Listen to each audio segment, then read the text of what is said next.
All right.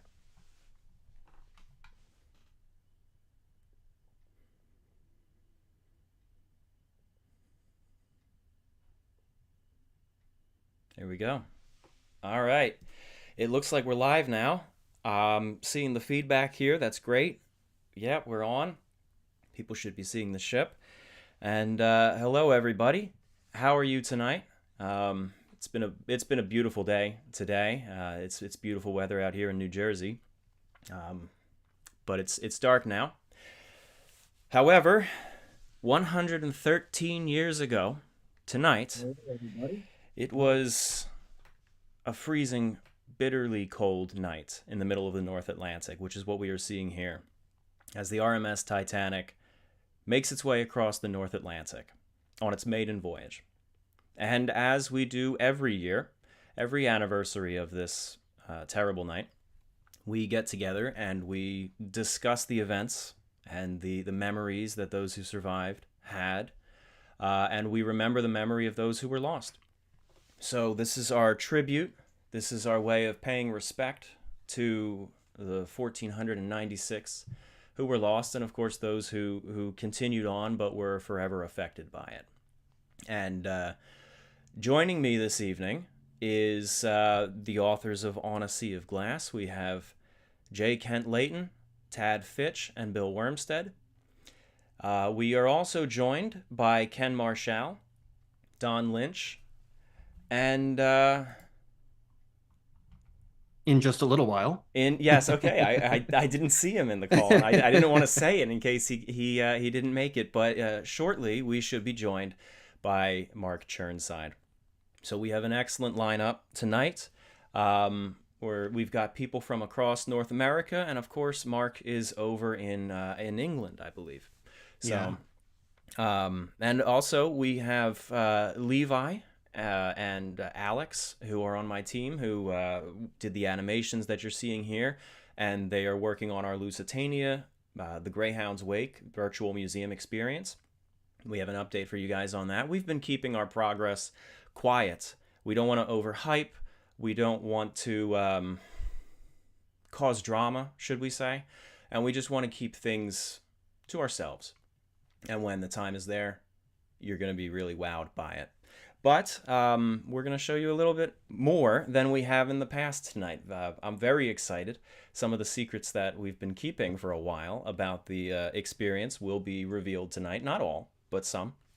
But first, I would love it if everybody here in the call with me just said a few words, introduced yourself, because I just said your name. I didn't say who you are. But yeah, Kent, why don't you start? Tell me a little bit about yourself, and then hand it off to somebody else. Thank you very much, Tom.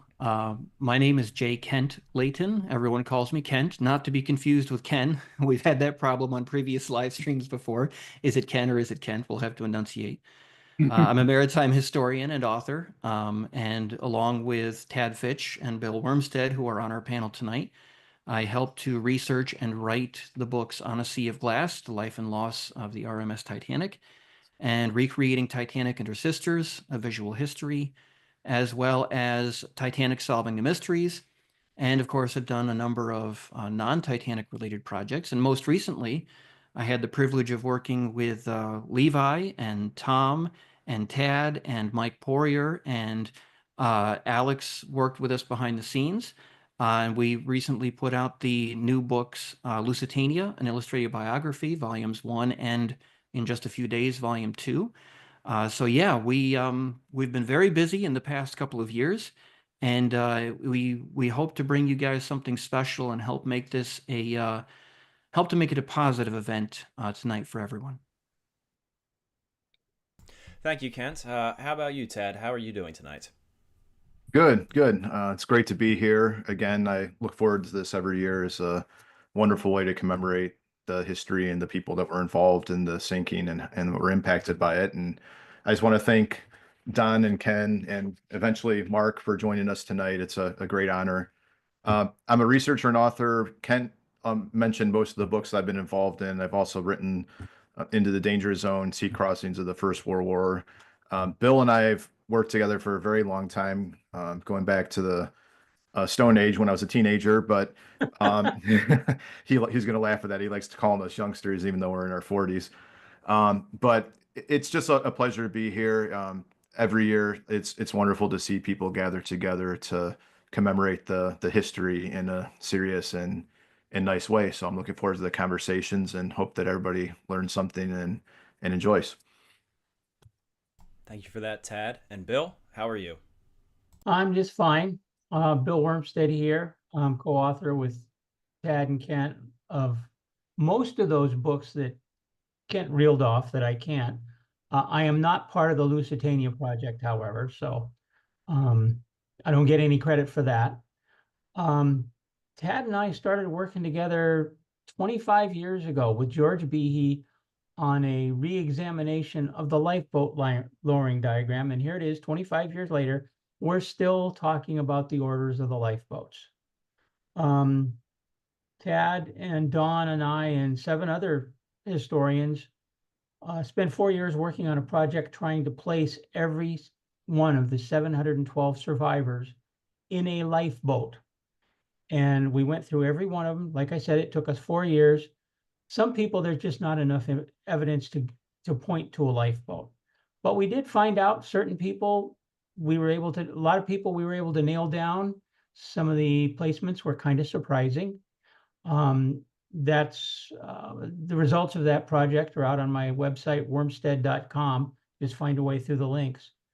And Tad, Kent, and I are working on something new right now. Excellent. Thank you for that, Bill. I can't wait to see what it is. Ken, how's California treating you? Getting warmer. Good. I'm glad that winter is on its way out, even though in the Los Angeles area we never really experience winter like the rest of the country does. I'm very grateful for that. And I want to thank you for inviting me once again to join in here. I don't know, this is my third time, maybe fourth time with you guys. And it's always interesting every time, the different conversations that come up, the different anecdotes, the information that comes across, always new stuff. And hopefully, maybe I can contribute something that's fresh and different. We shall see. I don't know. I think pretty much everybody is familiar with, who I am and what I've done. I'm a maritime artist who has painted Titanic since the late 1960s. I've worked on lots of motion picture projects, from Raise the Titanic to James Cameron's Titanic as his visual historian. I'm a real detail guy, so I'm best used as a technical advisor in terms of where to put the details right to make the ship as accurate as possible. I've worked with a lot of model companies as well. So I don't know. Basically that's it. I'm the perfectionist, rivet counter kind of guy. So when it comes to the social history of Titanic, I'm a little bit lame. I'm behind the curve. I have to sit back on some of those things. Well, you always downplay your contributions to the history of the Titanic, but I think that's unwarranted. The work that you do with these models and with making sure the Titanic is as accurately depicted as possible visually is very important. Don, how are you today? I'm doing well, thank you. Yeah, I'm Don Lynch, and I could say co-authored. I wrote the text for Titanic: An Illustrated History and Ghosts of the Abyss, 2 of the books that Ken did illustrations and work for, and basically co-authored, or I don't know what you kind of call it, but we're both on the cover. And I am the official historian for the Titanic Historical Society, and was also a historian on the James Cameron movie. And so been doing Titanic history and research for over 50 years now. I think I started around 1974. And so, but it's a pleasure. I've had the opportunity to work with some of these guys here, like Bill and Tad and Kent, and on different projects, and they're great guys. It's been fun. And of course, I've worked with Ken on projects. So I'm very pleased to be here. Thank you. Well, it's great to have you all. Thank you for joining us. And of course, everyone in the audience, thank you for joining us as well. I've seen a lot of comments so far in the chat saying how this is just an annual tradition for them to always tune into this stream. And that means a lot. It's exhausting, and every year I tell myself this is the last year I'm doing it. And then I see all of your comments saying how special this is to everybody. So, you persuade me. So it's worth the time and the effort and the frustration yes. and the nerves, frankly. I mean, trying to keep the history of Titanic on course moving forward, sometimes it can feel like an uphill slog because you've got AI these days and you have so many other things that we're kind of fighting against, and yet here we have so far about 1,000 viewers with us, and all of them are here for a presentation of the history. They're interested in getting the facts straight, and to have all of these nice comments about how much they appreciate the work that everyone in this panel has done, it really makes it worth it, doesn't it, Tom? Yeah, it does. It does. So once again, it's great to have everybody join us. And yeah, we've got 1,100 is what the thing is saying right now. That's fantastic. I mean, it's still worth it even if we just have a couple people here, because it's important to us to commemorate this. But it's always a lot of work to set it up, and it's always quite a bit of stress and nerves, as you said. But anyway, yeah, so Mark is not here yet. Hopefully he can join us. Him being in Britain, this is a really terrible hour for him. But then we when we invited him, he was at first he was like, I'd like to, yeah. but and he actually had to think, how can I make this work? And he came up with a schedule in his mind of how he could get some sleep and then join us. It will be shortly after the collision. I think he was planned. What was it, about midnight Titanic time, Tad? Around that, I believe he's Around getting up at 3 a.m. his time to join us, so quite early. And So we'll owe him a round of thanks and a cup of coffee for sure. Absolutely. So before we start getting into things, because we still have quite a bit of time before the ship strikes the iceberg, and we do want to do our Lusitania update, but that shouldn't take too long. I do want to just say one of the things about tonight that is something to just keep in mind is that we get a lot of super chats coming in. Now, I'm not encouraging people to do it. If you want to do it, you can. That's awesome. When the super chats come in at the end, I divide that up between our guests, and that's where that money goes. But it does also mean that we want to get to as many of them as we can. But obviously, because we're dealing with a real-time event, and a very serious one at that, it's not always appropriate. It's not always possible with the timing. So we usually clump these into a couple super chat breaks here and there. We'll probably do a few before we start, and then we'll do a couple during the slower points of the sinking, and then we'll do all of the rest at the end.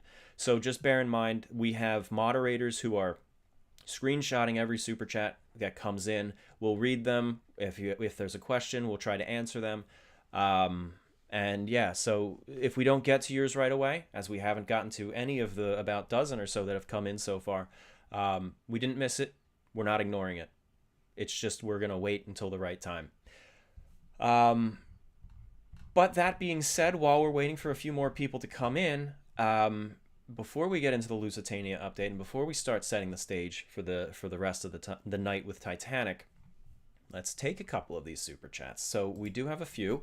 Let me see if I can pull up some of the screenshots. Where are they going? Oh, we got a Google Doc going this year. Look at that. Oh, no, we don't. Anyway, sorry about that. As I said, it's always a hectic ordeal to figure these out. But anyway, let's take a few. Right here, I'm looking at Snowmonkey, who says, had to stop my movie to get in here on time. Ha. Well, thank you for that, and thank you for joining us and pausing your movie. David St. Pierre, a friend of many of ours, just sent one and said, thank you for doing this. Thank you, David, for joining us. Z Gamer says, Ken is always very popular in these streams. You inspired love of history, resulting in me getting my BA in history. How can I order prints? I emailed your website. They, Oh, okay. You want me to answer now or? yeah, just if you could do it quickly. I know there's a non super chat question also saying they would like to get in touch with you about a print order as well. So Okay. if you could just let people know how to contact you if you're willing, and how to address orders. Well, there's two sites. There's the kenmarschall.com, and there should be a link there for getting in touch. And then there's transatlanticdesigns.com. And again, there would be a contact link there. And if you didn't get a response when you wrote before, I do apologize. I'm not the guy who gets back to people, and it might have just been a crazy period. And write again if you want to, and shake the tree, and we'll get back to you. All right, great. Thank you. Next up, we have American Patriot, who says, "Hi, everyone. This is my 9th anniversary of joining this live stream and this amazing community of people experiencing this emotional, historical moment. I want to thank the team for putting this together for us." Thank you very much, American Patriot. Logan Well Huffgarden. said. Logan Huffgarden says, "Glad to be here with many talented people in memory of the 1,496 souls who perished on that night. May their stories never fade with time." Fat Produce says, "Greetings from the Steamboat Arabia Museum." Oh, okay. I've seen Fat Produce in most of these streams over the last few years, and yeah, that's cool. He's with the Arabia. Y'all have had an immense positive impact on my life personality. Well, that's great to hear. And you keep up the good work as well. It's a fantastic museum. Is that the museum in Missouri with the riverboat that sank? Yes. Oh, I've been there. Wonderful. What did you think of it, Don? Incredible. Just absolutely incredible stuff. It was a phenomenal story. Yeah, it It really is. I've been there too, and it's very, very well done. And I bought a book because I always buy a book. You gotta. Equus Hart says, "This is my first time catching this live. I absolutely love Titanic, and I'm glad to embark on this anniversary stream with you guys." Rick Middleton, wow, we've got a lot so far. Rick Middleton says, "Ken and his 1986 painting ignited my passions for Titanic. For that, I will always be grateful." Thank you very much. Vincent Della Vaccia, I'm sorry if I said that wrong. "Thank you for all your time. How come we don't cover how many pets were on board? Where were they kept? Did they survive? And do you have any information on Titanic 2? No, on the last part. But let's talk about the pets. Anyone want to talk a little bit about the pets who were kept on board the Titanic while we still have a couple minutes? Well, I can try if you like. Absolutely. We think there were about 12 or 13 dogs on board, and some of the people kept them in their rooms. And what's really kind of interesting is I think because the Carters were so wealthy, their dogs had the run of the hallways. Well, a couple of the stewardesses said that one of their dogs, they had two, would come in every day to their room and greet them. And then their daughter and son spent a lot of time in the pool on the trip, being kids. You know, they went swimming a lot. And the daughter in a diary even commented that one of the dogs came and joined them one day at the pool. And so, you know, people would take their dogs around the ship. And Frances Millett even commented in a letter that, you know, a lot of these women carried them around like little pet lambs and led their husbands around like dogs.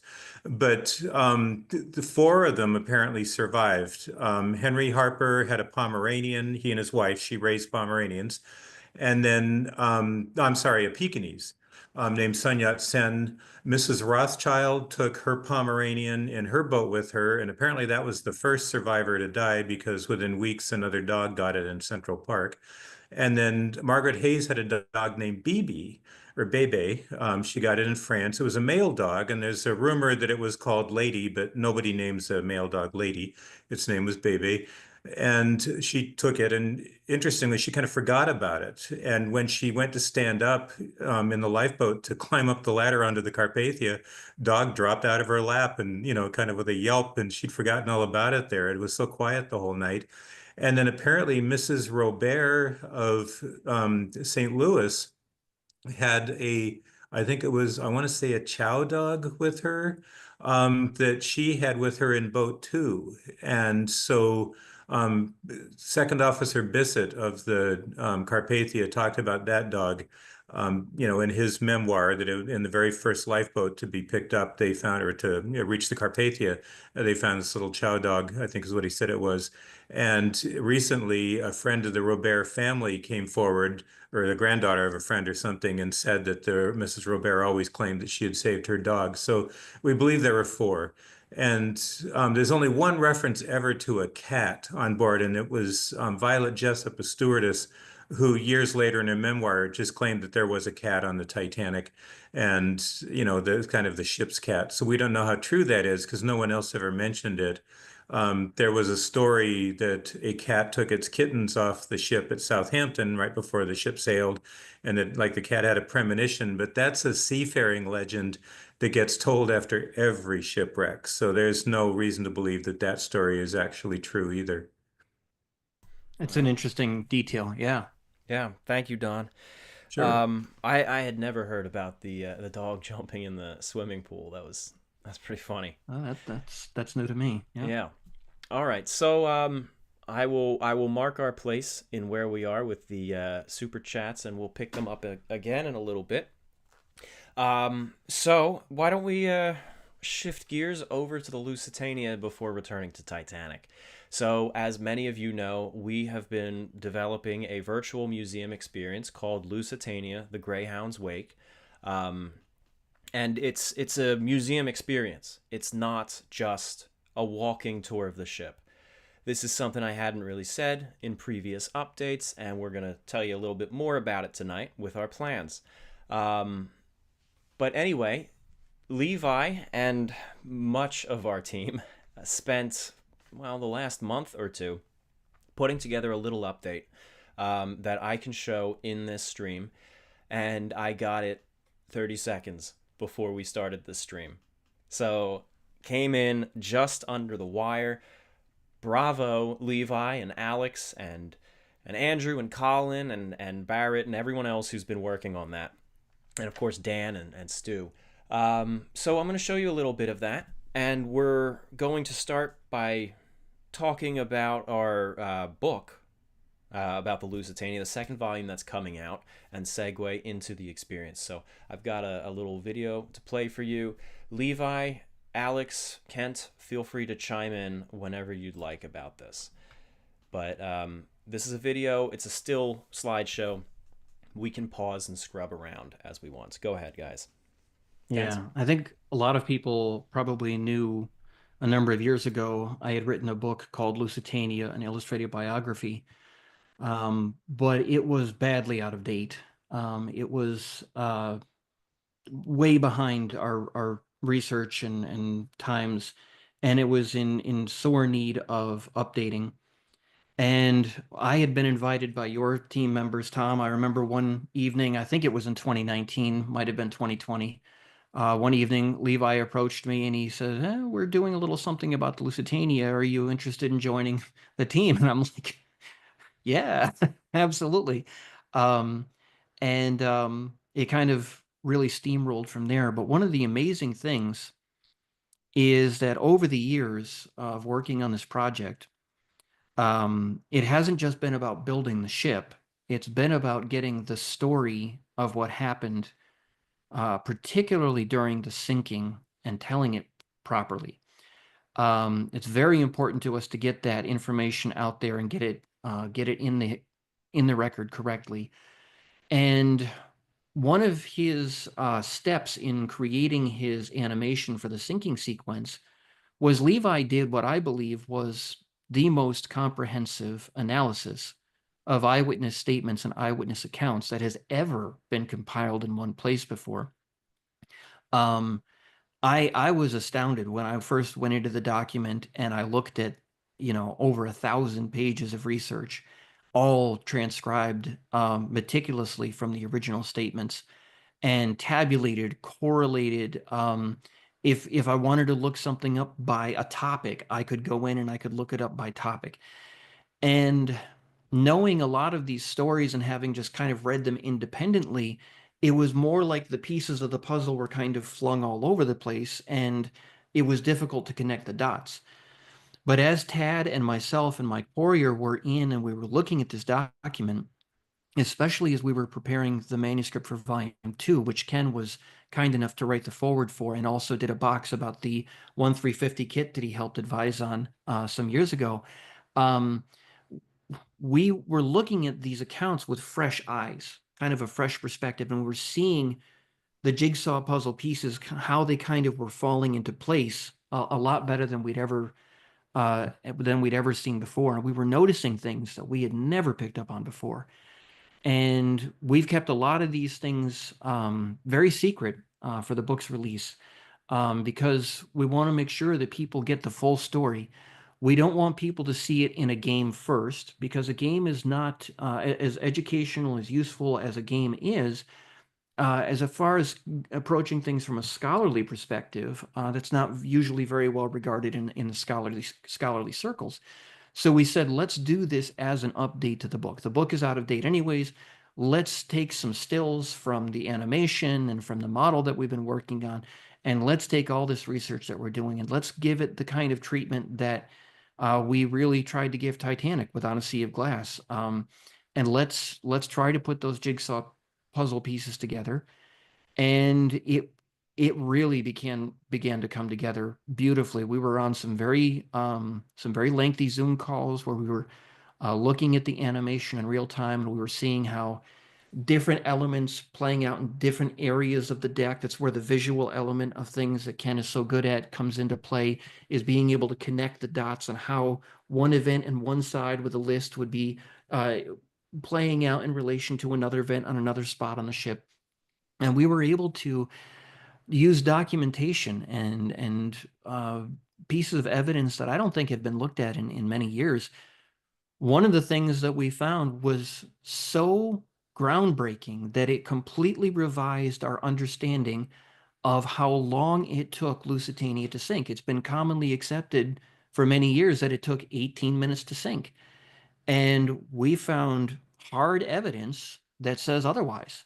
So when you go back and you realize we've had all these books and all these animations and videos and documentaries and YouTube videos that all say 18 minutes, and we said that ourselves for years and years and years. Now all of a sudden we're looking at it, we're going, it wasn't 18 minutes. It couldn't have been 18 minutes. And then we start trying to find, well, where did 18 minutes come from? And we found where the 18 minutes came from and how it got repeated and picked up, and it became kind of like the story that Titanic never broke in two pieces. You had a very couple pieces, a small minority who said 18 minutes, and it just kept snowballing and kept getting repeated over the years. I remember when that discovery was made, and poor Levi was partway through animating the sinking, and it was like, oh my gosh, I have to throw all of this out, Yeah. But And no, go ahead, Tad. I would say when we say it's hard evidence, it's not speculation or something that we steered the evidence towards. It's documentation that really does prove some things pretty conclusively. And I think one of the things we're really proud of with this project is the sheer number of eyewitness statements that have never really been popularly published or put out there. And that includes multiple members of the U-20 German crew. Beside everybody, Schwieger, everybody's heard his account or read his log, but we found a lot of statements from crew members there, which not necessarily whether it rewrites history, but it's just interesting to see the other perspective on how that all played out rather than repeating the same accounts over and over again. So we're pretty Exactly. excited for people to get to see that. So Yeah. there's a lot of new discoveries in these 2-volume books, which is the framework for the experience. So a lot of people have been asking, why is the experience taking so long? A big reason is the book, because the book is the scholarly precursor to the game. The game is moving. It's really moving along. We've got a great batch of new team members who have come in over the last 2 years. who can do things I did not think were possible. And as Kent said, there's a lot of new information in this, not theories, but stuff with evidence that has not really come to light in the past. And I'm really glad that a lot of it has made it to the book. I hate to say it, but some of our stuff leaked early on by people who shouldn't have had access to things that they had access to, and they disseminated into other projects. I'm very pleased that some of the really big, groundbreaking stuff has basically not been revealed until now. Yeah. We wanted to make sure that this information, when it came to light, was in a very, very scholarly fashion. Like you say, Tom, it couldn't have come out in a game or in a YouTube video first, or everyone would have laughed at it, because everyone knows. If you go to, ninth school history, you get a book and it has maybe a paragraph on, the United States entering World War I, and it says on May 7th, 1915, the Lusitania was torpedoed by a German submarine and it sank in 18 minutes. And we've just rewritten the history books, and we've been able to pin it down. And I'll give a little hint here on how we were able to pin it down, because the book is coming out this very week, and we're going to be shipping our copies out in the very near future. Some of this information we were able to correlate Marconi transmission times, which were logged very carefully at shore stations. And we finally got our proof that Lusitania's shipboard clocks were adjusted to GMT, which is a red herring that was thrown out there probably 50 years ago in a very badly researched Lusitania book. And it's been picked up and repeated that the ship was on Queenstown time, which was 25 minutes different from GMT. But now we know for sure, and it's there. We have multiple sources. Lusitania's clocks were on GMT. And knowing that her clocks were adjusted to GMT and the attack time from the U-20 and how Schwieger recorded everything right down to the minute, we know when the attack took place, when the torpedo struck, when the first Marconi transmission was sent. We even know who sent it, and we know when the very last transmission was sent, and we know what happened after the Marconi operator left his key after sending that, and we realized there was no way that in a minute and a half, everything could happen. So yes, some people have been asking, how long did it take? How long did it take? I want to tell you to go read the book, because the documentation is all in there and you won't have to take our word for it. But it is longer than 18 minutes for sure. And that's why we've been saying for months that everything out there is wrong. It might seem like a really small adjustment to our understanding, but in an 18 to 20 minute disaster, that's a significant percentage of how long the entire thing would take to play out. It's the same thing as with Titanic, and people keep repeating 705 survivors, which we've known for 25 years that it's 712, but people keep bringing up 705 because Walter Lord said it. Yep. 70 years ago. Yep. So it was it's the favorite number. Kent, yeah. The book is currently available for pre-order, and then will just be available for sale in a few days. Kent, where can people pre-order if they want to pick up a signed copy? If you want to pick up a signed and numbered copy, which is autographed by all of the authors who were involved in the book, you can go to my website, which is atlanticliners.com, and you go to store, and you can pre-order volume 2. I do want to apologize in advance to our overseas readers, because unfortunately the book is large and it can't be folded, and it has just enough weight so that our shipping costs, when you order the book, you might, oh my goodness, the shipping, but actually the shipping costs that we charge are less than what we have to pay for shipping. So we're actually losing money on the shipping. So if you want to pick up a signed and numbered copy, it comes with our autographs, it comes with a bookmark and a certificate of authenticity. You can do that through my website, atlanticliners.com, and then you can go to the store there and place the order there. And we've been trying to match, if you've got volume 1 in a signed and numbered format, we've been trying to match the copy numbers so that you can have a matching set. We aren't guaranteeing that at this point, because we've got quite a bit of numbers that are taken already, but we're going to keep trying to do that moving forward. So yeah, it's an exciting thing, and that's just one subject on the time. There are so many other things that we found. Who was where, when. what they saw. Where did the torpedo strike? I had laid a little bit of the groundwork on that back in Conspiracies at Sea back in 2016, but now it's like, wow, it's so clear where the torpedo struck, and it's not where a lot of people would like to have seen it struck, especially those who like to involve the idea of exploding munitions and so forth in the cargo holds. It was much further aft than that. So yeah, Thank we've you. got a lot going for that for sure. Thank you, Kent. Maybe Tad or one of the moderators can drop the link in the chat. There we go. Oh, Thank you, Tess. oh, thank you. All right, so yeah, there's so much that could be said about the books, Volume 1 and Volume 2. I do want to get into the actual game itself. We're getting yelled at by this one guy who says we're mentioning the game but not saying anything about it. So yeah, I want to share some more about that. What you're seeing here is a mixture of images from the game and ones that were produced for the book. Levi and Alex are more than welcome to chime in at any time if they have something they would like to say. But yeah, as you see here, this is New York City. And we do not just have Lusitania in this experience. It's a museum experience where you learn the story of the Lusitania. We have New York City. You can explore Pier 54. You can explore a couple of blocks into the city as it existed in 1915. Not just New York City. It's also Queenstown, Ireland in the aftermath of the disaster, which you can get out and explore and walk around and see Queenstown reacting to the disaster, because both the survivors and the victims came in there. Why is it escaping me as soon as I'm talking about it live? John Brown Shipyard is another big level that you can explore. And this is not just, I'm not just saying this. I didn't say this at all until now. I'm saying it now because it's done. It's in engine. It's programmed. Here you go. You're seeing it. We're not showing everything because, of course, we want to keep some surprises. But we have all of this. We have the sinking. And we have a lot of the ship that you can explore.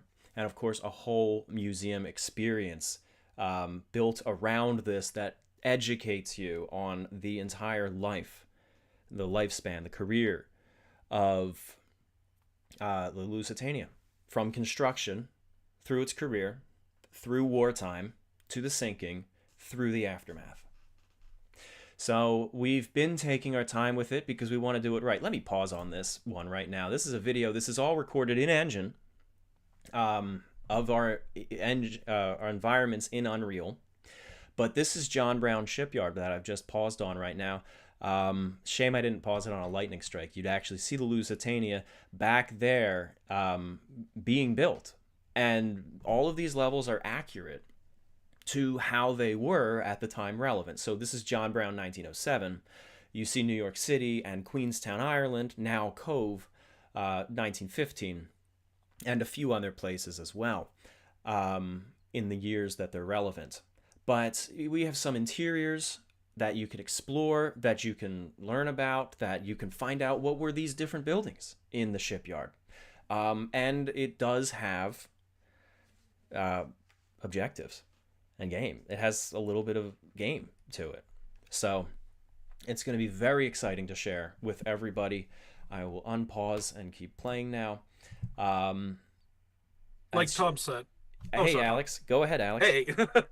Yeah, no, so like Tom said, yeah, we really do want to show just the kind of the whole story from the beginning to the end. And to be able to visit these points of interest is very important to us, and to show them off, to show them accurately as they were during the time of Lusitania's, from its construction to its final voyage, is something that's very important to us, and to ensure that we can really make people feel like for the first time in 100+ years, they're standing on the Lusitania's decks. And to us, that's very important. Exactly. So, like I said, we've played our cards close to the vest up until then. We've been afraid of certain IP getting stolen, but the damage has already been done. So now we're planting our flag. This is what our project has been for the last few years. This is what we've been doing. We have a whole lot more than we've ever let on. and we're in the final stages. It is very exciting. Still no release date, sorry, because we don't know. This is all being done in our free time. This is a cabinet that's in the reading and writing room in first class on the Lusitania. And a year ago, 2 years ago, when we showed progress on this space, this was one of the areas that we always like to show off. I encourage you to go back to those old streams or the old posts. The website's woefully out of date. I apologize for that. It's hard to keep up with a website when but I seriously compare this to what we had and what we were showing off a year or 2 years ago. We have had some incredible new artists join the team that just put the old work to shame, honestly.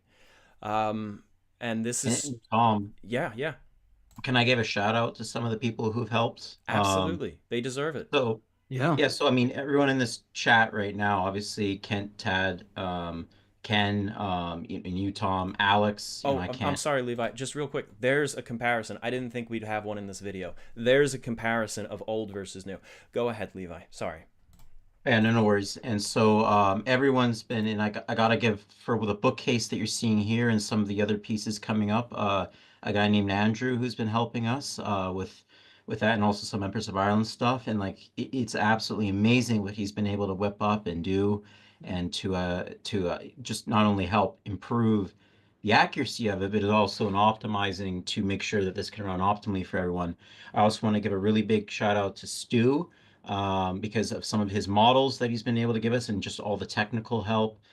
Dan, who's been helping make some of the models, I got to give a really big shout out to you for that as well.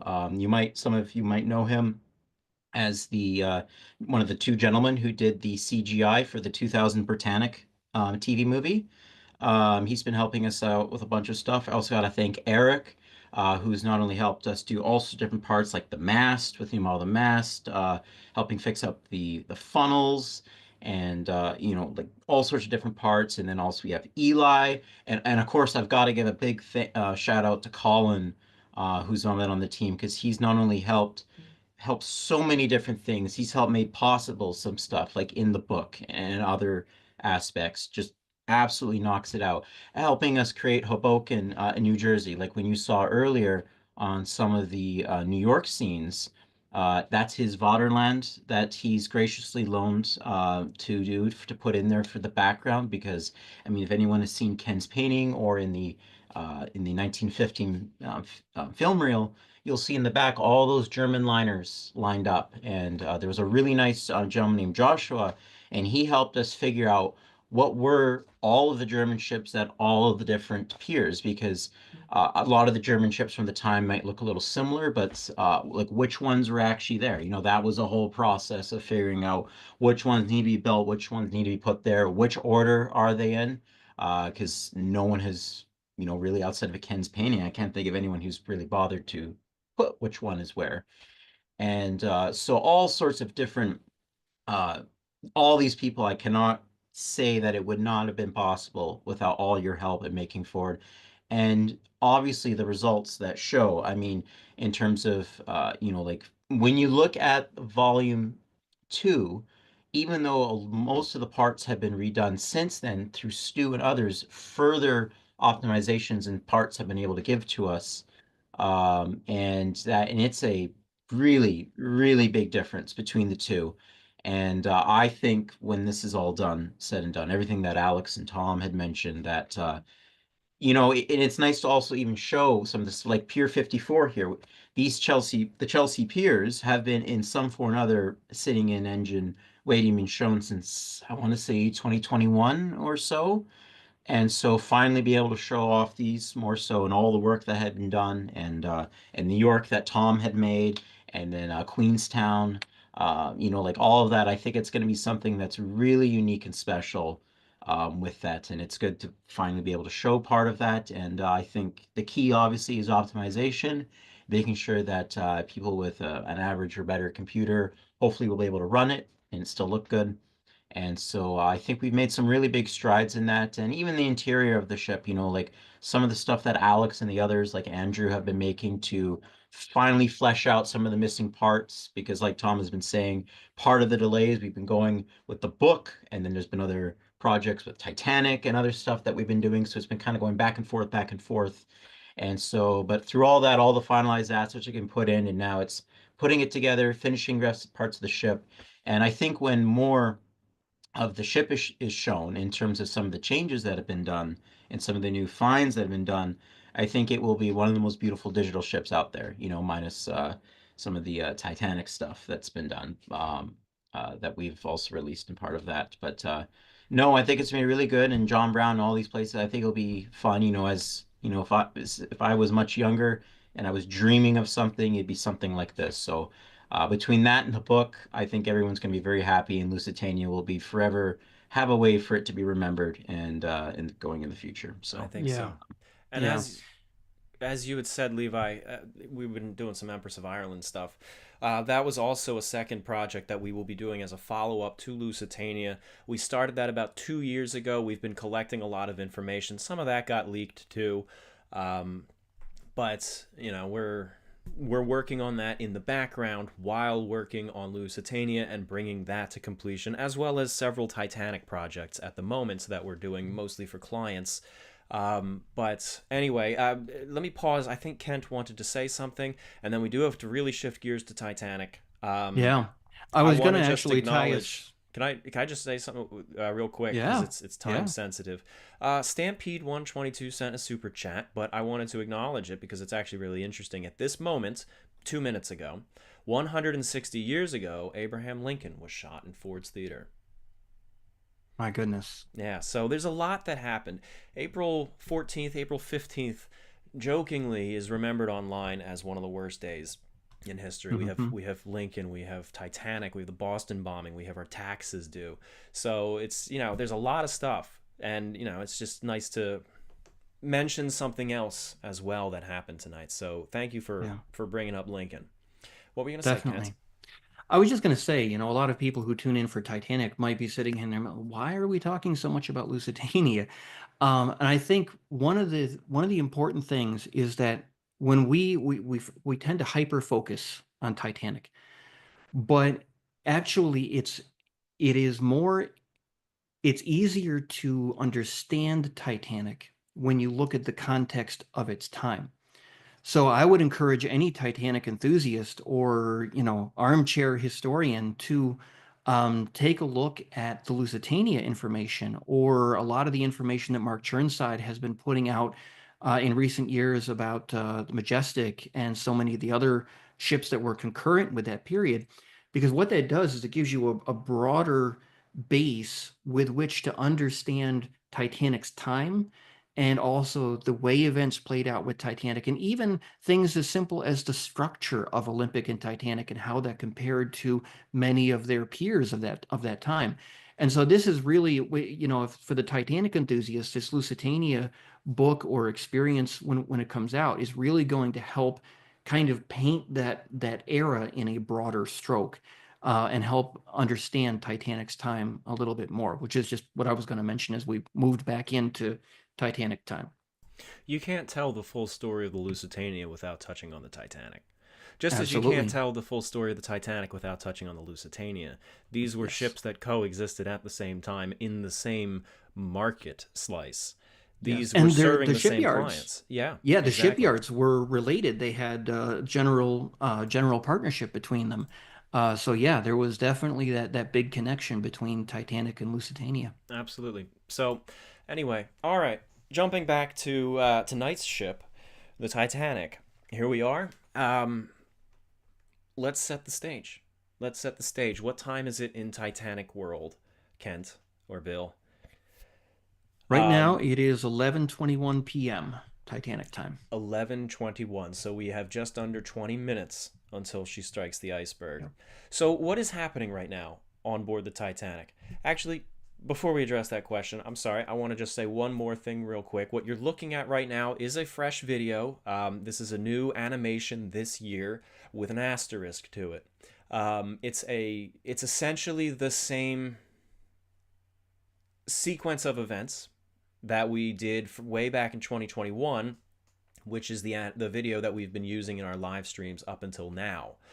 We've always used the 2021 one. It takes a lot of time and work to go into this, and we don't usually focus much on Titanic. We tell other stories and the Lusitania.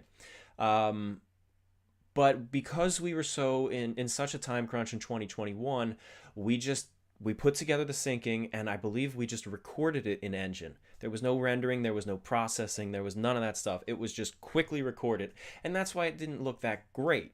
Levi did a fantastic job, but it was, you know, it looked a little rough around the edges. This is still the same sequence, but polished up and rendered and given a you know, a nice look to it. This part, one of the reasons why we did this and decided to update it for this year is because I actually have a very big documentary coming out tomorrow morning. I invite everybody to check it out. I think you're going to enjoy it if you enjoy Titanic, which I assume since you're here. It is the story of Titanic's aftermath, especially from Nova Scotia's perspective. I've done a lot of Nova Scotia videos. That's not a niche story. That's the body recovery. That's the Mackie Bennett. That's the Minia. Those are the cable ships going out there and picking up all of the dead that were recovered. Almost all. Some passing ships picked up a few too. But the vast majority of bodies were picked up by the Mackie Bennett and the Minia and then the Montmagny and the Algerine. And this is that story of how they were recovered, what that mission was like, the terrible, difficult, traumatizing conditions that these men went through to pay respect and recover as many bodies as they can, bring them back to Nova Scotia where they were processed by maritime Canadian undertakers, and some were shipped off overseas to the United States, other parts of the country, but a lot of them weren't claimed and ended up staying in Halifax and were buried in 3 cemeteries: Fairview Lawn, which was the secular/Protestant, Mount Olivet, which was the Catholic, and Baron de Hirsch, which was the Jewish. And we talk about all of them. We visit all of them. We see the graves. We talk about the funerals. We talk to local historians. It's a full hour-and-a-half documentary, my longest one yet, with detailed animations of the sinking as you see here, as well as the Mackie Bennett and the Minia, which has never been done before, Carpathia, all of that. It's got a lot of animations, but more importantly, it has information that has never been told before. I've found stuff in logbooks and in telegrams and things like that. Charles Haas shared things with me that have never been published before. This is a lot of new information going into this documentary tomorrow, things I have not seen in books, things that I showed to Kent and other historians here who know most of what there is to know about the Titanic, and there's new stuff in there for them too. So check that out tomorrow morning, and that's one of the reasons why there was a little bit of a fire under our team to redo this video, because I needed it for that. And we figured, you know what? Might as well do it for the anniversary too. Take it away, Kent. Where are we right now at 11:23, 24 now? Yeah, the Titanic's clocks were 2 hours and 2 minutes ahead of New York. So now that we're on daylight saving time, we've jumped an hour forward. They're 1 hour and 2 minutes ahead of us. So it's 10:26 p.m. on board the ship, 11:26 p.m. And things are really slowing down at this point. Maybe Don can jump here, or Ken can help me out. Many of the areas of the ship were beginning to quiet down and empty out. The lounge, the first class smoking room, many of the passengers had been driven in by the cold. It was a little bit too chilly to be out on decks. And so you had a few stragglers, I think, that were still up, right? Yeah, the rooms had basically, they were closed. Public rooms, except for the smoking room, I think were closed around 11, because in first class, there was a group of people who had persuaded the steward to stay up. And I think about 11:30, he told them he kind of needed to close the room, but they had him keep it open for another half hour. But the smoking rooms were still open. I think third class might have been, all the rooms might have been closed. I think even the smoking rooms, third class was shut down for the night. But in first and second, pretty much the only rooms that were allowed to be open at this time were the smoking rooms. And they still had men in them, drinking, playing cards, socializing, smoking, that sort of thing. Yep. But another thing around this time, about an hour, a little bit over an hour prior to this, we know Titanic was going about 22 and a half knots because Quartermaster Robert Hitchens, who is famous for being at the wheel when they struck the iceberg, had called Quartermaster Rowe, who was stationed on the stern, to get a reading out of the cherub log, and that's what showed the speed was at that point was 22 and a half knots. So it's going the fastest that it had gone at any point during the voyage. Yeah, many passengers they commented on the fact that the vibration from the engines was much more apparent that evening. We know that the last boilers were connected up to the system at about 7 o'clock that night. And so for many, you had Titanic was becoming a sleepy ship. You had a few still awake in their cabins, playing games or just spending time together reading before they turned their lights out. But many people had already turned in. It was many of them turned in earlier than the late night crowd tonight that stays up much later. And so they had a habit of turning in earlier in many cases, and that's what we see from the personal accounts, is that many were in their staterooms about to turn in, or had turned in. So when we have the lights blazing, I know Ken is probably twitching in his chair because we have pretty much every light on the model on right now. But those would have come on later. But right now, many of those lights probably would have been off in many cases because there were quite a few people who were down.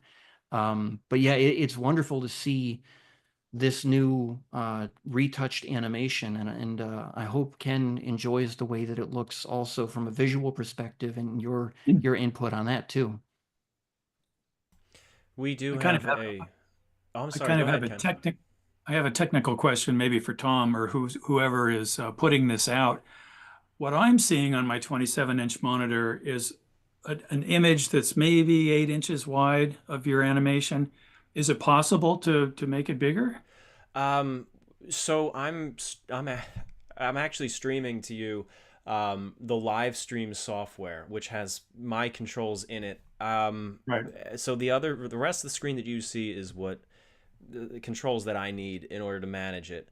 Um, Okay. I All can't right. stream I can't stream the actual stream because then it would Yeah. be there would be echoes, there would be all sorts of, Okay. Well, Unfortunately, I can get the a sense of how the animation looks. yeah, It's small and it's kind of fuzzy and low res, but I'll do my best to see the details. there. I've made it as big as I can on There we OBS. go. That's That's better. better. Thank you. All right, of course. Um, we do have a better Titanic model as well that we just have not yet had time to work on. Hmm. Maybe someday there will be a ultimate Yeah. sinking with a better wake. We have a better wake. This is our temp wake from 5 years ago. Yeah. But anyway, all right. And So and yes, Don, what were you going to say? You had a thought there. Did I? It looked like what was brewing. I'm sorry. Well, I was scratching my head. I'd probably Oh, look like I was getting an idea.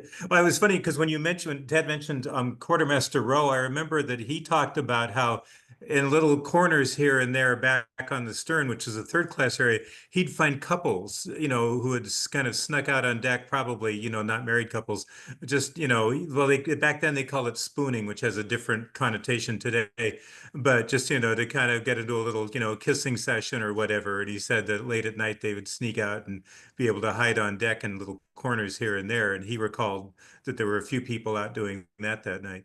yeah, yeah. That's funny. And of course, Titanic's officers were well aware that they were approaching an ice field. I believe it was when Lightoller handed the watch over to Murdoch at 10 p.m. He told him he expected to be up around the ice field at about 11 o'clock, and we're well past that now. And here we are, we're coming up on 11:31 ship's time. It had been a quiet day. It had been a day where everything had kind of come together.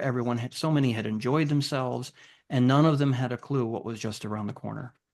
you have actually been doing a phenomenal series on the Steam and Splendor Network on YouTube, which is a collaborative effort between me and you and Tad and quite a few other historians to make videos as we can and just post them on there. But it's really been you and I think Tad But I know you have been pulling a lot of late nights as well with this fantastic day by day series of the voyage. And that's really taken off, and I've seen a lot of phenomenal comments. I haven't been able to watch them yet because it's been a busy week for all of us, but if anyone in the chat here is interested in recounting the previous few days, maybe after this stream, go check out the Steam and Splendor Network on YouTube. Tad just shared the link. Be sure to subscribe to it. It's content produced by historians, and I facilitate that. But it's really all about giving a platform to Kent and Tad and David and Bill and anyone else who might participate in that. And you've been doing like fantastic 15-20 minute videos for each day of the Titanic's voyage. And day 14 seems to be April 14th today seems to be a very popular one. So thank you for that. Thank you. And please go check that out. So the time is now 11:33. 11:33. We are within 10 minutes of the disaster. Who's on watch right now up on the bridge? I know we have Murdoch, we have Hitchens, we have Moody, First Officer William Murdoch, we have Sixth Officer James Moody, and Quartermaster Hitchens. Who else would be the key players in the coming moments?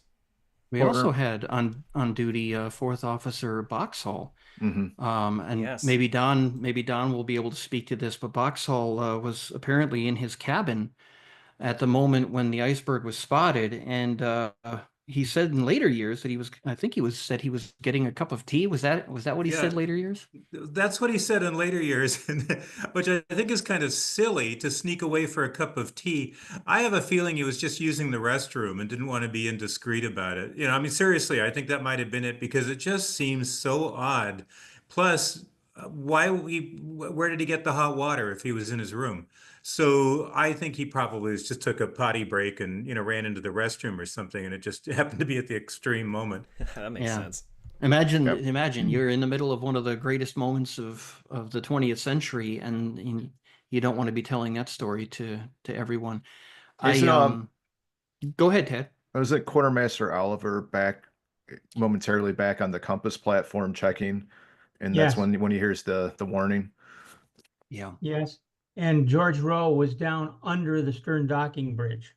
Yes. Another little update that we sometimes when you go back and read things with fresh eyes, you think you read it one way and then you find, oh, it wasn't that way. It was the other way. But he was under the docking bridge on the poop deck. Yeah. Last year we showed that he was up on the stern docking bridge. I don't know what the video today is going to show, but we now know that he was below it. Yeah. And I think the other thing that we need to dispel is there's this ongoing misinformation that Captain Smith was in bed or asleep, and that's not at all the case. I mean, how quickly he emerged onto the bridge after the collision, he was ready to go. He wasn't on alert or not paying attention to what was going on. That's right.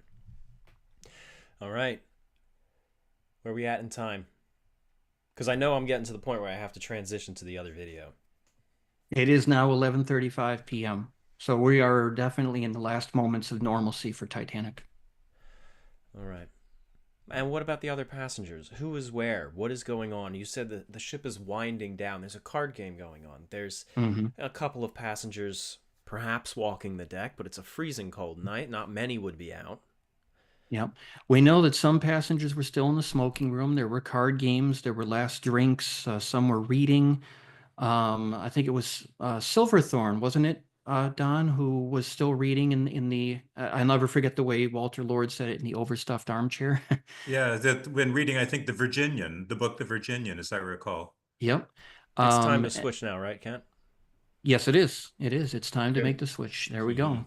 And aren't some of the individuals that were in the card game, Millet and Major Butt, was at a different table? Yes. Yes. And they hadn't, what's interesting, they'd been friends, and they were on for many years, and they were on the ship as friends together, and they had traveled together.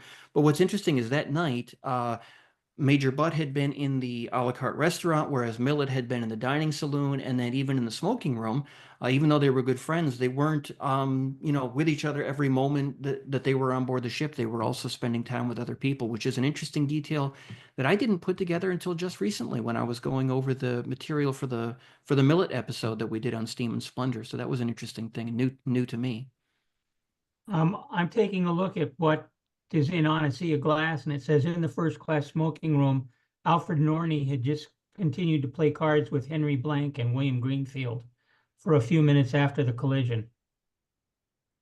And that's in addition to Butt and Millet that you talked about. Yeah.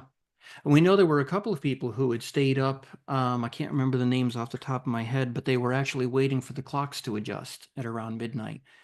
Because Yeah. that was an element of shipboard routine too, at around midnight. Yeah, because usually you just put them when you went to bed, and that always makes it very hard when doing research when somebody says, well, I got into my lifeboat as, we learned in our project, at 1:20.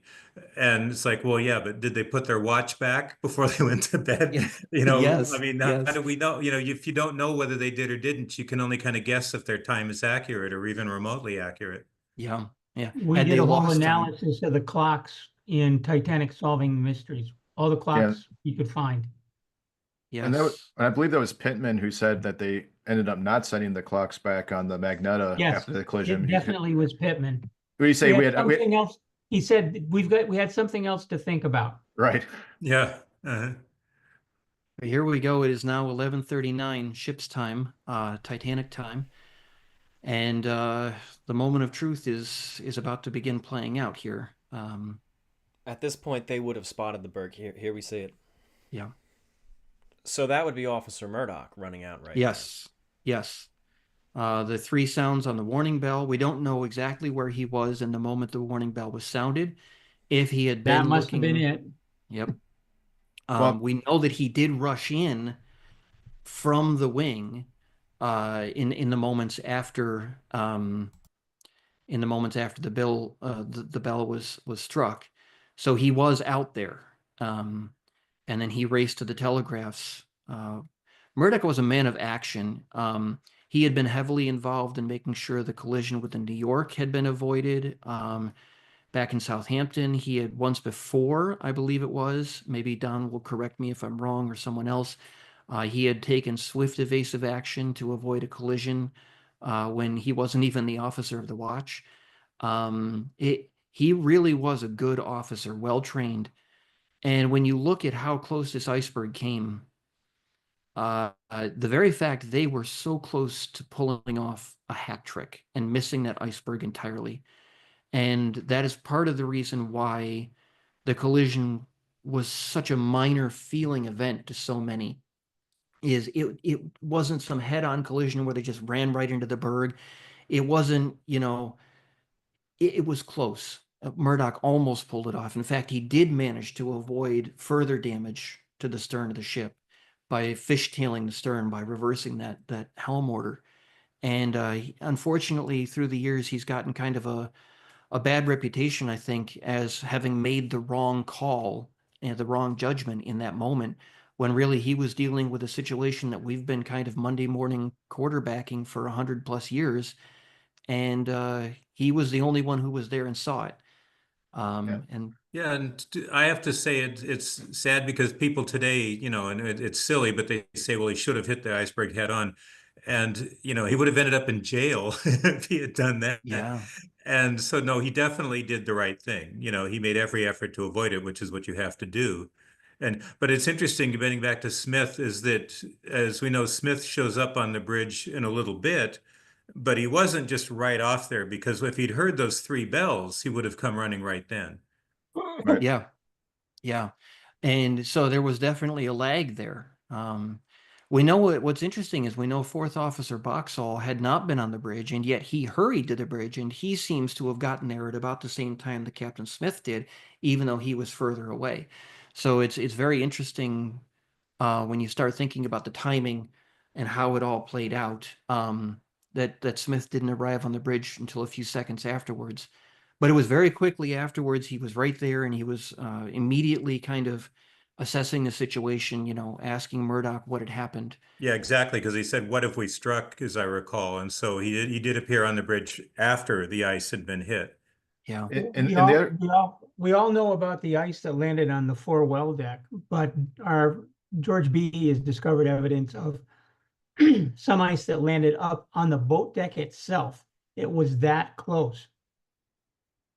Which and is maybe, amazing because, of course, you have the lifeboats up there, and Right. they're sticking partly over.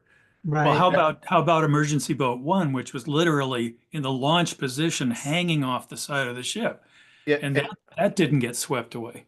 How and did that's that, how did that's it miss it? That's Yeah, that's what I was going to bring up because we've studied the accounts of several of the passengers on D deck with the cabins where the ice came in the windows, and one of the Bibby style cabins, the corridor between, Emma Bucknell had talked about the porthole actually being fractured and ice coming through, and you could see that porthole fractured on the wreck even today. that's right. So Yeah. how did it miss lifeboat number one that was overhanging but still hit Above D it. deck? Yeah. And I think Yeah. I think Boxhall, when he was walking towards the bridge, he's walking on the boat deck, and as I recall his testimony said he couldn't see the ice. And so I've always believed that the ice was no higher than the boats because he couldn't see it when he was walking along the boat deck. Yes, yes. And yet we know the ice managed to get on the boat. So, I mean, the shape of the iceberg, I mean, we know pretty well which iceberg it was, which is why we decided to model which it's known as the Rahoric iceberg. Looked like the Rock of Gibraltar when viewed from a certain location, when they were looking at it from astern as it passed the ship. But yeah, I mean, how did it hit the D deck porthole and yet miss lifeboat number 1? As Ken said, that is truly a remarkable concept. How did that all work? Look at the starboard list now. Already. You Very, can very see the quickly. iceberg in the background over on the left Yeah. edge. Right. That's what's so awesome and dramatic about all of this research and the resulting animation is that it's all happening in real time, so realistically. I mean, it's amazing. And it's always struck me, and I know people talk about this all the time, but how there's certain passengers that were down in the third class spaces that it was extremely loud and there was water in their location pretty quickly, and then there's other individuals who up in the first class cabins and on deck who barely felt it at all. And just that juxtaposition of experiences based on where you were in the ship at the time. Hmm. Mhm. Certainly the Exactly. structure. The closer you were to it, the more you felt it, so to speak. Yeah, yeah, the structure of the ship was certainly absorbing some of that impact as it went, as it happened, so that the closer you were to the point of impact, the louder and stronger it would become, for sure. There were several people who later said, first class passengers, that it threw them out of their bunk. And I kind of suspect that was an exaggeration. I have trouble buying that, but I'm not going to say, yes or no for certain because I wasn't there, obviously. Yeah, yeah. Some And second it's class passengers said something similar too, although many of them said that it was not really much more than kind of if you were standing not really well balanced, it would kind of tend to throw you off on your Yes. balance a little bit was some of the statements that I remember. But yeah, I have to say it really is a privilege to be doing this with both of you, Don and Ken, and now Mark has joined us as And well. also Mark, yes. Hey, Mark, Yeah. how are you tonight? Oh, Hi, great. Mark. Hello. Hopefully you can hear me okay. Yes? Yeah, all good here. I'm not doing an all-nighter. I Last don't time blame you. I stayed up throughout the night, so this year I've been a bit lazy, got a few hours sleep, and I've just been woken up by the alarm clock, which is rather better than being woken up by an iceberg. So Yeah. all good. And it's In great to essence, be you're with you very much guys. like Titanic's passengers tonight. Yes. Yeah. Sure. We Well, should get you a Wow. cup of coffee. Yeah. I've got 2 cups of coffee. Yes, I made them before joining, so that'll keep me going. I don't know if anybody else is noticing the very accurate star field in the background. I saw Scorpio and Sagittarius drift by the Milky Way. It's wonderful. It really stands out in this in this video, the new video this year, Ken. I was struck by that the first time I saw it. I was like, wow, that looks amazing. And very similar to what they described that night, isn't it? You know, the stars were shining so brightly. Yeah, in amazing. 2012, I was aboard the Azamarad Journey for the commemorative centennial cruise to the site, where we joined up with the Balmoral, which came from England, and we were there on the exact 100th anniversary at the exact spot, and played it all out by minute. And it had been all cloudy that day, but as the evening wore on, it cleared up and looked just like this, and we had no moon, and we got to experience just what they saw that night. It's a memory I will never forget. It's amazing. Yeah. Right around this time, shortly, the steam would have started venting out of the emergency releases Right on the there. funnels. Right Yep, there. you go. Goes. Oh, there you go. Boy, good timing, Tad. And everybody talks about Light Tour in his book, where he talks about that being so loud that it was like a train going through a culvert or something along those lines. But I just ran into an account the other day from Isaac Fronthal where he's talking about later on when the crew are preparing the lifeboats and he's on deck, that First Officer Murdoch was actually shouting orders through a megaphone to the men that were working on lifeboat number 7, and he couldn't even hear what Murdoch was saying through the megaphone standing right there. So that gives you kind of an idea about how disruptive that noise would have been. I think that's Yeah. one of my favorite parts of the James Cameron film that Don and Ken advised on, is that moment with the shot where you're coming in kind of over the funnels and you see the steam venting out and you hear that like mind-numbing roar, and you see the people on the deck trying to work and shouting at each other, and they can hardly hear each other over any you know, of course, that's the final film. It might not have sounded like that when you were filming, but of course, if you guys have any experiences about what it was like to be there, you know, in person on that set, that almost full-size set, that would be a really amazing thing to keep in mind, because you guys were actually on a version of the Well, Titanic. we didn't get to be up on the set, on the boat deck when they were filming on the boat deck. That we couldn't be there for that. So we weren't close enough to really relate to it. Actually, when they were doing a lot of the sinking scenes, or when they were loading, or I think it was boat 13, it was boat 13, we were actually on a barge out of the tank, watching from a distance, a safe distance. Yeah. It really is amazing to think too. A lot of people slept through the steam blowing off. We know, Yes. for example, Fifth Officer Lowe. We know that the steam pressure was very high in the mains just before the impact, and we know that the ship maneuvered for about 5 or 6 minutes after the collision before finally the engines were rung off, and then suddenly those mains, that steam has to go somewhere. Those boilers are still producing steam. And so you suddenly have the, you know, either the engineers are doing it manually or the safeties are popping, and there has to be a release. But we know that, for example, Fifth Officer Lowe, he was fast asleep through all of this. Yes. And Lowe said that when we sleep, we die. Yes. I think Pittman woke him up and then he just fell right back asleep again the minute Pittman walked out of the room. As I recall, I think it was Pittman who did that. Yeah. Yeah, I seem to recall that too, Don. Yeah. Somebody He had remembered. asked. Go ahead, Kent. No. Go ahead. No, I don't want to derail your train of thought. Somebody who was asking why is that steam coming out, and you had just been touching on it, but it's to put it in the simplest terms. The boilers have all this pressure in them, and they have to exhaust that off. It's there's the threat of explosions as the water is pouring in. They have to get that excess pressure vented out through the funnels, and that's what you're seeing coming out of the funnels. That's what we're talking about here with all the noise that was blanketing the evacuation efforts at the beginning of the evacuation efforts. And right about now, there's about a 5-degree list. Captain Smith had asked Boxall to go forward and see if he can see any damage, and he only went down far enough, not quite far enough, and didn't see any damage. But Thomas Andrews was already awake, and Captain Smith decided to go on a inspection tour on his own. And Andrews is seen, I believe it was at James Johnstone saw him going down below to start his inspection tour right around 1150 or so. So they're trying to assess what's happened. Clearly, there's significant damage, but the full extent is not remotely known yet. We can see Quartermaster Rowe up there on the docking bridge. He claimed that at this point in time, he didn't know anything was wrong. He didn't think anything was worrisome until he saw Lifeboat 7 out in the water just after 1240. So he was standing out there oblivious.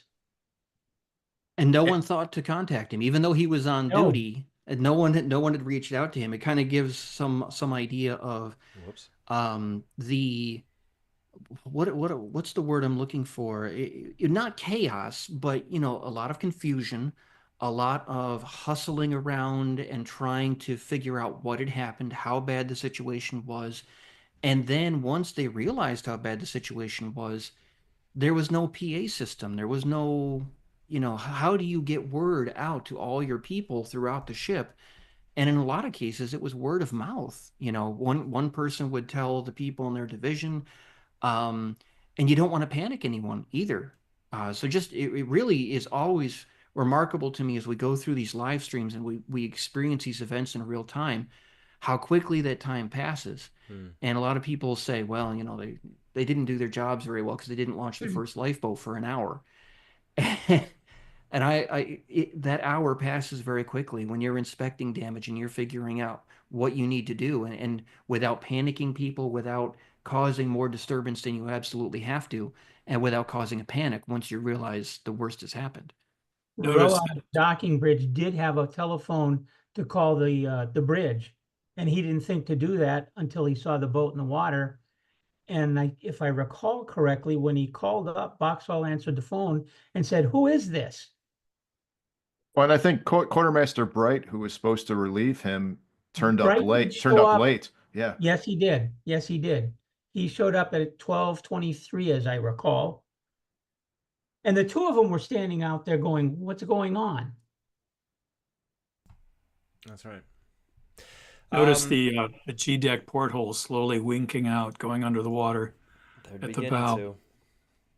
to. Would somebody here please summarize, just very briefly, the damage that the Titanic has sustained from the iceberg? Which compartments were torn open and how bad? Well, Ken, would you like to help take point on that? Oh gosh, when it comes to the interior deep, cargo areas, I'm a little bit foggy. But the ship was able to float with the first 4 compartments completely flooded, and any 2 adjacent compartments anywhere in the ship completely flooded. As long as they were next to each other, it would not endanger the safety of the ship. Any 3 of the first 5 compartments, according to their calculations at Harland and Wolff, would not endanger the ship. But if you go more than 4, and that was the problem, the ice bumped along and scraped and buckled the plates and parted the seams, sheared off rivet heads and so forth, more than those 4 compartments. Isn't that right, Don? And then Yes. It opened up just a foot or 2 into a coal bunker of boiler room number 5, I think, that was the killer strike, really. It was just too much. And eventually it just burst through the coal doors and flooded boiler room number 5, which flooded. I think water was even leaking into boiler room number 4, which was farther aft, coming up down, below the floor in there. And that was a big problem. They tried to stay ahead of it with pumps for a long time, but it's been quite a while since I've, read all this, so I might be foggy on some of the details. The boiler room number 4 happened a little bit later in the sequence. Or at least became obvious later. I think it hold the 4-peak tank, cargo holes 1, 2, and 3, boiler room number 6, and just a little bit of boiler room number 5. Yeah. And of course, that was the most dramatic. As you said, Ken, that was really the coup de grace that did the ship in, was that very dramatic that Barrett recalled, and all of those individuals who were working in boiler room number 6. Barrett later said that it sounded like a cannon going off. And he, the damage forward, no one really was down in those cargo compartments late at night. Much of that damage was kind of hidden from view. But what happened in boiler room 6 was very obvious instantly. With the flooding that happened there, Barrett said it was about 2 feet above the floor plates, I believe it was, if I'm remembering correctly. Right. And it just washed him and the gentleman he was talking to right off of their feet and sent them scurrying through the watertight door before it closed. And that's when Barrett saw the damage that you mentioned going just past the watertight bulkhead into the forward cargo compartment of boiler room number 5, which is coincidentally where they had also had a coal bunker fire earlier in the trip. And the two places were right there in the same spot. And what's amazing to me is that Titanic still hides a lot of the damage that was done to it. Even if you look closely at the wreck, there's some hull deformation higher up, but it doesn't match the height of what Barrett said he saw. And so you still kind of have to play guessing games with where that iceberg damage was, how fast the water came into certain compartments, and kind of work backward from there to achieve a rough estimate of the square footage of the damage. Well, Yeah. and it's interesting too, because Kent and I were looking at some pictures a while back and trying to count strakes, and the damage that should be visible is so close to the mud line that we wish you had just a couple more inches, you might be able to actually see some of it. But one of the things that always I thought would be extremely scary, besides the water coming in, is that it isn't talked about a lot, are the lights that went out in the boiler rooms right shortly after the collision, and they're going in to get lamps to go down in and start drawing fires when the lights came back on. So it's not bad enough that it's flooding and they had to scurry out, but then they're trying to go back in to draw some of those fires, and then the lights went out. So that's just something I always thought would be kind of scary. You get flooding and now the power goes out too temporarily. Oh, yeah. Which And it's means interesting that, oh, Kent sorry. mentioned I was just the going to coal say bunker. that the thing about the water coming in just a little bit into boiler room 5 is like, that means that it had to be past the bunkers to get there. And so it really is quite a ways beyond the watertight bulkhead before it's visible in the actual boiler room. That's And true. if you actually measure from there, actually, I think pretty much from the very forepeak, and we know the first compartment was flooded, it's about 220 feet. And everybody always says a 300-foot gash. Well, literally 300 feet is more than a third of the ship, and that is way too much. And that's always been one of those standard numbers. We were talking earlier about, like, everybody says there were so many survivors, and we have better numbers now. And we know today it wasn't 300 feet. It was at most 220. Yeah, Kent mentioned the coal bunker fire, and we just want to state that there is absolutely no proof the coal bunker fire had anything to do with the sinking. Yeah. It's been proven. That's just That's a good point, Bill. bad rumor. Yeah. The coal One of bunker those, fire one of had been those funny myths. Yes. It gets traction and then it's repeated and repeated, and it's just nonsense. Yeah, Yes. it really is. And it's- Interestingly, talking about the flooding of boiler room 6, let's say, is that here these boilers were as hot as they could be, and that water is just gushing in there, icy cold, and no explosions, nothing. And when you look at the wreck today, the boilers that are visible at the aft end of boiler room number 2, those big double-ended boilers are not exploded in the least either. They show implosion from simply the act of sinking. The fact that there was so much air here, they were very hot as well. They were running, keeping the lights going to the last second. I'm getting ahead of the story here. I probably should talk about this later when the ship is breaking up. But I mean, if any of them should have exploded, it would have been that one and those in boiler room 2, and they're imploded, and that's just from the bow section sinking and plunging deeper and deeper and deeper. The air that was contained in them just was getting more and more compressed, but being pressed from the outside, the pressure, and that's what we see today in the wreck.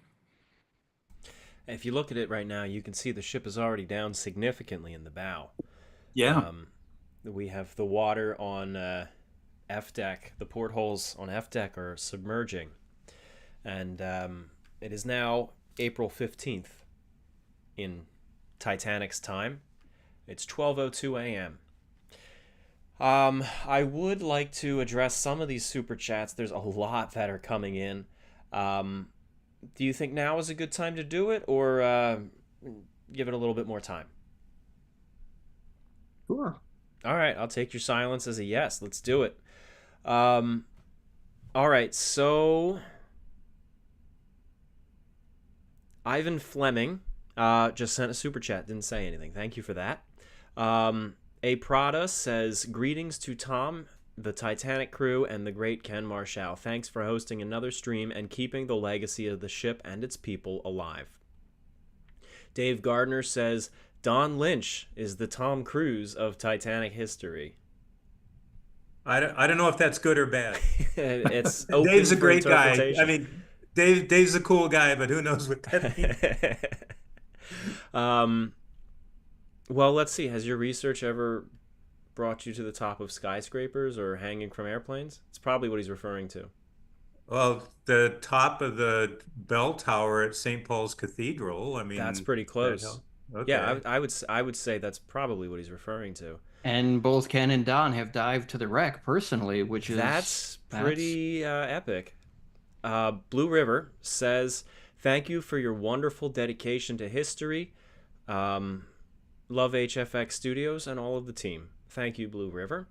Jesse Gillett says, great to see everyone here for another anniversary. Sir Liv says, can you settle this once and for all? Uh-oh. It's always a great way to start a question. Realistically, what could Californian have done had she gotten Titanic's distress calls? My thoughts are not much, really. That's an interesting question.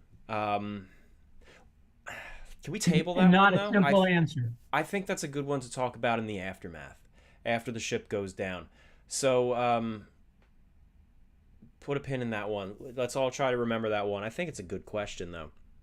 Ocean Liner Nerd says, the name's Lottie. Great to be here with Tom, Kent, Tad, and Bill. Honored to be among my heroes. Your guys' first experience of the story of this great ship. Well, thank you very much. I'm honored by that compliment.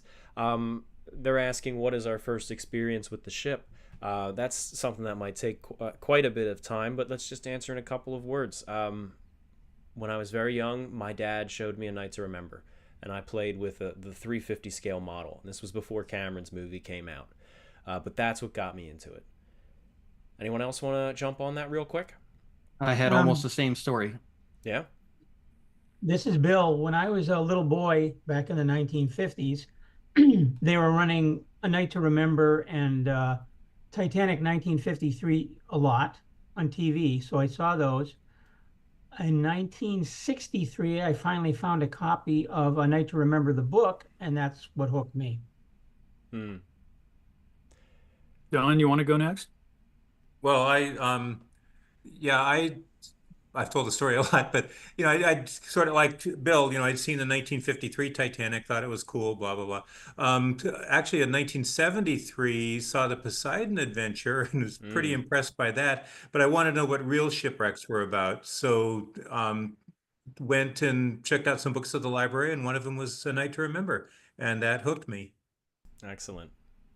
In my case, I was maybe 14 years old, something like that. And I was happened to catch the 1953 movie Titanic on TV and was just spellbound by it. And I remember asking my father afterwards, what an incredible story. It's just, so fantastic. The largest ship in the world and all these wealthy people on board. It was the maiden voyage. You just can't make this up. And he said, yeah, it's true. And I went out and I got A Night to Remember, and that's how I got hooked. Awesome. I got to say, for those who have been following my channel, you might know that I have a son. He is now 2.5. By the way, I have a second son born 3 weeks ago. But Tommy, Congrats. thank you. My first son, Tommy, is now at the age where it's time for me to show him A Night to Remember. I think that's coming up. So we're here talking about it and reminiscing on our first memories, and we almost all mentioned A Night to Remember, or one of the old movies. Yeah. That's about to happen again soon. How about he that? already loves ships. He already loves trains and airplanes and cars. He's gonna. I mean, he's already seen. He saw me editing this, and he's seen my documentaries. I always show him the animations, and he loves that stuff. So I think. Look at the list on the ship right now, and Yes, that's only 5 degrees. unbelievable, right? Be able to feel that if And you these were on the deck. these passengers just like Terminator warping out of the wall. Scary night. Yeah, But also, these people have their sea legs, and so they're not as likely to notice how much it's listing. Because Very when true. you're at sea, True. you know, you sort of take these things in stride. Absolutely. I do want That's a to great mention point. it. I do want to mention the Night to Remember book. It's a great book. I've read it 5 or 6 times at least, but it is outdated Sure. by 65 years. Walter came to various conclusions that we now know, through no fault of his, we now know that could not have happened. He believed that the Titanic sank intact. But it's a great book. It's worth Yeah. reading even now, but you've got to keep in mind, it's parts of it are outdated. Well, yeah, absolutely. One last shout out before we jump back to the events of the night. I saw a super chat just come in. I'm sorry to bump it up to the front of the line, but it's a shout out. It's from the Milwaukee Clipper. One of the things I love, first off, I love that when people ask a question like, "How did you get into the Titanic?" I love that people in the chat answer it as well, and they share their stories. That's awesome. But I also love how many museums tune in and watch these streams. Oh, we have the Milwaukee Clipper. We have the Steamboat Arabia. I saw a message from the Molly Brown House in Denver, Colorado. This is fantastic. I love the history community that just comes together. But the Milwaukee Clipper says, "Hello from the SS Milwaukee Clipper. Love the video, Tom. Signed, the best operations manager of all time, Brock C. Johnson." Or as I like to call him, Dwayne the Brock Johnson.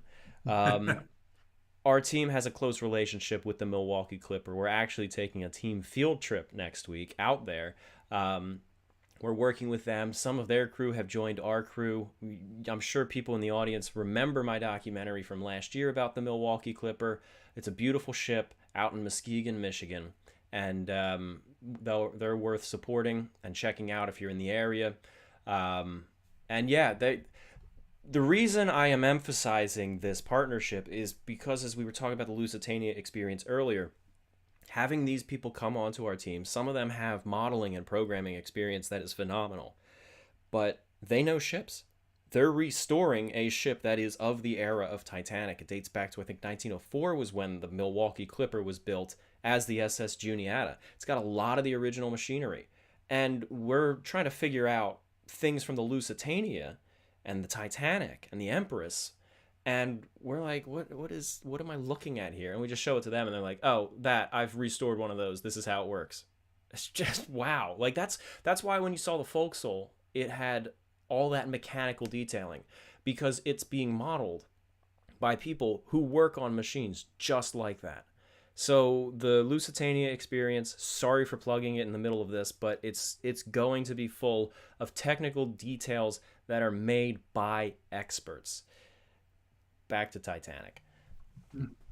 It's an incredible thought. If you want to know how something worked, ask someone who works with that type of equipment and that type of Exactly. machinery. Yeah, it makes sense. Exactly. And right about now, the famous incident with the postal clerks are racing ahead of the water, trying to haul the mailbags upstairs. Thomas Andrews and Captain Smith and some other crew members were continuing their inspection tour, and stewardess Annie Robinson actually saw them come past and heard them remark, "Well, 3 have gone already, Captain," referring to the 3 watertight compartments. And Smith separates from them to go back up on top at that point, and Andrews continues his tour. So Smith knows at this point the damage is very, very bad, even if he doesn't really know the ship is doomed yet. And when he goes back up on deck, he orders them to uncover the lifeboats. They start that process even before they know the ship's sinking. I think that's one of the things that really stands out to me about how things played out in that first hour after the collision is we know that here 20, 30 minutes have elapsed since the collision, but they still don't know for sure, but they know it's bad. But what is happening, as you can see from the animation, is you can see that the men are already turning out on deck. So proactive orders had been given so that if the worst was going to pass, they weren't just sitting back and saying, well, we're on the unsinkable ship here, nothing bad can happen. They were taking action so that at each step, if the next step had to be taken, the foundation for that was being laid so that it could move forward quickly, which is something that I think a lot of Titanic's officers and crew frequently getting a bad rep for waiting for an hour to launch the first lifeboats when in reality that there was that inspection process over time when they knew it was serious. 3 compartments, your 3 cargo holds are going. That's a very serious situation right there. And now Andrews is staying below. Captain Smith peels off to go back up on deck. What is Andrews going to bring the next time? Captain Smith must have been wondering, what is this news going to be? What am I going to hear next? And how can my crew and officers be ready for whatever I hear next? It really is a sobering thing to think about from our perspective here tonight. We see that boat 14 has already been swung out. Yeah, yeah. Can It we really is. can we jump back to the postal clerks? I think that's another myth that's worth discussing, because they're commonly accepted. I believed it as well, and I'm sure I mentioned it in some of my earliest anniversary live streams. But it's a common myth that they were the first casualties, and they died down in the mailroom pulling the baggage out. But we know there's firsthand accounts and eyewitnesses who saw some of them up on deck. Now, none of them survived, so it is true they were heroes. They did their job as long as practical, and then but then they also went up on the deck. Who was it? It was one of the stewardesses, I think. Was it Violet that saw one of the postal workers? It's possible it was her, but also at least one of their bodies was found. That's right. Yes, definitely. Yes. Marsh, I think it was. Yes, yeah. Well, And and wasn't Gwen also, maybe Gwen and Marsh? I think both of them. And if you're No. killed down below decks, your body's not coming out of that postal room. Right. And, Yeah, and really, honestly, the flooding was enough that they were moving ahead of it, but it wasn't so fast that they weren't in a section of the ship where they feasibly could have Yeah. got trapped by that. They were right by a stairwell and could have climbed right out without any trouble. That was when I was writing the script for THG back in the day, and I was, coming up with the story. I had a segment where you were down in the postal room, and that was something that you could witness and experience, and none of it was making sense. How do you get trapped? I mean, I thought maybe something collapsed, but still, like that, it doesn't hold up. That it floods so slowly down there at that point in the sinking. It's picking up a little bit now, but it floods so slowly. It's not necessarily a place you can really get trapped in. So it wouldn't make sense in a practical sense. Right, years and- ago, I wrote an article about the recovered bodies, and I was just looking at it, and two of the postal workers' bodies were recovered, and if you compare that with the percentages of people that were recovered versus not, they fit right in with all the other percentages. Two That's out of 5, right? 40%. In fact, that's even a little bit better than Yes. the total number of people that died versus were picked up. Exactly. So I'm positive that they were all on deck at the end. I Yes. would think so. And just to comment about the number of people on deck, as you were saying in the illustration here, the imagery is that there's already crewmen on deck, but there were also firemen on deck right away, because the firemen in the flooded boiler rooms, they knew what was happening, and they showed up on the boat deck, and they were right there when they were ready to start loading the lifeboat. And isn't there an account, and it looks like it was Chief Officer Wild who kind of herd some of them away from the boats because they were standing near there? Yeah, they had to be told to get back and everything so they could load the boats. And I think somebody even brought up what they called their kit. He had his bag of his stuff and threw it in the boat and said, "We've been assigned to this." And somebody told him to get out and go away. But I know that I think Washington Dodge talked to a few of them and they told them that it was very serious down below. And right about this time, Captain Smith had popped into the Marconi room and told Jack Phillips and Harold Bride to prepare to send CQD, but did not do it until he came back and told them, just to get them prepared. Another instance of being proactive if the worst was going to happen. Mark, did you have a thought? Yeah, well, I was just going to add, because obviously we're seeing the animation, and there's that point. Although from our perspective, you can kind of see visually that the ship is badly damaged and what is happening, and it's much less obvious, to those people on board. But the amount of flooding that has happened, because I'm kind of a, I like my statistics, but we're approaching about 20 past 12. So we're talking 45 minutes after the collision. And I think it was Edward Wilding's calculations that he thought about 16,000 tons of water had entered the ship. Now, Sam and other colleagues ran the numbers when we did the Centennial reappraisal book. So you just get that plug in there. The conclusion they came to was somewhat less. I think it was about 13 or 14,000 tons of water. But you look at that in terms of the context and just how bad that damage is, and it really is deceptive. We're now to a point where the flooding's slowing somewhat, but this serious damage, it's just not becoming apparent to people as yet. So you really see that contrast in the ship seems really, really solid, really safe. Even though they're aware of the flooding, there's quite a few people.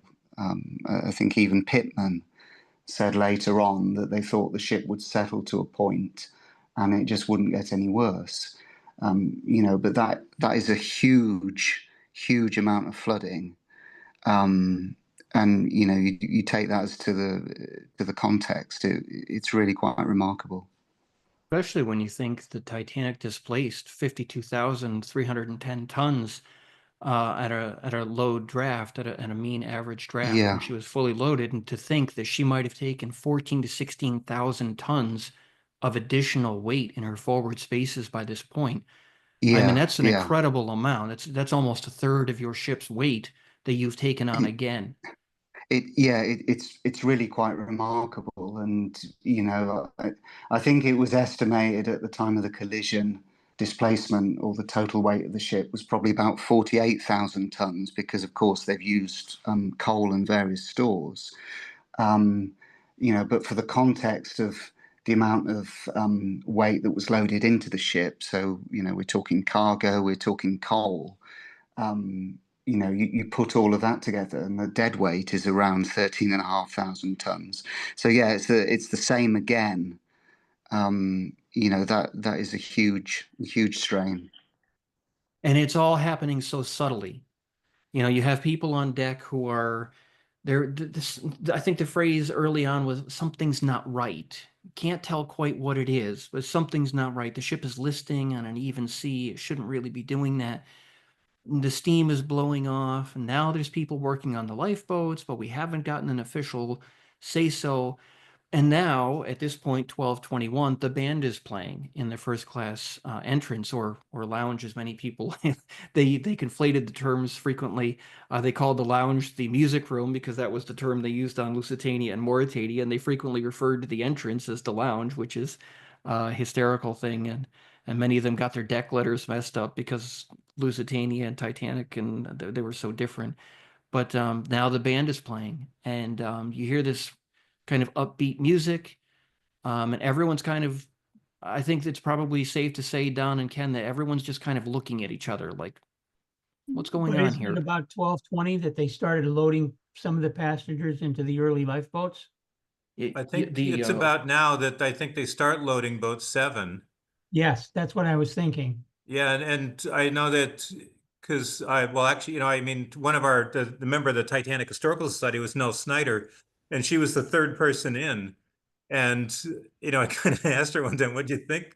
What'd you think? And I mean, she just said, somebody said, let the brides and grooms in because nobody was getting in. It felt too safe on deck. And somebody just yelled, well, let the brides and grooms in because there were all these young couples who'd gathered around. And the bishops got in, and then she and her husband got in, and then other people followed. But you have to think about it as you're 75 feet or roughly above the water and in an open boat hanging over the side. And I know Mrs. Dick, who was nearby, she looked over and it just looked like such a long way down. And And there's number 7 right there. yeah, and yet so brave to get in, to these, I guess they were adventurous, whatever. And so they were, really, not even thinking the ship might sink, but they got in and I guess they did what they were told. And somebody can refresh my memory. Was that 60 or 65 feet, the full height from the boat deck down to the water? Something like that. So that's I quite a seem drop. to recall 65. Yeah, That's what I kind of recall too. that's quite a Okay. drop. That's pretty precarious looking, and when it's dark down below, and they have to step over into the boat, and that is a little bit scary. You want to know what's darn near miraculous is in the annals of ships sinking of anything like this size, when you are filled with this much flooding, that Titanic is so relatively stable. We talked a lot about that in Jim Cameron's, I guess, the 2012 Final Word documentary that we did with National Geographic, Don. But, Yes. ships just, we're not really aware of any ballasting that was furiously going on to try to keep the ship stable at all. And yet, look at it. Well, but Every other ship you can think of, Lusitania, Andrea Doria, Bismarck, whatever, they start lolling. They go over very they roll quickly. over and they don't recover. And, if they list too far, you can't get it back. But, since all of the engineers died, we don't know what efforts they were making to keep the ship on an even keel because we don't have the testimony of the people who would have been doing it to tell us. Good point. And there's something that really poignant, which I want to give full credit to George Behe since he wasn't able to be here with us. But Thomas Andrews, throughout the early part of the sinking, was reassuring passengers, stopping and talking to them, hand on the shoulder, saying everything's going to be okay. When he is finishing up with this inspection, he's seen rushing up the grand staircase. I know Sloper and a couple other passengers saw him what was described as a look of terror on his face, taking 2 or 3 steps at a time, racing up to the bridge. And then, of course, his assessment to Captain Smith, I think he said it was an hour to an hour and a half, and the ship lasted even longer than what he estimated it could. Yeah.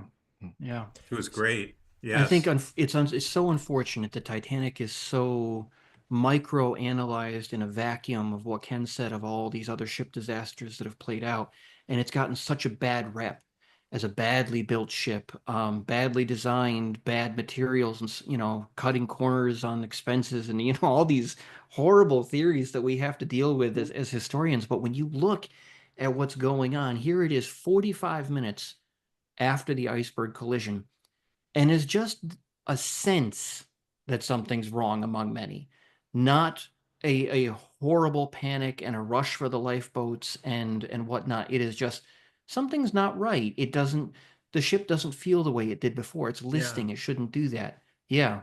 But this is up in, we're topside. If you were down in third class, there's a crowd of people evacuating the bow, and they're heading down Scotland Road, as they called that long corridor that goes to the stern. And a lot of them, they've taken their luggage, and they're all heading aft because the forward steerage cabins, and of course crew cabins as well, some of them have already flooded, and they're getting out of there. But of course, the people in second and first class don't know that. They just, it's still a calm night, like you said. It's just the ship's gradually settling. And this is one of the things we learned working on the movie set And so many people, right up to the end, said they were unaware how far the ship had sunk until they got in the lifeboat and got away.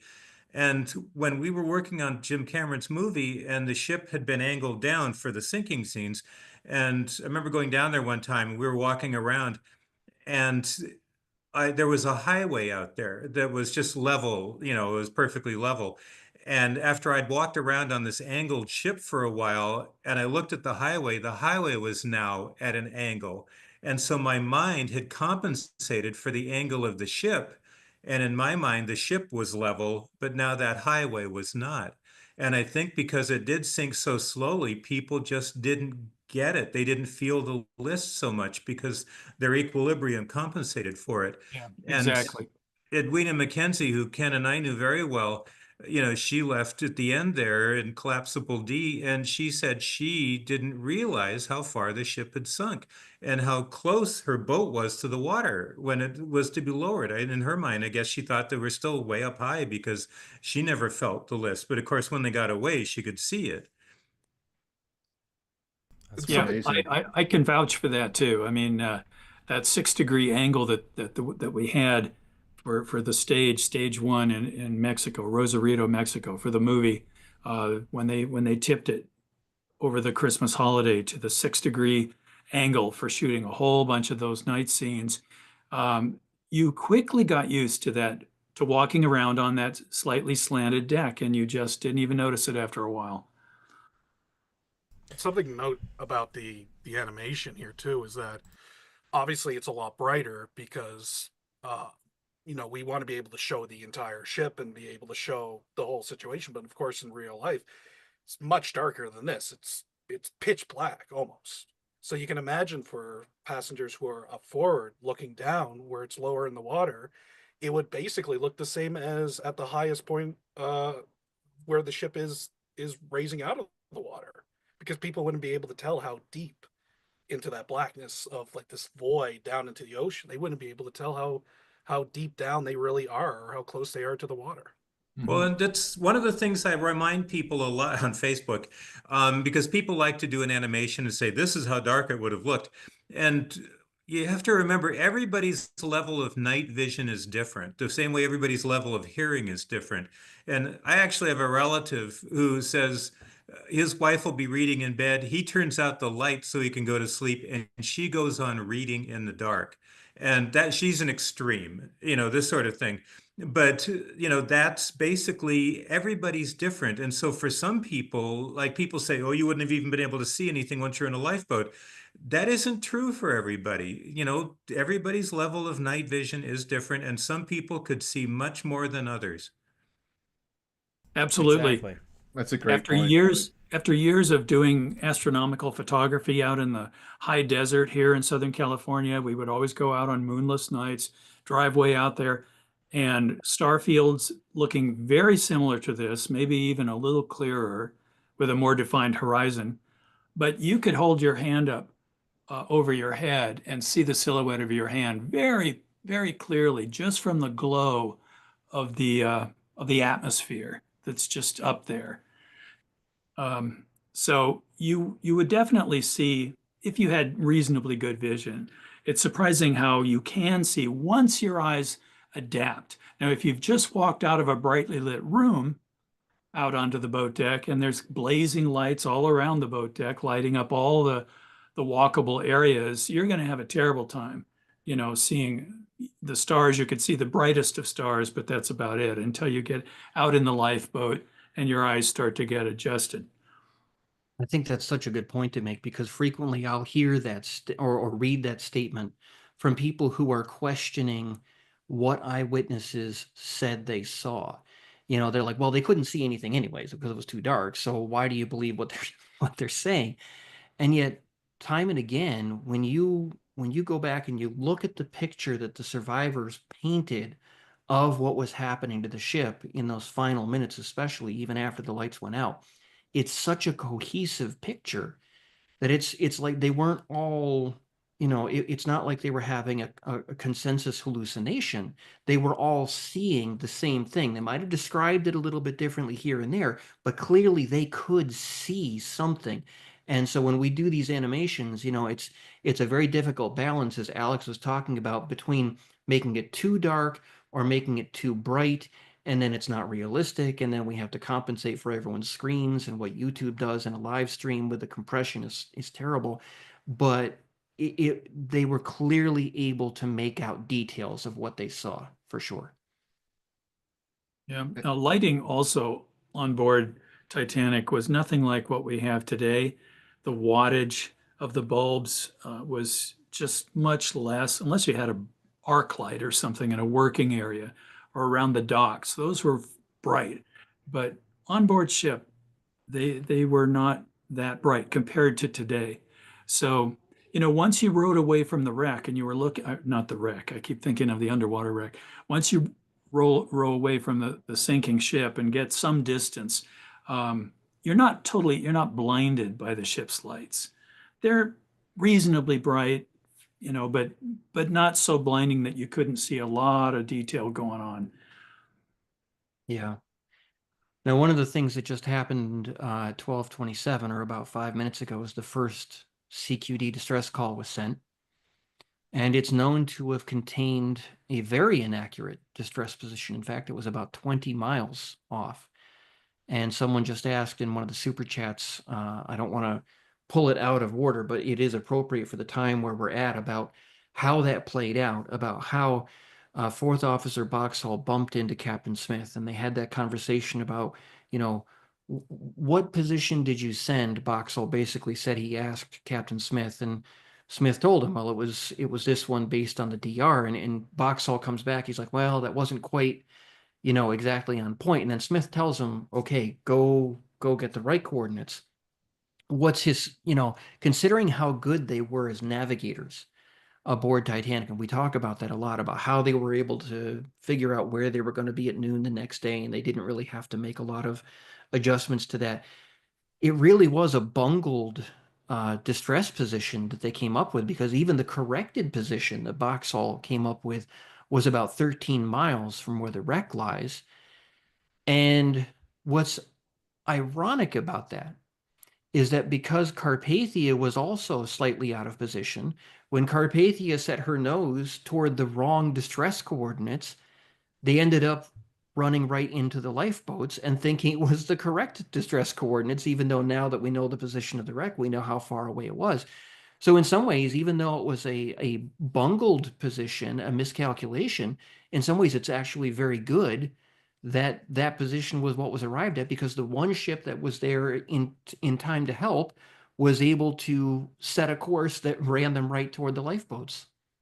Well, certainly very lucky as well, I think, Kent. And also, this is kind of partly where the myth comes from about Carpathia, that heroic dash to Titanic. And, people saying, well, this older ship that was designed for 14 knots and is doing, what was it meant to be, 17 and a half. And of course, if you take into account the correct position, not to detract from the rescue effort, but it was quite a bit less than that. And one of my recent research projects, we've been looking through the Carpathia, engine and coal consumption logs. And, I think, was it Bissett who probably said it was a good 15 knots, maybe more. So that's probably a bit more realistic. Yeah, amazing. By the way, I just have to jump in here. We're hanging on this scene for a long, long time, and it's given me the realization that this is so accurate under a very bright full moon. This is exactly what you would see. Maybe the funnels are a little bit lighter than they would look. That buff color might have gone a little bit darker. I don't know, but the lighting on those vents, the stokehold vent right in front of the first funnel, the top of the bridge there, the wheelhouse, that is what you would see on a very bright full moon night, which of course we didn't have that night. But you got to do this in order to produce a show. Yeah, exactly. I think, what was it, in one of the special features on the Titanic movie, Jim Cameron said, well, I have to show it somehow. He was recorded as having said that to one of you guys. It's too light. And then you guys were like, yeah. And then he says, but I have to show something on the screen. People don't want to. Exactly. And I remember that. Yeah, that yeah. saying it would just be a black screen. But I just a shout out to Ken is that I've always said this before is because I'm not an artist in any sense of the word. Ken sees lighting. I see, length, width, height, depth, color, whatever. Ken sees lighting. And you've shown that here, obviously. Well, everybody will Speaking of notice right lighting, now. that must be the Morse lamp going Yeah. off there. Yeah, the ship on the horizon, they're trying to raise with the Morris lamp. And right at 12:37 is shipboard time when they first reached the Carpathia and said, we've struck an iceberg. It's a CQD, old man. So that's happening all right now. They're trying to reach the ship on the horizon with the Morris lamp, and they're now in communication with Carpathia.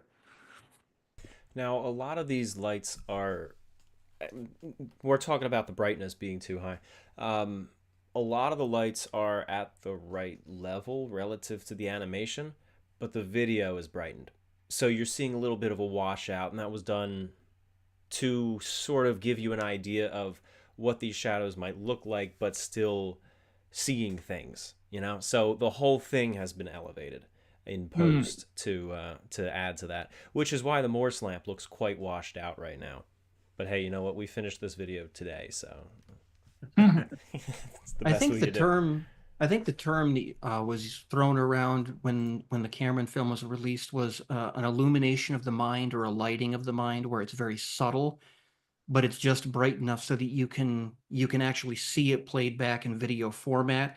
It's not, particularly spot on accurate to the lighting of the night, but it's something so that it's subtle enough so that you can kind of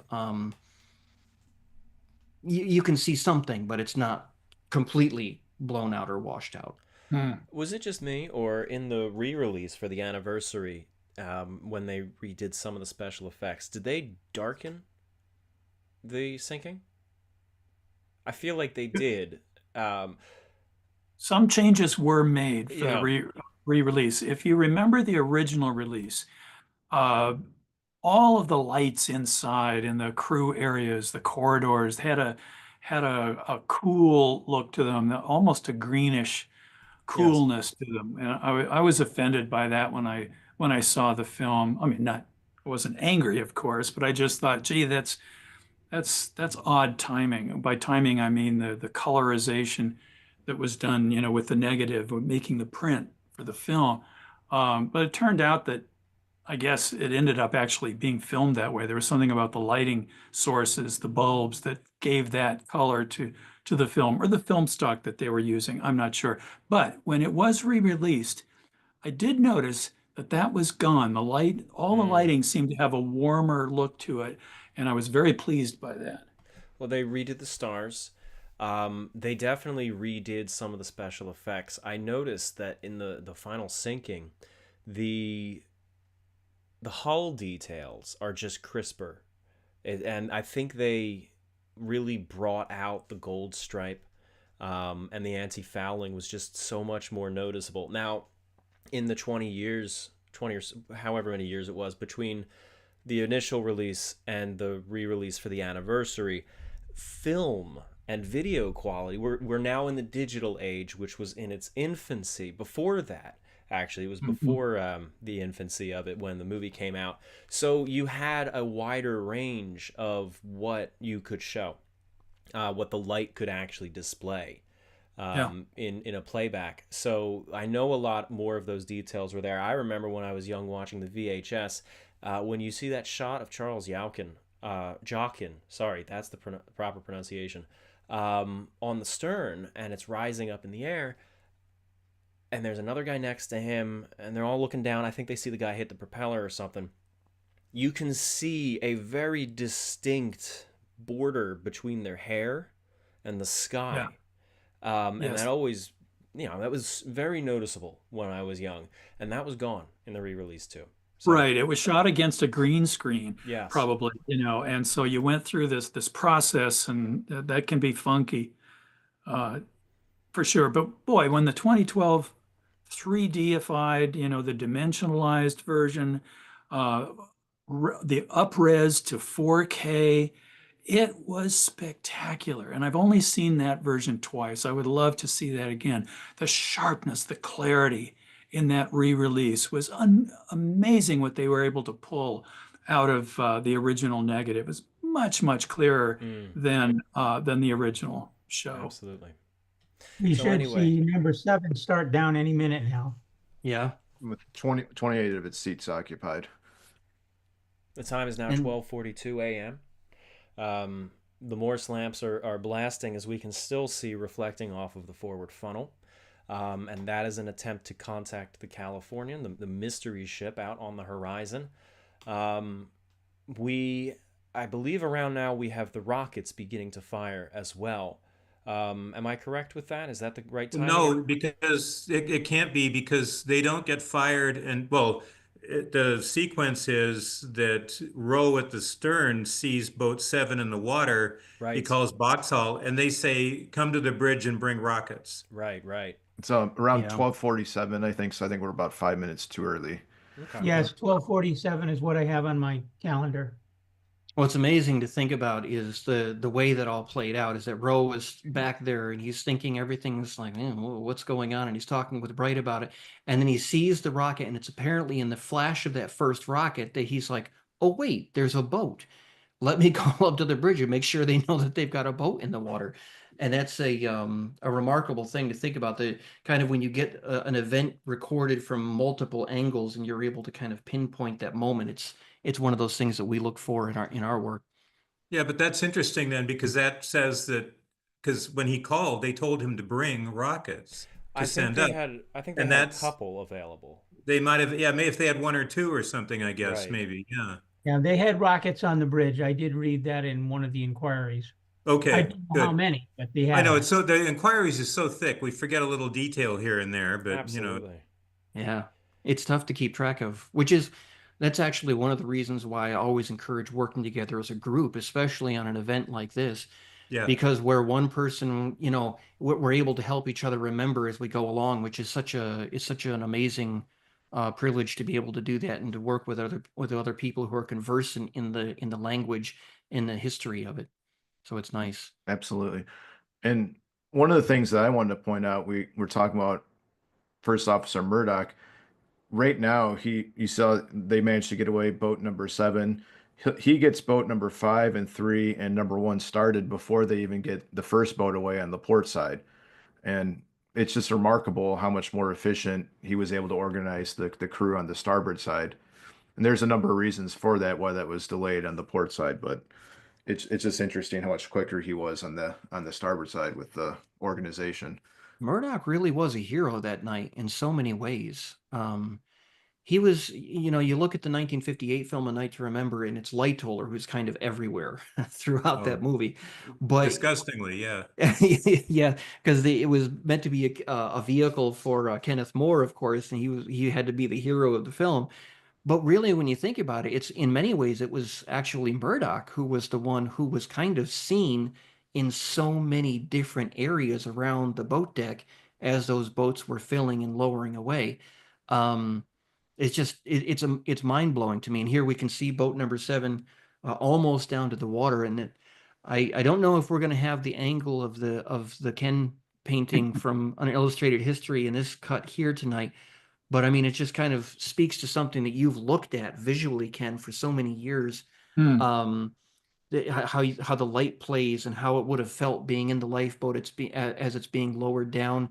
Maybe you can speak to that at this point when we're seeing that on our screens. And boat number 5 is starting to go down. Well, and it's interesting because Murdoch getting these boats away so early, there were people who didn't get into them who then later didn't get a chance. Like John Jacob Astor and his wife were there at boat 7, boat 5. And then I'm trying, the guy with the mother and his sister, I can't think of their last names, but Baxter, they I were think. there. I'm sorry? Quig Baxter? No, it was Sarah Compton and Alexandra Compton and their mother. And actually, Richard Beckwith called to them to get into boat 5 with them, and he wouldn't go. he wouldn't get his mother and sister into a boat or anything. And then, of course, later, I think they got into boat 14, so a much later boat. And at that point, they weren't taking men. Of course, it was on the other side. And of course, Astor ended up on the other side, and he couldn't go with his wife when he wanted to. And so these boats got away so early, the urgency wasn't felt yet. And so it's to Murdoch's credit that he was getting them away, but they should have been pushing the urgency on these people, and they didn't, unfortunately. We just saw the first rocket go off. Yes. That's a really interesting insight as to the fact that these boats are leaving so prematurely. I mean, prematurely is not a good word, but relative not a to good, the not the best choice. No, No, I know what but you mean. relative to the sense of urgency that's going on And the right sense now. of stability of the ship and everything. Yes. Yes. No, that's very interesting. So right now we're looking at boats. What is this, 5 and 7? Correct. The first boats to leave, and meanwhile we have the boats readying on the port side. I think we might cut to that shortly. But as you can see, one thing that struck me with putting together these animations that you don't really, at least I didn't think of too much prior, is how long it takes to lower these boats. Some of these take 3 to 5 full minutes just to get from the boat deck down to the waterline, especially in the beginning when the ship is at its full height. Actually, since we were just talking about the movie a little bit, I know that they had accurate well-in davits, and the boats were launched the same way. Did you see that in the movie? Did it actually take that long, or is that something that we're showing wrong? No, I think it's being shown correctly, but in one of the documentaries, and Ken, which was that again, Last Mysteries, or where we launched the lifeboat and, to see how long it actually was supposed to take. Yeah, that was back in 2017. Gosh. Yeah, but that wasn't that wasn't the full height. It was just to see how long it took to get it uncovered, get it, Right. cranked out, and then to get it down. But, the thing is, these are being lowered by hand. You've got men feeding ropes out to get the boat down. And, and of course they're going down at, each end at a different angle. One will be feeding faster than the other. And so I'm trying to think now, because we did watch them launch several boats for the filming, completely to the water. And I don't remember how long it took, but of course that's done also for, effect for the movie. So it might not be the best, choice. Sure. I will say, Kent and I were looking at that documentary where all of you did the experiment with James Cameron about the lowering, and we compared the time that was concluded in the special to what the witnesses in 1912 said about how long it took to lower one of the boats, and it actually was very comparable within a reasonable amount. So I think that experiment was accurate compared to what people back then were saying. So that was kind of validated that to a certain extent. The eyewitness statements and the tests that, as they aired in the documentary, because we weren't behind the scenes, of course, but you could draw a straight line between the tests and what you guys were saying on the timing for your estimates. I was like, that's awesome. That's great. Yeah. That is Yeah. great. I do remember, Jim, wanting the full thing from the moment of uncovering that boat, and then getting it ready and lowering it down, and then how quick, could he cut the rope to release Yeah, it it was and all about of that. cutting the rope for boat 13. Yes. Because With a penknife, an actual this was penknife. this Yeah. was a response, to the criticisms that are inevitable when you make a film like this that was so tremendously popular and successful. Out come the critics. You become a huge target. Of So course. they could have never done this, and you can't do that, and there's no way you can cut through rope with a pen knife. Blah blah blah. You get all of this stuff. So that's what that motivated him to test this out. So another thing that I'd like to touch on real quick. Actually, first, let me mention something else. We had a very generous super chat quite a few minutes ago. He didn't say anything, but it's from High Treason, and I just wanted to acknowledge that and thank you for that. There was no text attached to it, but it was probably the most generous super chat we've ever received. So thank you for that, and also thank you for being a member of my channel. I saw that you are. So we have these boats swinging out. And we had touched on this a couple of years ago. That so we're with the Milwaukee Clipper. They have Welland davits, and I've swung out boats on there just for fun to see what it was like. First off, it's very exhausting. You need a lot of upper body strength, and you need to crank it a lot just to get it to move an inch or two, at least on their Welland davits. But Yes.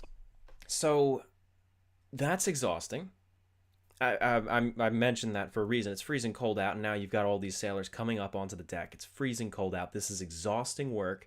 They're brand new, so these might be difficult to crank. You have to stay on top of oiling them and greasing the gears and all of that. I'm sure they had been, but if they hadn't, there's difficulty there, further exacerbating how hard it is to crank these boats out.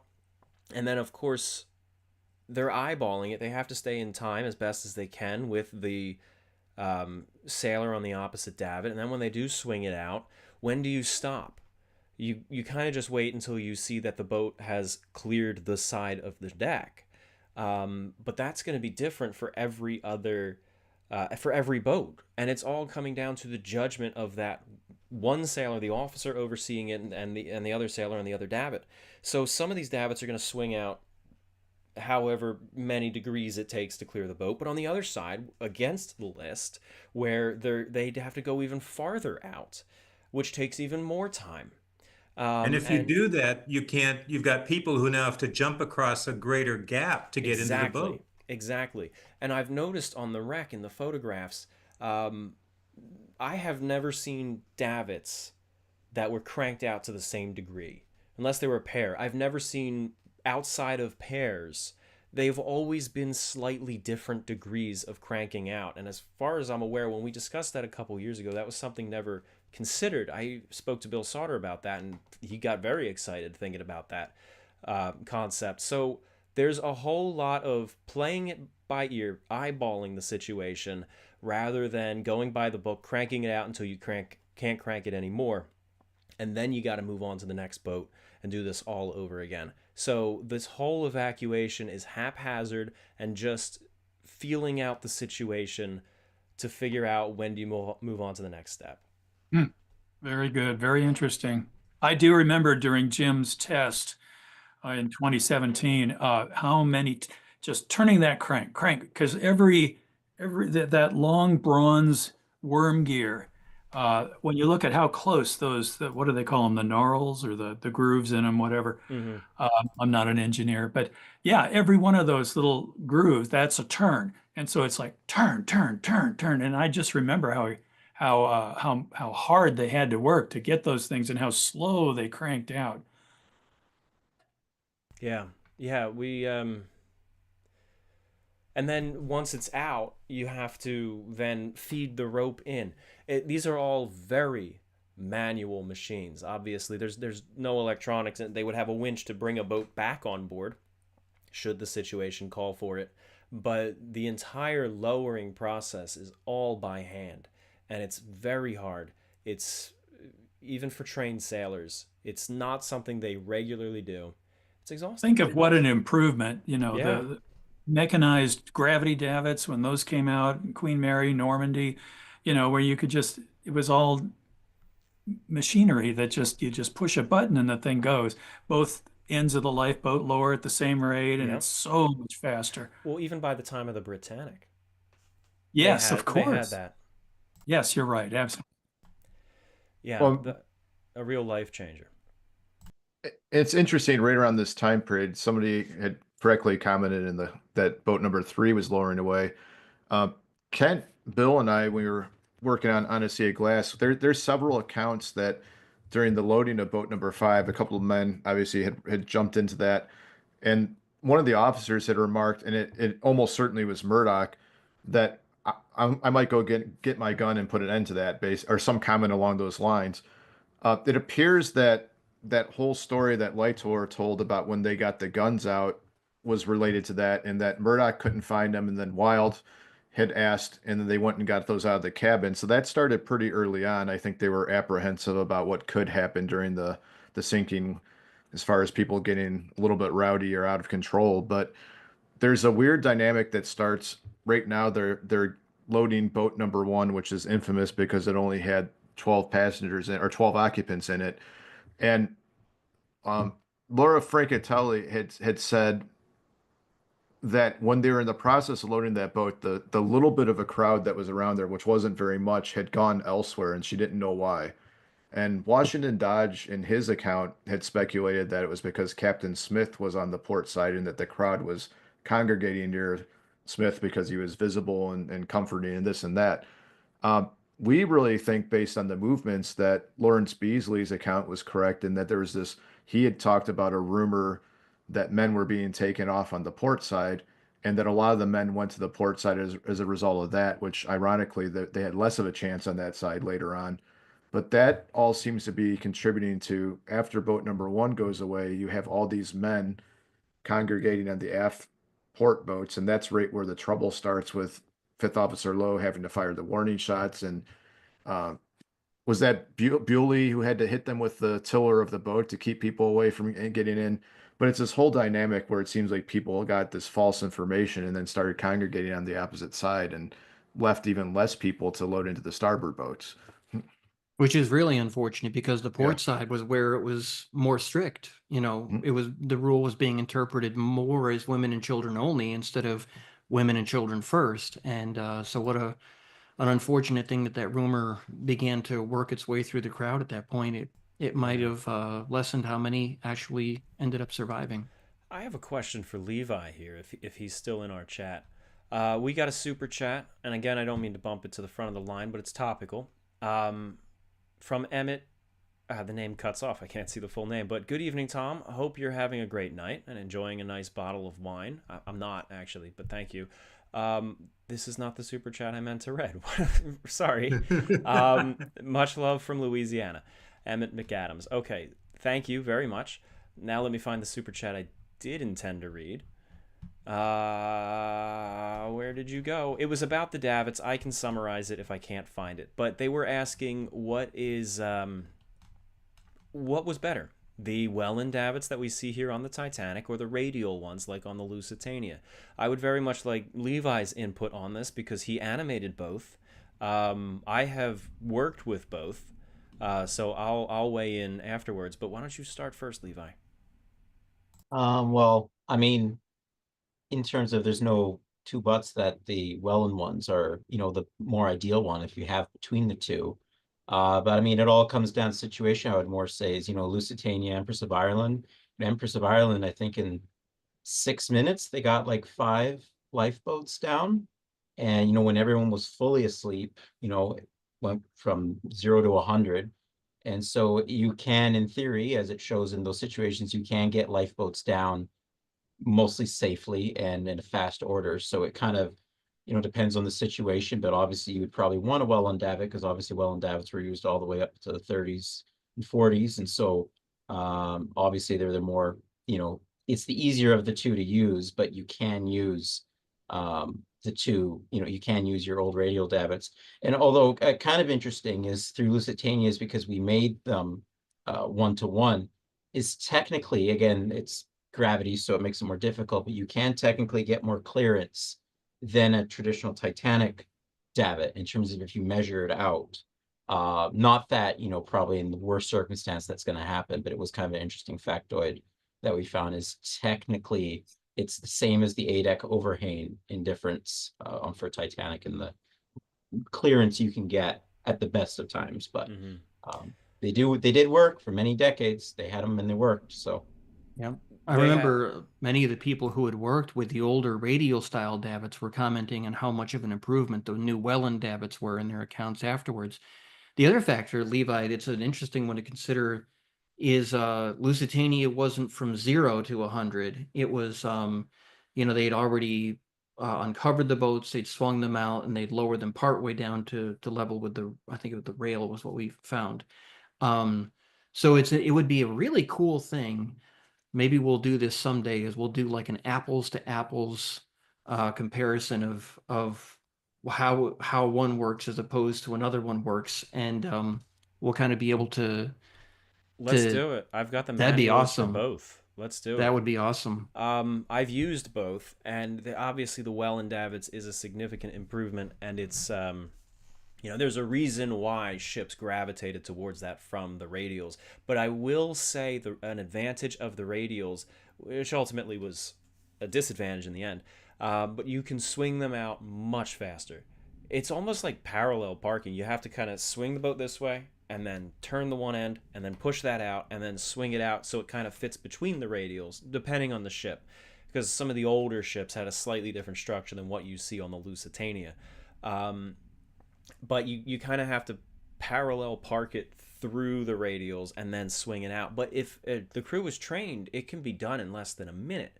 But the problem is, unless they have a locking mechanism to prevent them from continuing to swing, which they didn't always have, they sometimes just had it in the inboard position. Once it's out, it's swinging wildly. And you see that on some of the older steamers, such as Atlantic, such as the Hungarian of the Allen line, such as the Indian. As far as I'm aware, once the boats were out, it was kind of just chaos.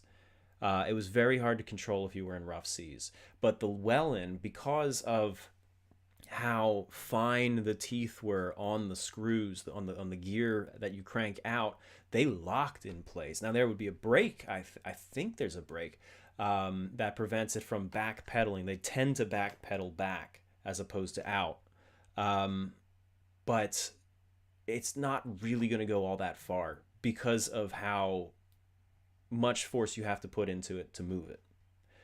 Also, I got a thunderstorm rolling through my area. I think I do every year at this night, but that might have some sort of an impact on the stream, but hopefully not. Viewers will, if you notice now, you can see boat number 4 is lower down to A deck, and they're have abandoned it essentially because they're trying to find the cranks for lowering down the windows. But you see boat number 8 lowering down, and that's the first of the port side forward boats. So quite substantially later than the forward starboard ones, as we talked about earlier. Mm, yeah. Yeah, it was interesting that when you were talking about, the swinging of the boats and everything, and it reminded me of a story where at boat 5, Elmer Taylor jumped in at the last minute. People blamed it on, Henry Frauenthal, but they said it was a large, heavy man, and Henry Frauenthal wasn't heavy. But it was apparently Elmer Taylor because Harriet Crosby related later that it was him. But she was always upset because he was heavy, and she thought he might have tipped over the boat and spilled them all into the ocean. And she clearly had no knowledge of how centers of gravity work. But, that was, the layman sort of thing is that, these people did feel, like I said, it was amazing to me that they even got in the boat because, they felt that's how unsafe, I guess you could say she felt it was, that it could tip over at any moment. Yeah, yeah. Yeah. Well, you cannot underestimate how hard it is to go from a relatively stable, giant, well-lit, warm inside ocean liner and step Yes. into this frail little boat in the freezing cold over a black abyss. And you're being separated. They're telling the women, no, you can't bring your husband with you. You have to get in this boat alone, which would be hard enough today, was unheard of back then. Yes. This is very difficult. Well, there's a Um, great quote by Elsie Bowerman, who gets into boat 6 here with her mother, and they were just the two of them traveling together. But she never really, that we know of, wrote a full account of the sinking. But she did say once later how strange it was to be on the greatest ocean liner, I'm paraphrasing, in the world. You're asleep in your cabin, there's a knock on the door from your steward, and within half an hour, you're in a lifeboat out on the ocean and you're pulling an oar. And Unbelievable. just the contrast from the comfort to the cold and the basically an occurring disaster, that's one of the few things that she ever said about it, because I guess that kind of stuck in her head, that Yeah. just within a few minutes she had just gone from the comfort of a perfectly safe ship to being in a lifeboat rowing at pulling an oar. Well, I will say that history repeats itself. It's kind of funny. I just did a documentary on Charles Lightoller and his yacht Sundowner in Dunkirk, in the evacuation of Yes. Dunkirk in 1940. And I had read that. So they pulled up the yacht alongside a British destroyer called the Westerly. They were too short, too low in the water to go up alongside the Mole, which was the jetty they were evacuating from. So they went up alongside this British naval vessel because it had a lower freeboard, and they had all of these British troops already on board the Westerly. Sorry, the Worcester. The Westerly was a different boat. Worcester.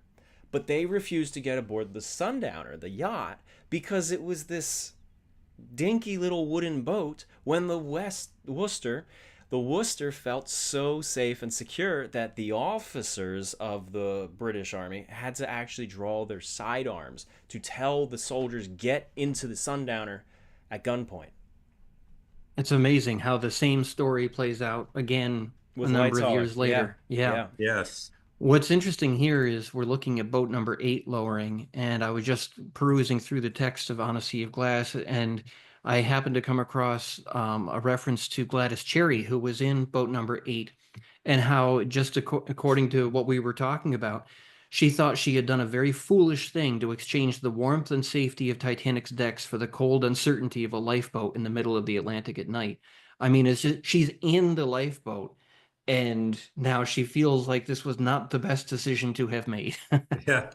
What was she wrong? It Yeah. was the Incredible. best thing she ever Incredible. did, probably.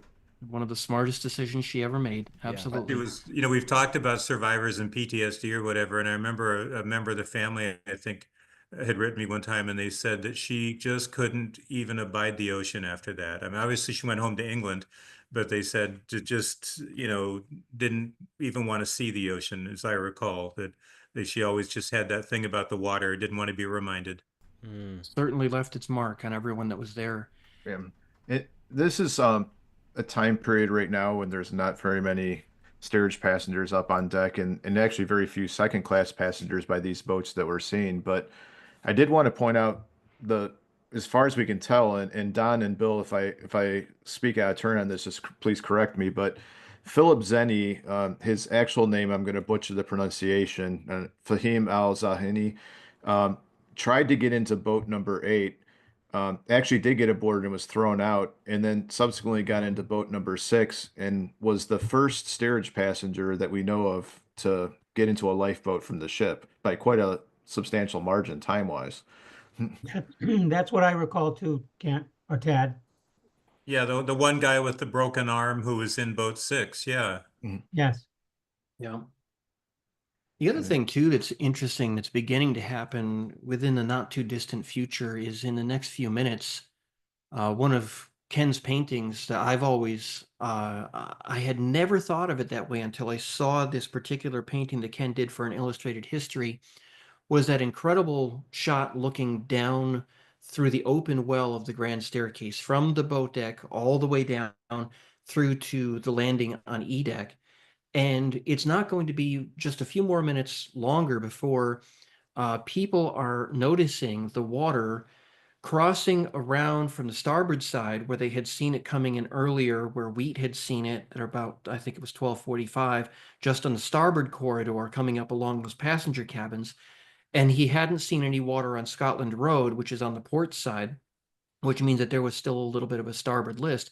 But in very short order, that list is going to begin flattening out, and that water is going to be moving through that entrance there on E deck, which brings Ken's painting really to that moment when you could be in an area of the ship that seemed totally fine. The band is still playing in the first class entrance, and yet if you just stopped and you looked over that railing and looked down, you could see that water, all those decks below, how far the water had gotten into the ship at that point. It must have been a truly terrifying thing. And we couldn't find an account by a first-class passenger where they said they looked down from above and saw that. Because you're right, that is such an impressive view. Somebody should have said something. Somebody should have said, I looked over the railing and saw water way down there. And we couldn't really find one. And I know that people, obviously, in forward on E-deck, first-class passengers by that time had been flooded out of their rooms. And yet, we just couldn't. So, because somebody you go on to do the painting, I think Ken has stepped away for a minute. But I remember that was one of the issues, because I did contribute to the painting, and that, I provided the information about what the Allison family is wearing, because they're seen in the painting there. And so, but it's a great shot. It's wonderful. That's a It's one of my different painting. favorites. The Allisons are on the, no, you're correct. You're absolutely correct. It is the one where you look all the way down to E deck and you see a chair floating at the bottom and a pillow or something. And that does have the Hudson Allison and the family in it. Yes, Yeah. Such a tragic story in that family too. exactly. Yeah. In fact, as we're watching Boat 8 leave, there goes the maid. She went up on deck to find out what was going on, and they forced her into the boat, and and she's gone, and she didn't get a chance to go back and tell them. Yeah. Yeah. So many stories. I think that's one of the such an important thing of the work that you've done over the years, Ken, is before we had computers, before we had the ability to do any angle that we wanted at any, or a $200 million set that's being filmed in Rosarito, you were there, and with your imagination and with your knowledge of the ship and the way things looked, you were able to take these concepts and you were able to visualize them so that people like us could look at that and it would strike a chord. It would really hit home with us. And I think that's one of the reasons why every year we have so many people in our chat who say that they were inspired by your work. And I've seen so many comments to that effect tonight. Again, it really is just an amazing thing. How much legwork you've done in helping us to be able to visualize these concepts. So, if nobody else has taken an opportunity to say thank you, I wanted to say thank you for all of the work that you've put in on this over the years, for Oh, sure. thanks. I appreciate that. And that's all I could ask for, to leave a legacy that inspires other people. What a great tribute. I really appreciate that. Yeah, it certainly is felt by many people. We see it every year. It really is remarkable. So, and thank you again for joining us. I know, I think it's your third or fourth time with us, and we appreciate the time that we get to spend with you on these anniversary events and get the visual insights and it's such a unique thing to be able to do. So, and thank you also, Don, for taking the time out of your schedule tonight. Hey, my pleasure. And Mark as well. And Mark. Yes. Yes. I'd like to tackle a couple super chats if we've got a little bit of downtime in the action right now, if that's okay. I just don't want them to keep piling up. There's so many coming in. Excuse me just a second. Is it okay if I just take a very quick break here? Yeah, absolutely. Okay, if one of the super chats has a question for me or something, we'll get it when I get back. Yes, of course. All right. Shelby Lewis says, I had read an article today saying that Frederick Fleet had rung the bell 3 or 4 times before the famous 3 rings. I had never heard of that. Is that true? I don't know the article that's referring to. Well, that's a George Behe thing where he, went through a lot of testimony and survivor accounts, and apparently the iceberg they hit was not the first iceberg they saw. It just happened to be the first one directly in front of them. And so they'd passed several icebergs, and of course, each time they passed something, the crow's nest, the lookouts would warn the bridge by ringing the bell. So they think they've passed. I think we believe they passed 2 icebergs before they finally hit that one. What are the odds you're going to strike the first iceberg you see? Let's face it. Yeah. Right. Right. And that article by George Behe, I think, was 1991. It was quite a long time ago. It's on one of his pamphlets that he put out long before he was doing books. Okay. Nicodemus says, love this every year, sending this in memory of my Nana Helen and great Auntie Patricia, Wallace Hartley's first cousins. Thank you from the Hartley family for all that you do. That's really cool. Thank you for that, Nicodemus. Nice. Dr. Adam Bright says, greetings from the Maritime Industry Museum at Fort Schuler. Sorry, I'm reading this off my phone and it's quite small. At Fort Schuler. It's always a treat to watch the stream every year, and I hope it continues for many years to come. Well, thank you, Dr. Adam Bright. That was, like I mentioned earlier, we have a lot of museums that tune in, and it's great. It's wonderful. The historical community comes together and remembers this night, and it's a real honor to have them all tuning into us. It really is a reminder of why we all do this. Joseph Yes. Strickland says, "Thank you, Tom. Could you all weigh in on your thoughts on the new VROV Magellan game and how that might affect the Titanic community going forward?" I'm going to keep that one very brief because actually on the Steam and Splendor Network, Kent and Tad and Bill, you guys played through that, right? Or no, I don't remember who it was, but We Kent was did. there. We did. Yeah, we did it twice. We did 2 live streams. They call them Let's Play on YouTube. Yep.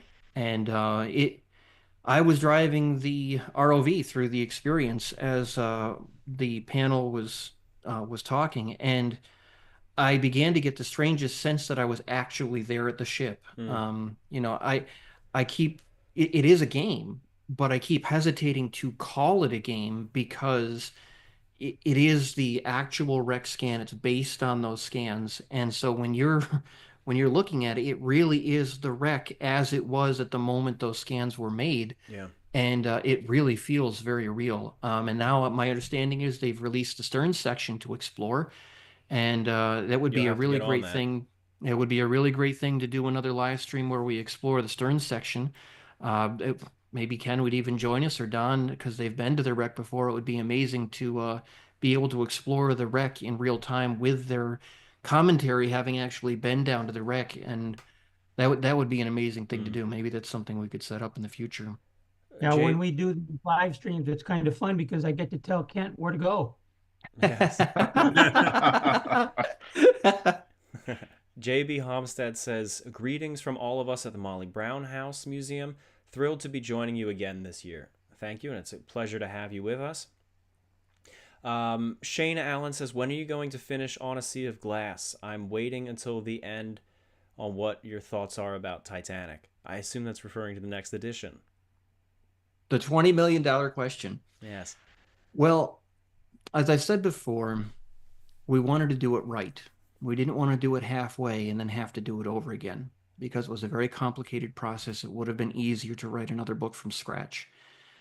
And as we were doing the research to bring the text up to date, we got into some very complicated research areas, including analysis of what order the lifeboats left in and what times they actually departed the ship, and crew movements and officer movements and passenger movements and flow of personnel from one spot to another. And we had done that to some extent with the lifeboat article many years ago, but this was like, to me, I don't know how Tad feels about this, but to me, it was like the next level because we have more available to us now.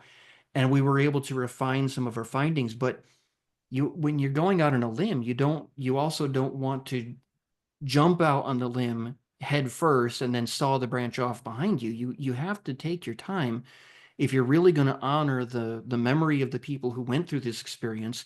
If you're going to try to tell their story, you really have to try to buckle down and do it right. And I really appreciate all of the readers and fans who've been waiting patiently for the 4th edition text. We don't know when it will be done. We're coming closer. We really are. But then once we're done, then we have to take it to our publisher. And the next portion of the phase has to play out from there. So to answer your question, we don't know for sure, but hopefully we are making solid progress at this point.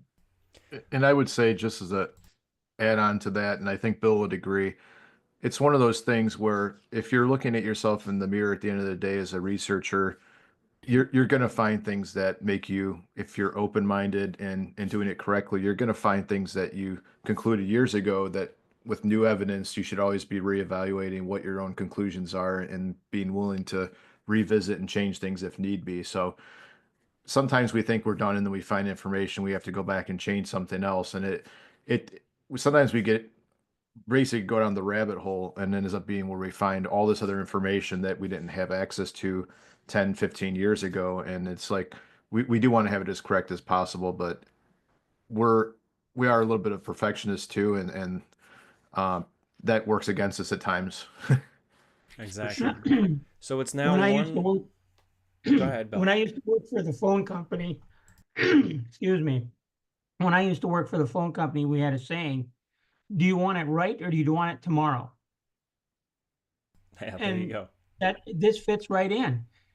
It's going to take as long as it takes. I mean, yeah, we'd like to have it done tomorrow, but honestly, we can't.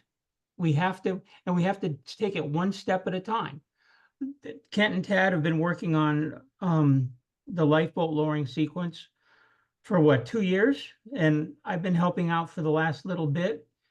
And we need to finish that before we can get to On a Sea of Glass. Because that feeds back into the text. Yeah. Yeah, I should say getting back to On a Sea of Glass, because we've been working on that all along. Right. It's now 1:21 a.m. and there's a lot of action happening around these lifeboats that we're seeing right here. Anyone like to set the stage for what this is? Well, boat 16 was the first of the aft port boats to lower. Fifth Officer Lowe had just come from helping finish off the loading of lifeboat number 1, and Sixth Officer Moody had already been at boat 16 loading it, and they had talked and said, well, there's multiple boats have gone without an officer, who's going to go? And Moody basically said that he would stay and that Lowe would go. But this big crowd that had been swelling on this side was starting to get rowdy. There's less boats. It's very clear now that something is seriously wrong, if anybody was in doubt already, and people begin to try to push into the boats on this side. So that kind of sets up for if one of you want to take over from there.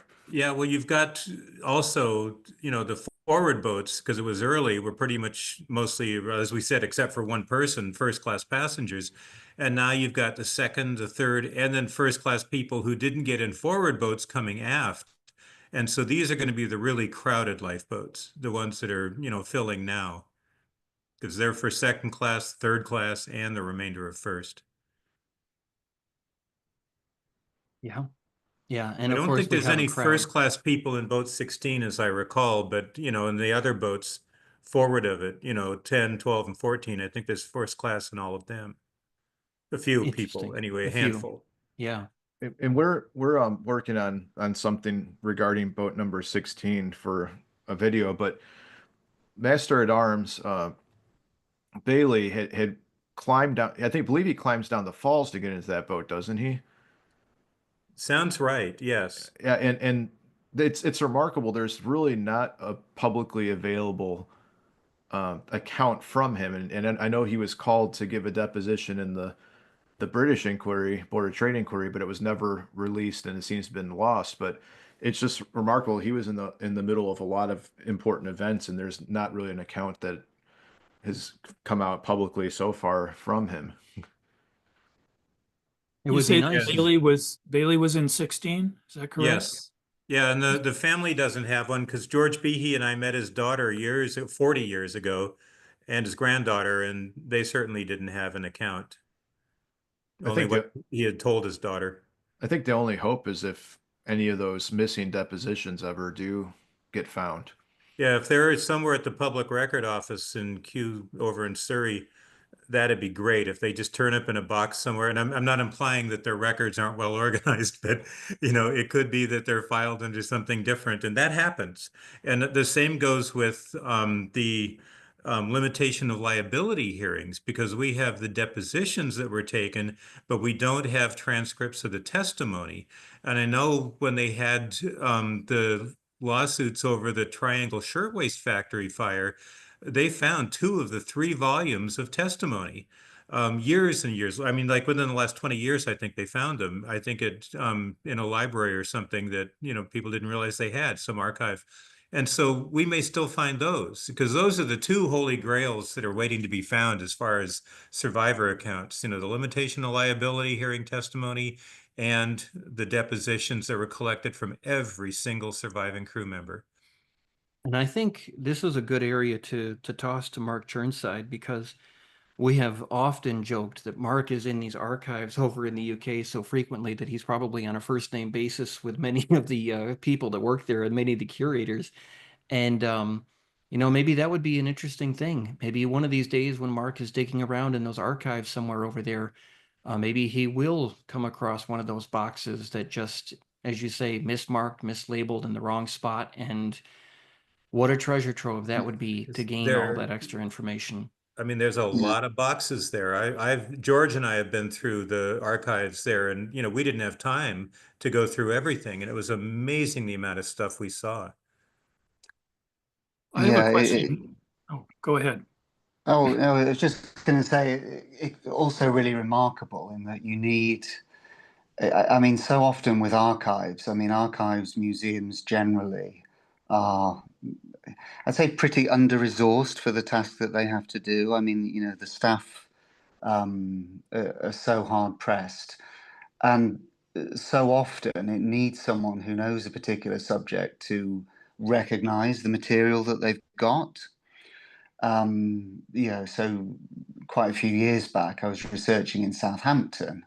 They had a whole load of photographs. I can't believe they were labeled as Olympic.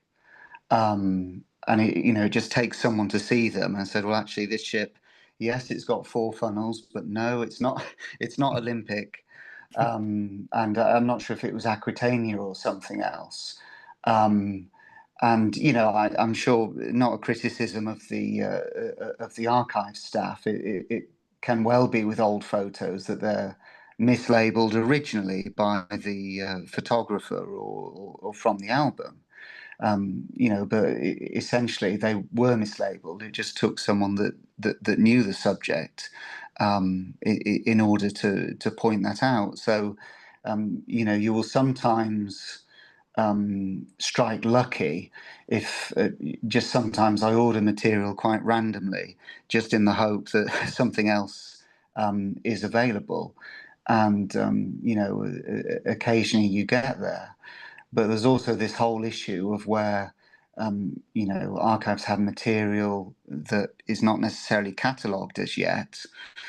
Actually, it's safe, but the whole process of digitizing, getting it catalogued, getting it available, that really is quite time consuming. So I certainly think there's still material out there to be found in archives. One of the things I've been doing, recently, particularly in Europe, is trying to find sources, that are not necessarily written in English. So that's very beneficial as well. You can need some translation assistance, but there's definitely material out there. If I do find any of that material, I'll let you know. But no pressure on me there. Okay. No Thank you. pressure or anything. I want to On the say that we saw some shots fired here at Boat 14 while we were talking. Yes. Yeah. Yes. On Yeah, the Titanic Inquiry website, we have, or I should say, Rob Ottmer has all the limitation of liability depositions and information he could find. Yes, could- and that's the thing, is the National Archives has the depositions, they just don't have the testimony, at least that we Yeah. know of. Yeah, Rob has posted everything we've been able to find. Right. If And- people and you- come up with more, we'll be glad to put more up, or Rob will be glad to put more up. I just help around the edges a little bit. And you look at some of the witnesses that testified in the 1915 portion in the district court. You have Jack Thayer, William Mellors, Eugene Daly, a lot of individuals that were on the ship late where there's a little bit foggier information because there were so few survivors. So it would be nice to see actual court testimony from those individuals and not later accounts or newspaper accounts. Exactly. Mhm. I remember making the comment years ago that we don't have a lot of testimony of people that were on the forward decks at the end because they went down with the ship. Oh, And yeah, didn't we have very few Gracie people. Gracie is an exception. Lightoller is an exception. There were probably dozens of people that went down and never came back up. Mm-hmm. Yeah. Well, you even look at something, this jumping a little bit ahead, but when the ship, which right now it's starting to list to port as water was going through, and that causes all sorts of problems with the loading of the boats later. But there's very few survivors that we can point to and say were on the forward port end of the boat deck near the end that survived. Almost all of them were from the starboard side, with a few exceptions. Harold Bride and a couple others, but it's like vast majority that went into the water were on the starboard side are the ones that survived. Good point. It's all about where you were.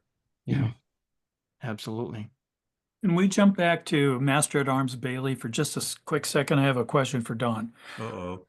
You recall, I don't know if you were with me at the time, but I'm pretty sure I have it on audio tape of Edwina McKenzie, Edwina Trout at the time, Yes. trying to remember this Master at Arms. And she swore that there was a Master at Arms in her boat. And she was sitting there on tape and she's going, Master at Arms, I think it starts with a B. Well, Bailey, yes. Master at Arms Bailey. And she was very precise about that. How do you think that happened? Well, she also was very specific that the Navratil children were in her boat and they were in collapsible D.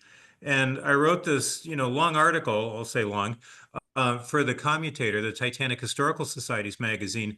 And I took all of her interviews and letters she had written in 1912 and then supplemented it with later things. And we know Bailey was in 16. That's just a given. I mean, we have his testimony, we have testimony of other people in 16. And she, at one point in 1912, said that the Master at Arms was in her boat. And yet she also was always specific through her whole life that the Navratil children were. But when you trace her movements for all the things that she did before she left the ship, including watching boat after boat after boat leave, she could not have been in 16. She didn't have that kind of energy. Nobody did. She, helped her, cabin mate, Miss Keene, get dressed, and she went knocking on doors, getting people up. And then she, went on deck and watched all these boats leave. And then finally got into a boat after a man came up with a baby where the mother and the other children had already left. In which case, if she left in boat 16, which is the first boat on the aft end, she had to have been all the way forward, run all the way back, as well as done all those other things, and then got into an early boat. And so she clearly could not have been in boat 16. My theory is that she maybe met Bailey on the Carpathia. And if you remember this, because you knew her longer than I did, but if you remember, she had some things stolen on the Carpathia, and she wasn't the only one. There were thieves working the crowd. And I think she said somebody actually took rings off her fingers while she slept, and she had a little prayer book that an uncle had given her, which she saved, and that was gone when she woke up. And so I have a feeling they called the Titanic's Master at Arms, just maybe to give him something to do. Yeah. And comparing notes, didn't they both leave in the last boat on the port side? His being the last, being the furthest aft, whereas Collapsible D was the last one launched. And she even said it was the last boat launched, but not the last to hit the water, because of course Collapsible B left or floated off. And also how shocked she was at how close her boat was to the water when they left. And that's 16, that wouldn't have been the case at all. So she could not have been in Bailey's boat. She just couldn't have been. And yet she had it in her head that he was in her boat. And so I think they just met afterwards, compared notes. And when we were doing these lifeboat things, I think we found other cases where there were people who thought, well, a good example would be Mrs. Axe and Selina Cook, who met years later at a premiere of Titanic in 1953, and they decided they were in the same boat. Well, Selina Cook was in boat 14 and Leah Axe was in boat 4. And yet they were both in boats that took people out of the water that left from the port side. So they decided they were in the same boat. So it happens, and so that's the only thing I can figure out why she thought Bailey was in her boat. Yeah, interesting. It makes perfectly good sense. This is just remarkable to listen to you guys discuss these memories with the survivors, because that's something that's gone now. It is. And you guys are keeping that alive. Well, and of course we were very close to Winnie and to Ruth Blanchard, who in a way were like two of the best. But we saw them a lot. We got together with them regularly because they both lived here in Southern California. And I know some of the other survivors, if people had spent more time with them and picked their brains, and if they'd been, willing, we would have gotten as many memories out of them. And I always think of Edith Haseman in Southampton, who was in boat 14. And she had great memories. And, the first time I met her, I asked her what boat she'd been transferred to, because, we thought they transferred all the women out of boat 14. And she said, well, I wasn't transferred out of the boat. And I said, well, then you went back among the bodies. And she said something like, yes, it was horrible. So I didn't press it. And then I found out later from her daughter that she apparently in years past had no trouble talking about it. And I wish I'd I grilled her about it. Well, let's describe picking people, but because she, her daughter said that she talked about how they would pick a voice out in the darkness and then row towards it, and it would die out before they'd get there. And all they could do was just like aim, just pick one other voice, the loudest person out there, because there were so many, and aim for that voice, and then it would die before they get there. And that's why they only picked up 3 or 4 people. But I wished, because she was a lovely, lovely lady, Edith Haseman. I just wish I'd talked to her more and more. And she was so gracious. But as far as here in California, having them as, practically neighbors, well, Winnie was kind of a neighbor. To sit with them and really talk to them and get, Winnie and Ruth to remember everything they could. And just like going through my notes about Ruth, because I'd write these things down when I got home. Ruth even remembered, she was 12 years old, and she remembered how many rockets she saw go up. And this is her talking in the 1980s, after over 70 years. And she remembered 5 rockets. So obviously 3 had gone up before she came out on deck. But once she was out on deck, she saw 5 rockets go up, and she always remembered how many. And just, it amazed me because she didn't talk about it for years. And so it was still there in her head. It was accessible. Amazing. That's I think this incredible. kind of gets to a subject that we had talked about maybe discussing a little bit tonight. The fact that you, Don, and you, Ken, knew some of these survivors, particularly in later years. Today, what we are starting to see is a tendency to treat Titanic like your personal myth. It can be whatever you want it to be. If you believe that it happened this way, or I'm going to prefer to think this when the evidence says that. I've talked with some documentary producers and directors who they just, well, what can we really know? Because we weren't there.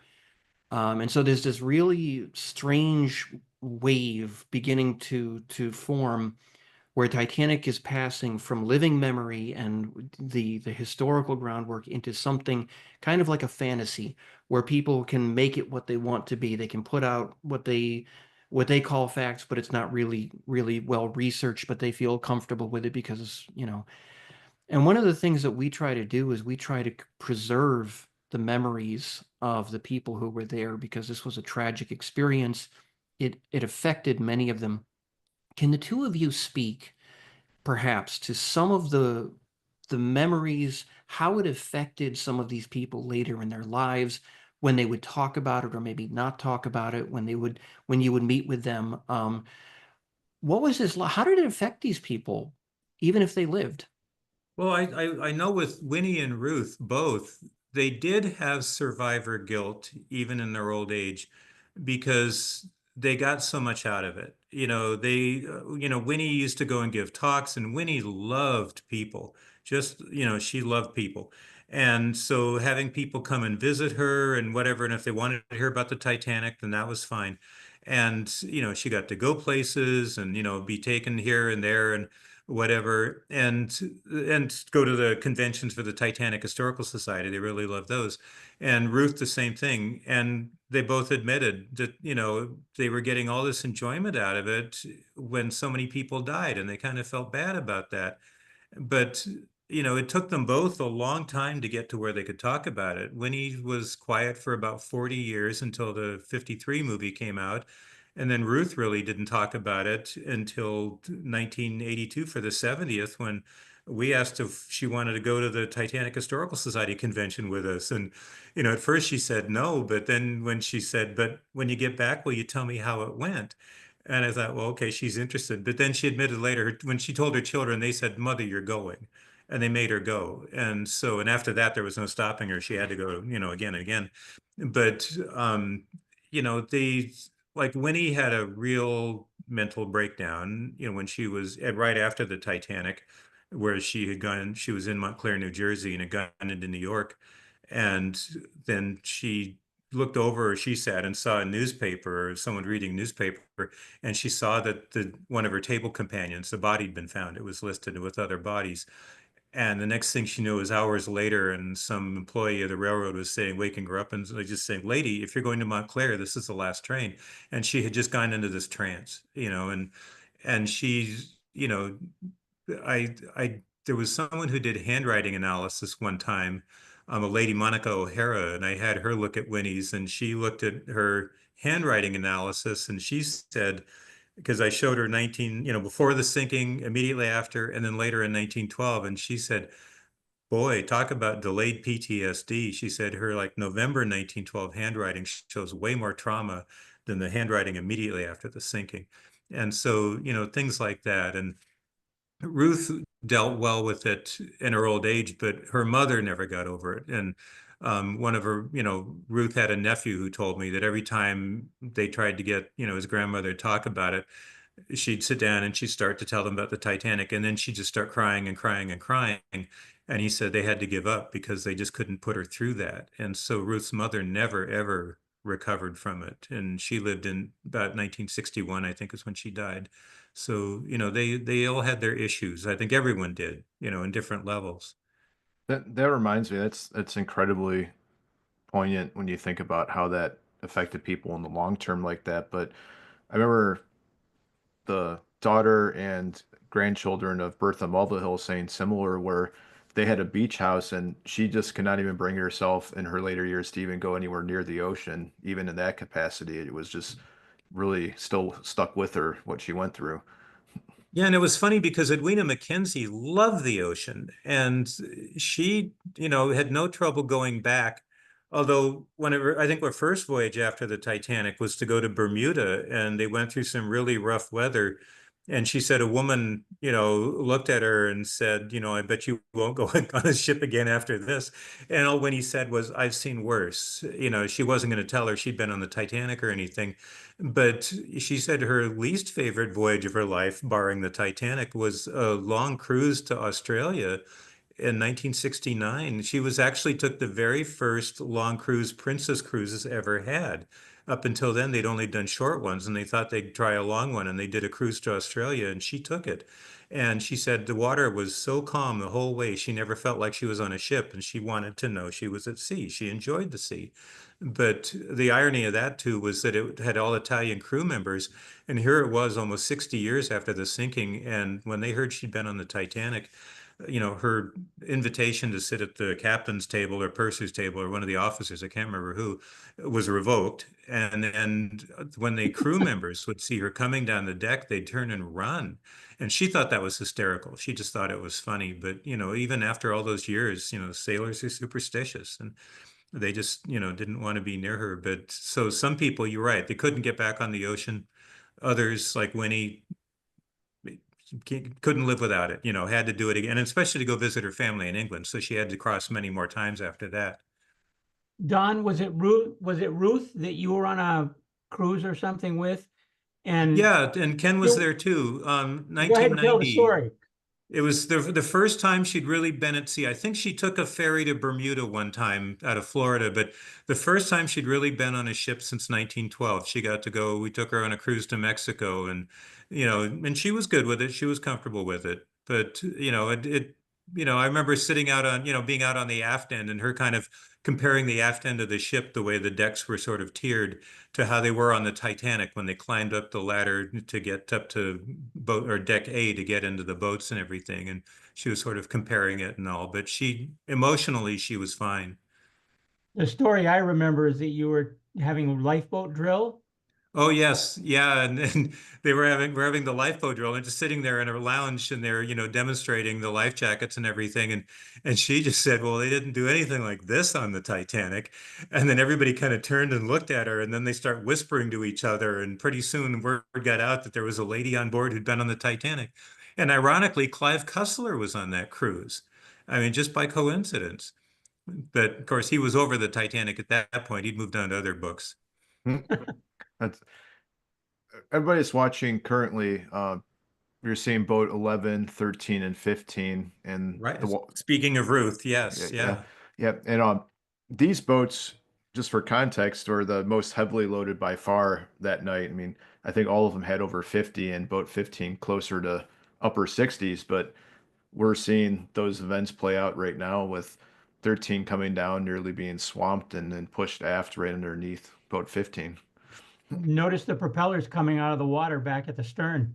Yes, yeah. which is exactly what some of the survivors in those boats said that they noticed as they were lowered away. Really amazing detail how that lined up when we were doing this animation. Now, Yeah, I think, no, go ahead, Ken. that just shows you that you can see just by starlight and the weak light that was coming from the ship itself. I mean, if passengers reported, the propeller blade sticking up out of the water, and that water was inky black, you're seeing something. Absolutely. Yeah. And this is, and in this case, Ruth Blanchard Blecker then is sitting at, the forward end of the lifeboat, of lifeboat 13, and she's very near that water. But as I recall, and Ken, maybe you can confirm this, but didn't she think the water was rushing into the ship? Wasn't that her impression or her memory, not rushing out? I And don't of course, recall as a exactly. child, of course, she's thinking of the ship sinking, so she She wouldn't just, occur to her the water would yeah. rush out of a I sinking I ship. just remember her saying, there was this rush of water that was pushing us back. But we're getting a little bit ahead of the story here. But she absolutely remembered. And Lawrence Beasley was in the same boat. And just the way she described it was exactly the way Beasley did. I mean, it was just such clear proof that she was there. And she was Oh not. yeah, Her mother, yes. her mother and siblings were in boat 11. So they got separated on the boat deck. And you wonder, how could that happen? She's 12 years old. How could she wander off? It's Don could probably tell this better than I can. So you want to take it away, Don? Well, yeah, it got to the point at boat 11, it was so full that they weren't taking adults anymore. They were only taking children. And so, like Mrs. Quick, she refused to be separated from her children, so they let her in.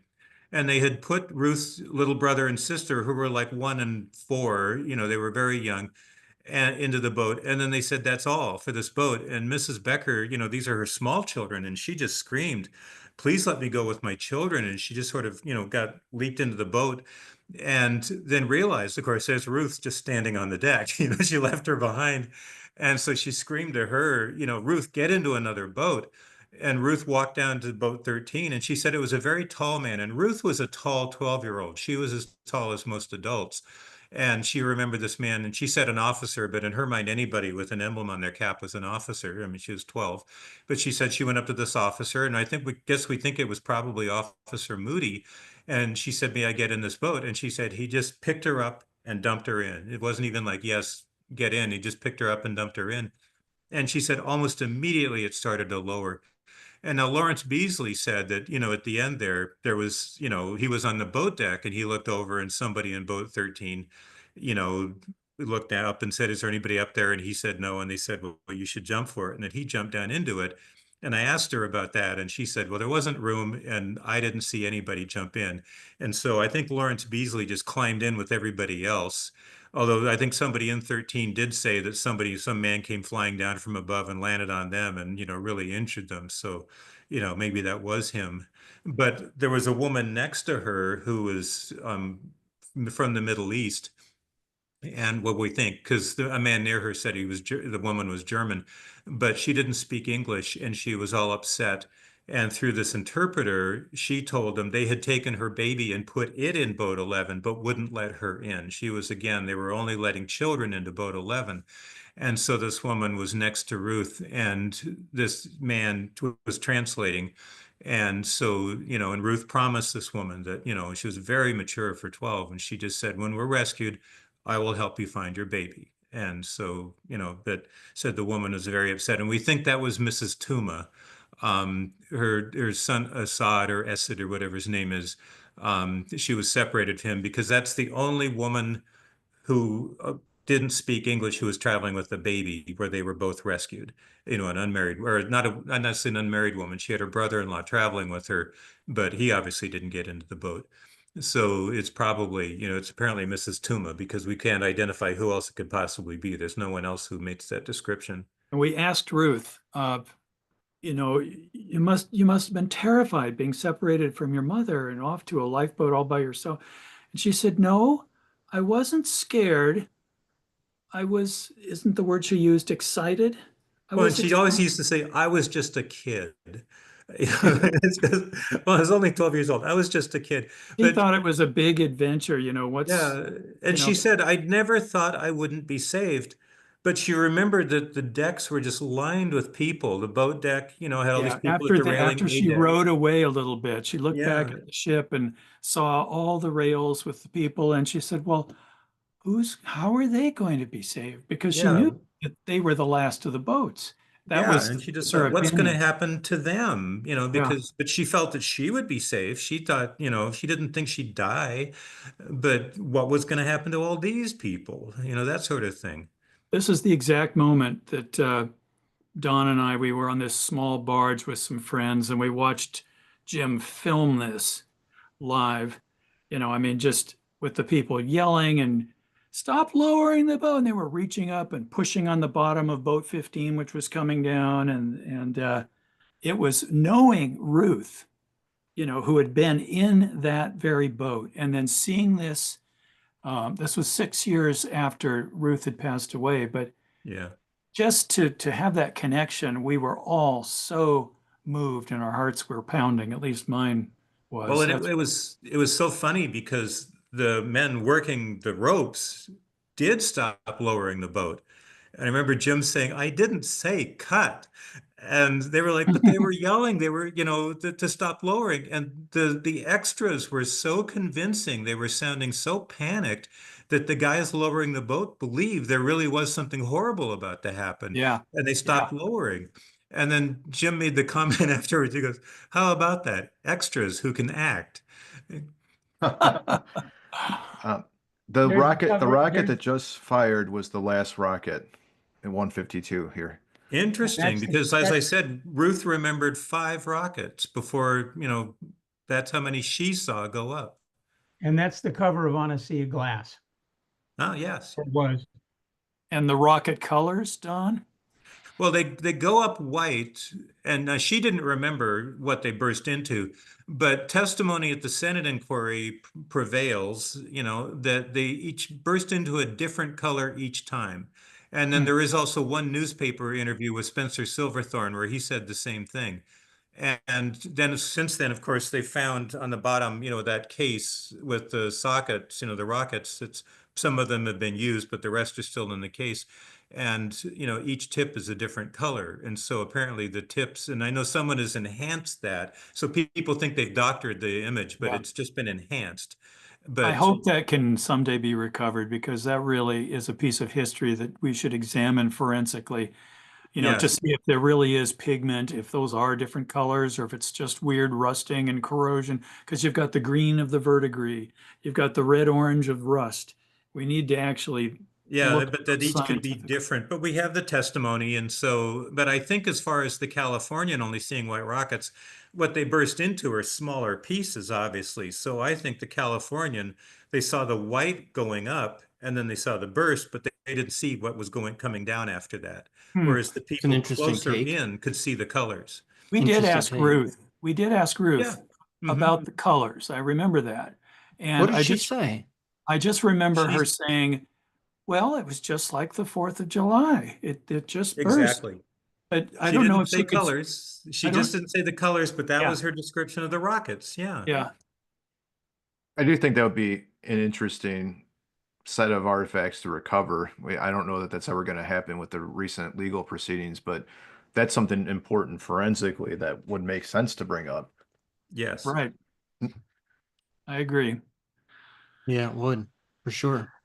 Yeah, I know. We like I said, we knew Ruth really well, and she did tell a compelling story, and she never deviated. She always told the same story, and you could ask her questions still, because I remember asking her one time, well, Lawrence Beasley said they sang in Boat 13, and she thought about it seriously, and then she said, you're right. They did sing, but it wasn't part of her story because she wasn't singing along with them, and to her, it wasn't important. That wasn't a big deal. Some of the people were singing Pull for the Shore Sail, and she might not even remembered what they sang. She just remembered that there was some people singing in the boat. She But what was was so- interesting, Go go ahead. ahead, Ken, I'm sorry. Oh, no, I don't mean to interrupt you. I was just going to say that she was so thoughtful, and like you say, she didn't, her story didn't get better with time. It was either what she could remember or she couldn't remember. And you would ask her a question, and because she had told her story, she had talked so little really about her Titanic experience all through her life. We met her when she was about, what, 82? 82, yeah. And you'd ask her a question, and she'd think, and she'd close her eyes and say, well, I haven't thought about that. Let me think. And then there'd be a pause, and she'd say, yes. Well, we didn't quite do that, but we did that, or like we saw A Night to Remember one time when I was at a friend's house in Ohio. We flew her to Ohio in 1985 so that she could visit old friends again and go back to her old college and see the old sites one last time. And at my friend's house, we watched A Night to Remember on TV one night, and I don't know if she'd ever seen it, but to see her reactions, just she'd say, "Oh, those hats! Oh, I remember those," you know, on the women, things like that. And it was just fascinating. And the next morning at breakfast, she said, "Oh, I have to tell you, I was lying in bed before I got to sleep last night, thinking about the movie." And she said, "Do you know, I remember something that I have not thought of in all these years." And of course, my friend Tim and I would just put down our orange juice and our mouths drop open. It's like, oh my God, this is going to be good. And she says, "Do you know when Mother sent me back down all alone, back to our cabin to get more blankets? Do you Can you believe I didn't see a single soul all the way down or all the way back? On a big ship like that, wouldn't you think I would have run into all these people? But I was the only one." Amazing. And that she had never thought about that, had never Yeah. recounted that.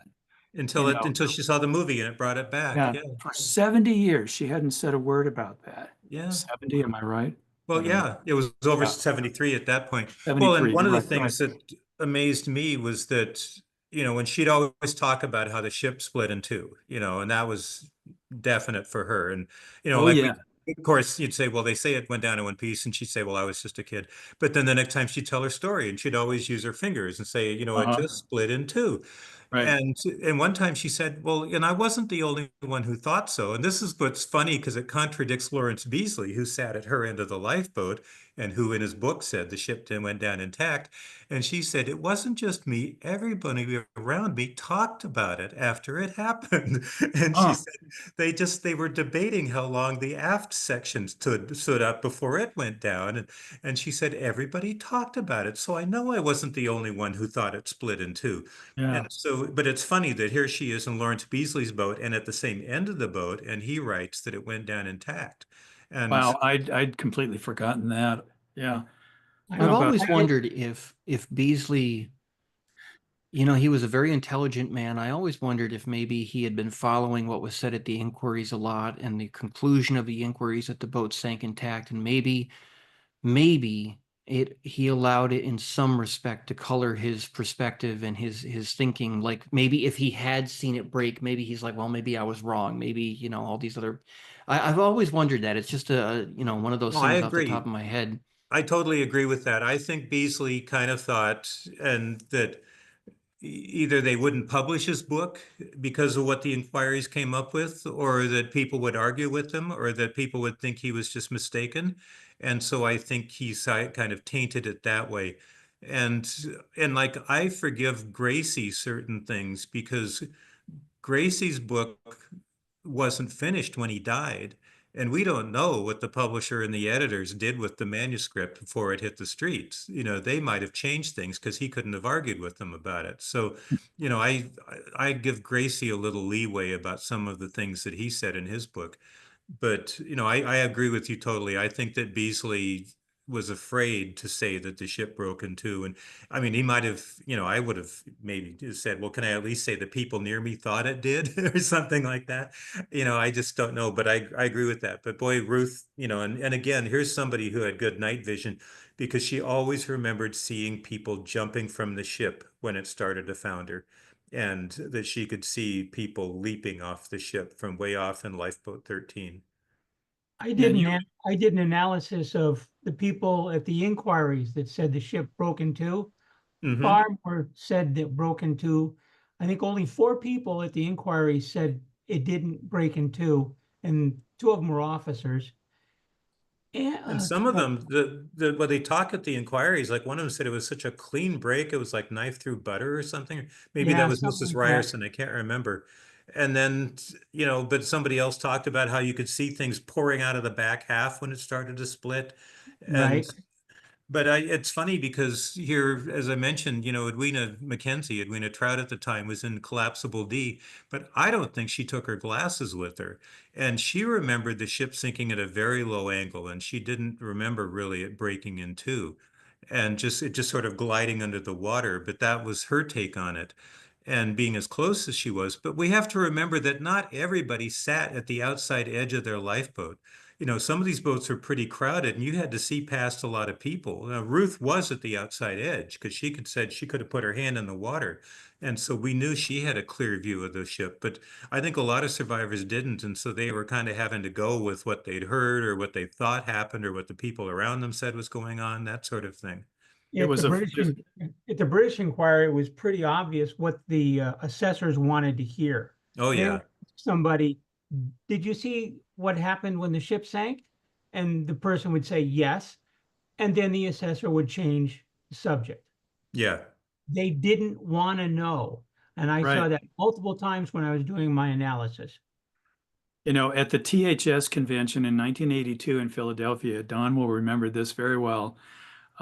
There was someone in the front row. It was a big press conference thing with all kinds of survivors there, and this officer of the THS at the time was sitting there, I believe, sort of in the front, and Ruth was telling her story, and she talked about seeing the ship break in two, and we saw the funnels go this way and the other half go that way. And I remember that very clearly. This is on video.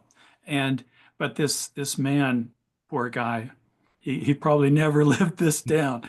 But Well, he he stood, didn't live long enough, I don't think. He's been dead for years. I'm not sure if he but he lived long enough. stood up and he waved his arms like a madman and said, no, no, no. I just want to say, I want to point out, for the cameras here that we know now that this didn't happen. The ship didn't break in two. And I can't believe anybody would do that, would interrupt a survivor when they're telling.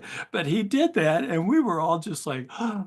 But then she, of course, ended up being proven correct. Yeah, and she didn't gloat when she found, because somebody just asked me that this weekend. They said, how did she behave when they found the ship in two pieces? And, knowing these things happened. And I said, she was always so matter of fact and she, a very sensible woman.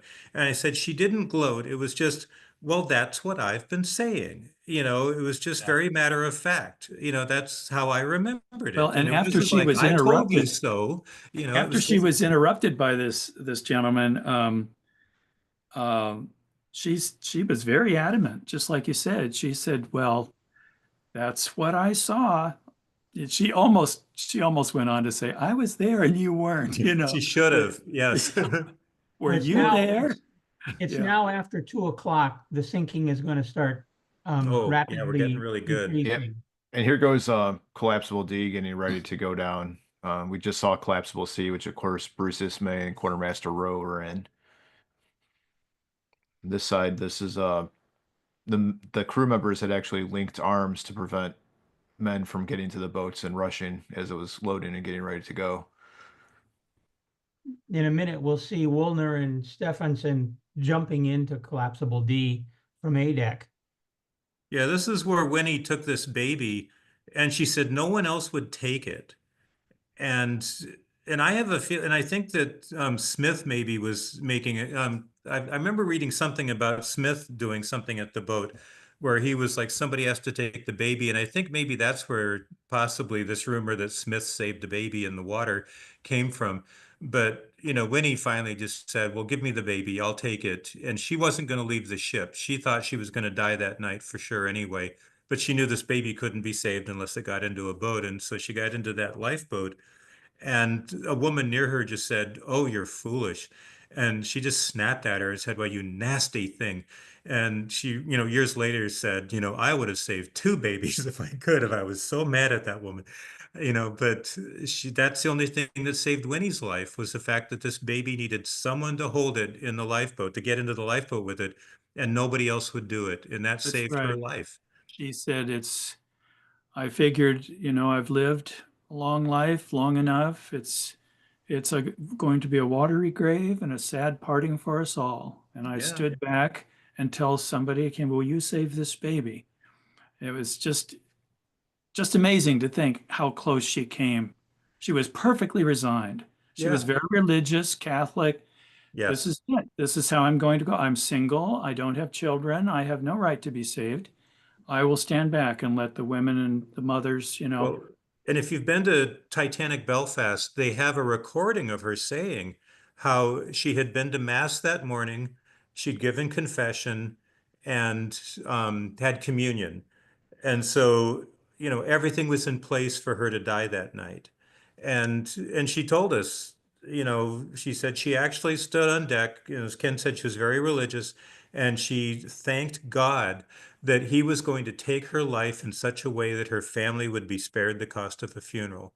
And then here comes this man with a baby, and voila, she gets to live 73 more years. yeah, Amazing. well said. Well said. Great story. It's just so incredible to hear you guys tell these stories with you having known these individuals. And thank you Oh, for you're being with welcome. us. We were It, very fortunate, and they were lovely ladies. They really were wonderful. it really makes it come alive I as mean, we're watching this there's, play out on the other screen. survivors we've known from, different things, but these are the two we knew best. But no, it looks like I'm assuming that's boat two way at the aft end about to go around the stern. Yes. Good eye. Good, very good eye. Good night vision. Yeah. I was going to Yeah, say with boat two, it really gives you a sense of the scale. Seeing this tiny little boat next to this monster giant ship and just really really makes you realize just the severity and the scale of what's happening. sure does, Alex. Really does. I think Boxall said in his BBC interview, I'm not sure I didn't go under the propellers. They were so Yeah. close to them. Yes, he did. If you Amazing. look at that forward corner of the bottom of A deck, you can actually Yes. see the sinking. Yeah. It's accelerating at this point. Yeah. Yeah, because didn't Woolner and Stephenson say when they were on A deck that the water started pouring in and they had to jump? Yeah. In fact, you're Yeah. going to see two figures representing them. They're about to come out the door there onto the front part of A deck. You can Okay. actually And you can see you'll them. see it. Yeah. Yeah. See, I It's thought it was as the boat was lowering past them. I didn't realize the boat was already down when they did this. what's funny is when we did the animation, we had to work the timing on things. Mm-hmm. You would think it was going to be one way, and then you'd realize, oh, wait a minute, the timing doesn't work that way. It has to, and then you'd say, wait, you have to back this up, and you have to account for this travel. So when we were putting the animation together originally in 2021, there were a lot of moments like that where we kind of had these like light bulb, whoa, when you first start to think about how the list is affecting the timing. There they Oh, go. there they go. Yeah, there Yes. they go. Yep. Yeah, That's quite a jump, actually. Yeah. it really is. Which was the one who jumped first? Was it Stephenson or Woolner? I think Woolner, actually ended up partly in the water. So he probably was second then, I'm guessing. Maybe Stephenson first because he got into the boat. And is that Hoyt who jumped overboard and then ended up getting picked out of the water? Yes, Frederick Yes. Hoyt. Yeah. Yes. Yes. And it was the same lifeboat his wife was in. Yes. Yeah, just kind of a smart guy. He was a yachtsman, so he was smart enough to put her in and then jump and be picked up. And Incredible. Didn't he call out his wife's name as he came up on the side of the boat, and then she realized it was her husband? something like that, or when he got pulled in and she suddenly saw him and she cried out his name when she saw who they pulled out of the water, something like that. My goodness. It was a nice honorable way of surviving and saying, well, I did jump into the water and but he didn't have to spend much time in it. Very Lucky smart. for him. Very smart. Yeah. So here it's 2:10 a.m. and we are less than 10 minutes away from the final plunge. And At it's this amazing. At this point, Andrews and Smith are going to either on the bridge or they're going to be there pretty quick. Yeah. See all those people magically appear? Isn't that great? It is. It is the magic of computer graphics. Yeah, that was just, we know that Andrews was seen, I think it was at D, correct me if I'm wrong, Mhm. and he had convinced the stewardess, was it Sloan? Might have been Sloan too, to actually get into the boat. Again, like some of the other stories we heard tonight, she was kind of resigned to stay with the ship, and at the last minute he's like, no, get into the Yeah. boat. And then he was seen by Fitzpatrick just a couple of minutes later, not far from that same location where he'd been at D, to convince the stewardess to get in. And it really is remarkable to think of how, he wasn't, as is often remembered in the trance at the end, he was working hard, and that really fits with his personality so well about, how what a Yeah. hardworking person he was, and how, it really says something, keep going. What else can we do? And then Captain Smith finally has to tell him there's nothing more we can do. We've got to go. She's going. Well, and it's remarkable because Shane Bullock's book is the source for the unnamed stewards seeing him down below staring at the painting, but Bullock doesn't even present that as the last sighting. He mentions other sightings after that, so that's kind of Correct. it Yeah. took on a life of its own. Oh. This was the most riveting, exciting, whatever the word is, when we watched them sink the set in Rosarito at this moment with that forwardmost davit going into the water, seeing the top of the bridge cap going down, and just so realistic and absolutely breathtaking to see this. And of course, the icing on the cake is all the actors running around and yelling, and Yes. just there are just no words to describe recreating this in full scale like this.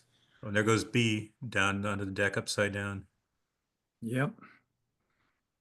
Yeah, I loved Mrs. Ryerson's description of boat 4 when they were lowered, and all of a sudden the water's pouring in the windows and around the furniture in the staterooms and things like that people had left their windows open. That must have been a truly scary thing for them to see. Yeah. I also have always found it interesting. We talked about this where collapsible B obviously was on the port side and then somehow ends up getting pushed or washed around the front of the forward funnel before it falls and ends up on the starboard side. It's in a number of accounts, and I always wonder what the mechanics were that pushed it over that direction. Yeah, Must or have been was it a an combination eddy. of the ship turning as well as it being pushed around or something? Certainly possible. Because who was it was it Sunderland that was in B, and he said they had just made it around the forward funnel before it fell. Mhm. So I mean, it was a quick movement. There must have been some sort of current or eddy from the wash with combined maybe with the port side list and the ship straightening out that just pulled the boat around to the other side. Yeah. Because he said the funnel fell right after they crossed in front of it, and that would have been if collapsible B had been crushed by the funnel, that would have been another 20, 30 individuals who didn't make it And that night. and a bunch of good witnesses too. Yeah, Because yeah. then, all that. And so now A has come down on the other side, right? Set up, which A itself is such a tragic thing because, it gets so damaged that it fills with water. And I'm not. there's accounts of women waiting to get into that boat. Yes. And then I think it was John Collins who was actually trying to drag some, was it children, I believe, Well, towards. there was some lady and she was screaming for help. And so he had one of the children and she had the other one. And then the ship went down. And he said the child he was holding was washed out of his hands. But he ended up on B. Mhm. And, the only woman to survive after going in the water was Rosa Abbott, who swam to A. And again, Ruth Blanchard remembered her. She remembered when she came aboard the Carpathia, and she said, and Ruth assumed she died because she was in such bad shape. She just assumed that later, when they were burying people from the ship, from the Carpathia, that she assumed one of them was Mrs. Abbott. She didn't know the woman's name, obviously, but she just remembered this woman who was in such horrible shape. And so obviously it had to be Rosa Abbott. I think it was Thomas Threlfall when she was pulled into the lifeboat 14, wasn't it, that he took care of her? It could be. Well, yeah, because they took him into boat 14, correct? Yeah, from A later. There's B going around the front, and the funnel's going to come down any second now. Have we lost Tom? Can he fix this? The Still jerkiness? here. Oh, Well, is it jerky? fortunately, in the YouTube world, it is not jerky. Oh, It's good, only good. jerky in our stream here. We were curious Okay. about that earlier, and we had to double check. All right. Yeah. Got it. But yeah, something about the stream rate and the way it's sharing the video. Yeah. Okay. That's a relief. Yeah. Well, my That's right. computer's Yeah, because fan is- well, the ship is moving more quickly now, so we didn't notice it earlier when the ship was moving so slowly. But now there's a lot of action and a lot of motion. Yeah, this is really A lot of dramatic. moving parts. Yeah. The This is where Archibald Gracie is holding onto the gym railing, Yeah. we dear know that he life. was underwater before the ship broke because he didn't see it break, so we know that that section was underwater. Incredible what's happening here. Yeah. Losing sight of his friend James Clinch Smith. Wasn't Edward Kent in the same area? I don't know. I don't think he talked about him that night. I don't think Okay. I don't I think don't we know know where where I'm Edward coming up Kent with the name was. from. There go the My lights. goodness.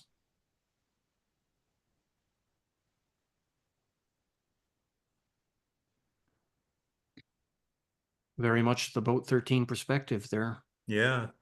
Wow. Wow. Wow. And then the large segments breaking off. Yeah.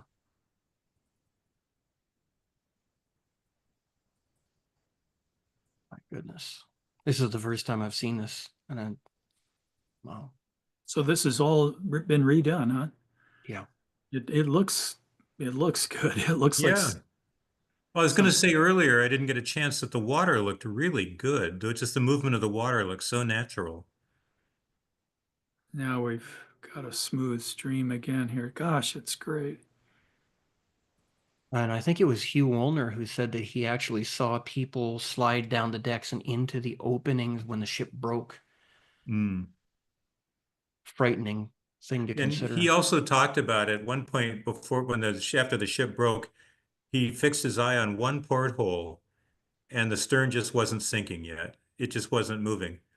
And that sort of kind of goes with what Frank Goldsmith said, what, the ladies in his boat, were saying, look, it's going to float, it's going to float. And then it didn't. My goodness. When I think about Thomas Dillon, how he didn't describe the ship breaking, but he did that righting motion of the stern when he was still on it. He described. Yes. He saw the fourth funnel. Wasn't it Dylan Mhm. Tad that saw the fourth funnel Yes. come back toward him? Yeah. Yes. And then Frank Prentice, he jumps off the stern and he goes past the propellers and all that down into the water. He had a spectacular rescue as well. Really is remarkable that he survived. Now, if we had been looking at the right side of or the starboard side of the ship, we would have seen number 2 come around and then pull away because he Oh, felt yeah. it wasn't safe. Heal off. Yeah.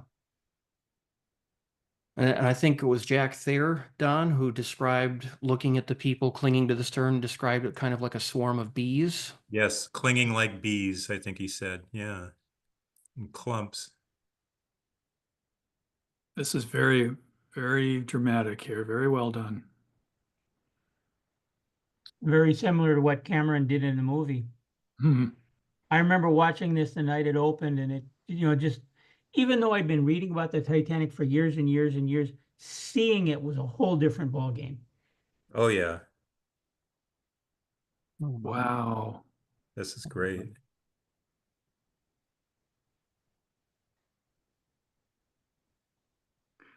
Wow. She's gone. There's your beautiful night dress gone. Yeah. What a thing to think, the things we think of in the Yeah. moment in a disaster scenario. Well, she wrote to Walter Lord after A Night to Remember came out and really took him to task over that line because that was the title of a chapter in A Night to Remember, and Yes. I'm sure she denied saying it and everything else. one of the most effective shots in Cameron's movie was when you saw Rose and Jack in the water close up, and then the camera panned back just like we are right here, Yes. and you start seeing hundreds of people in the water. And I The was Gone just with the sitting Wind with my shot. mouth open. Yeah. Yeah. It was interesting. I was, in an event on the Queen Mary for the last couple of days, and some of the extras from the movie were there. And you remember the lady who's holding her little child and saying, "It'll all be over soon. It'll all be over soon." And she was there, and she said they actually filmed it. I think the way she described it was she falls and someone else grabs the child. So the child doesn't fall, but he sees his mother falling and, down the length of the ship into the water. And and then of course they all die in the end. But apparently Jim had to cut that out because that was just a little too graphic, for the audience to see a child see its mother die like that. So I think that's the way she described it. So that part, so you still see her holding the child and saying it'll all be over soon, but beyond that, that's the last we see of her. Now, when we saw the semi-finished cut at Lightstorm, Yes. in maybe September, October, whatever it was The extra 97. hour of it Yeah, wasn't it an was extra. It was like an extra 15 minutes of footage or right. something. Yes. So do you think that scene was in it? I don't remember that. No, I'm sure it wasn't because she said, I don't think it was there. We'd remember that. I do remember because I was all about the sets and advising on the sets and all of that, and the vast dining saloon and all the wonderful detail that went into that. I remember the scene of Jack and Rose running through the dining saloon and hiding from Lovejoy and the whole fist fight and the blah blah blah, and then they run out of it, and I was loving it because had all these great wide shots of the dining saloon, and then when the Yes. film came out, of course, 95% of that was cut because There was they one Jim too had many chase decided, scenes. yeah, Yeah. Jim had decided it was a little bit too much cowboys and Indians, and enough is enough. So the audience wonders, well, how did Lovejoy get the bloody nose later in the movie?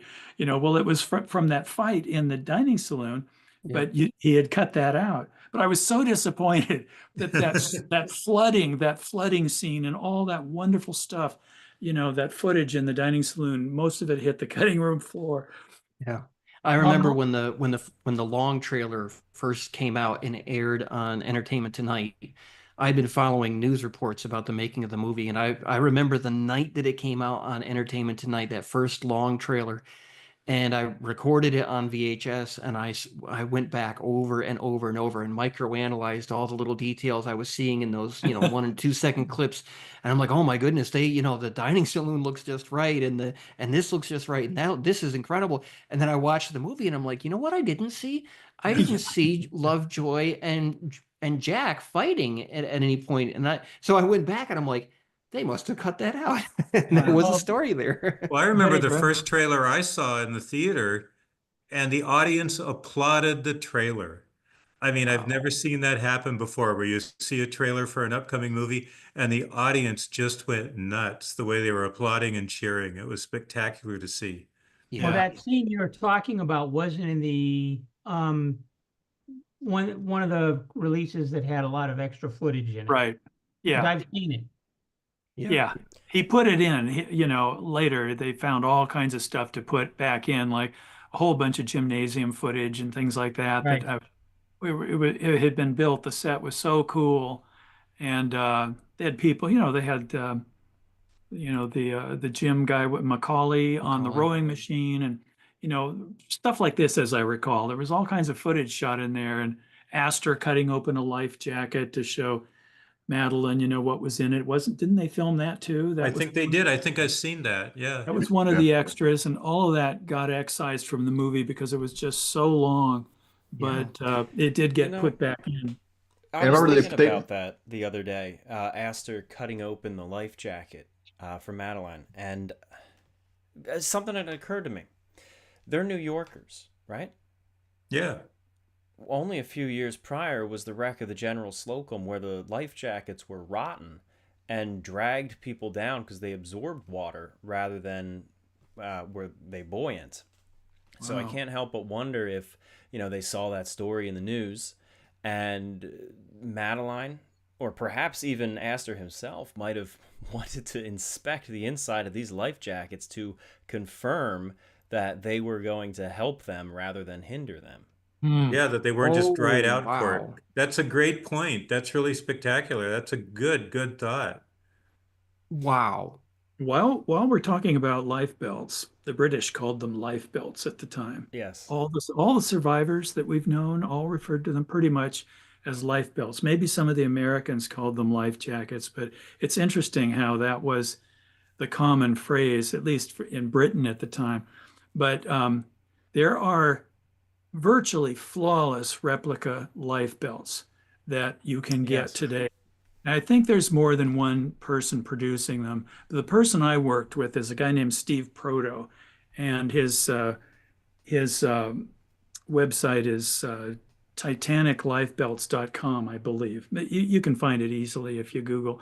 But anyway, I have one of them, and I worked with him at great length to help get measurements and everything as accurate as we possibly could, because I'm very fortunate to own a half of one of what I believe is a Titanic life belt. It's there's no absolute proof of that, but all the ducks are in a row, and the evidence is there, and I 99% believe it. It's the front half of one that has been cut at the shoulders. Anyway, if you get one of these replica life belts, you'd be surprised at how heavy they are when they've got the real cork in them and everything, and how surprisingly insulating they are. You get hot very quickly when you're wearing them.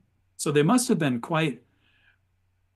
kept people pretty warm at night, out Well, there they in the did. freezing People cold night. remembered that. They said at the time that the life jackets really kept them warm. Wow. But I always remember Winnie saying when she got on the Carpathia, she didn't think her nose would ever thaw out.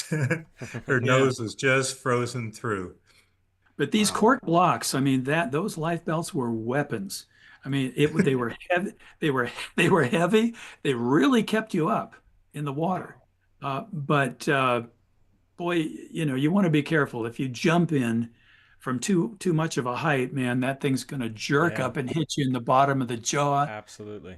And a lot of the bodies Well, apparently were discovered with broken jaws, broken there's no evidence of broken jaws, I don't think. And Oh, that's the really? thing is, like modern life jackets that are those really big blocks.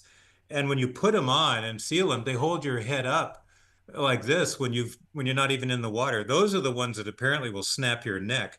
But here we had people like we were saying, like Frank Prentice and who else, Thomas Dillon, and all these people who jumped from the stern, and they weren't injured, and they never said anything Really? about these life jackets Well, you're hurting fine themselves. as long as you put your arms like this and you hold yourself. It won't do that. But I could have sworn I've read accounts, at least one of from the the Mackay Bennett or the Minia. Yeah. They recovered bodies with clearly broken jaws and broken necks. I just made that I up. I just don't remember that at all. I don't remember ever reading about those kinds of injuries. Huh, I just where did don't. that get started then?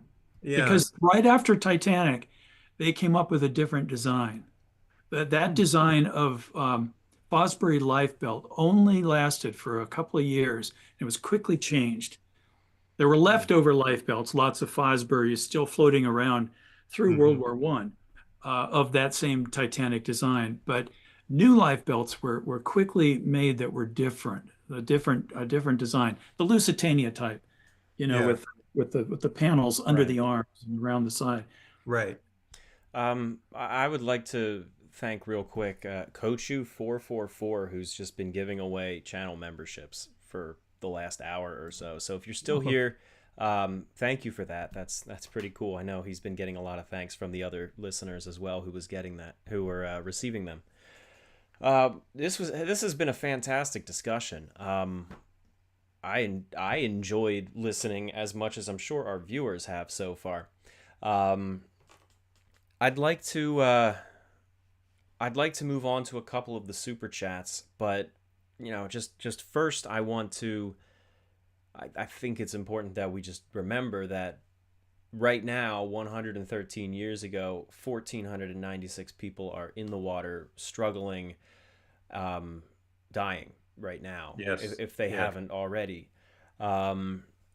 I mean, that water is, what is it? It's 28 Fahrenheit or -2 Celsius. Is that about right? Or the air at least That's what I is? recall, yes. Yeah, Yeah. 28 degrees. Yeah. That's unbelievably cold. Obviously, I don't even need to say that. That's below freezing.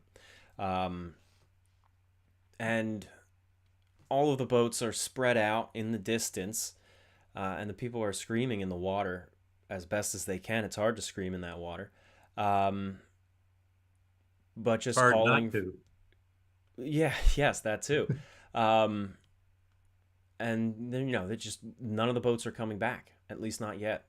So this is a very terrible, terrible time. Um, Before we do shift over to the super chats, um, what were some of the things that the survivors you knew said about these moments? It was the scream of death, worse than any siren. Edwina Yes, McKenzie, Winnie exactly. Trump. Hmm. Yeah, and then the several survivors said that it wasn't as much the screams as the silence that followed. Wow. And I know Eva Hart's mother said that, and I think Marjorie Newell Robb said the same thing, that it was the silence afterwards Hmm. that was even worse because that meant they were all dead. Wow.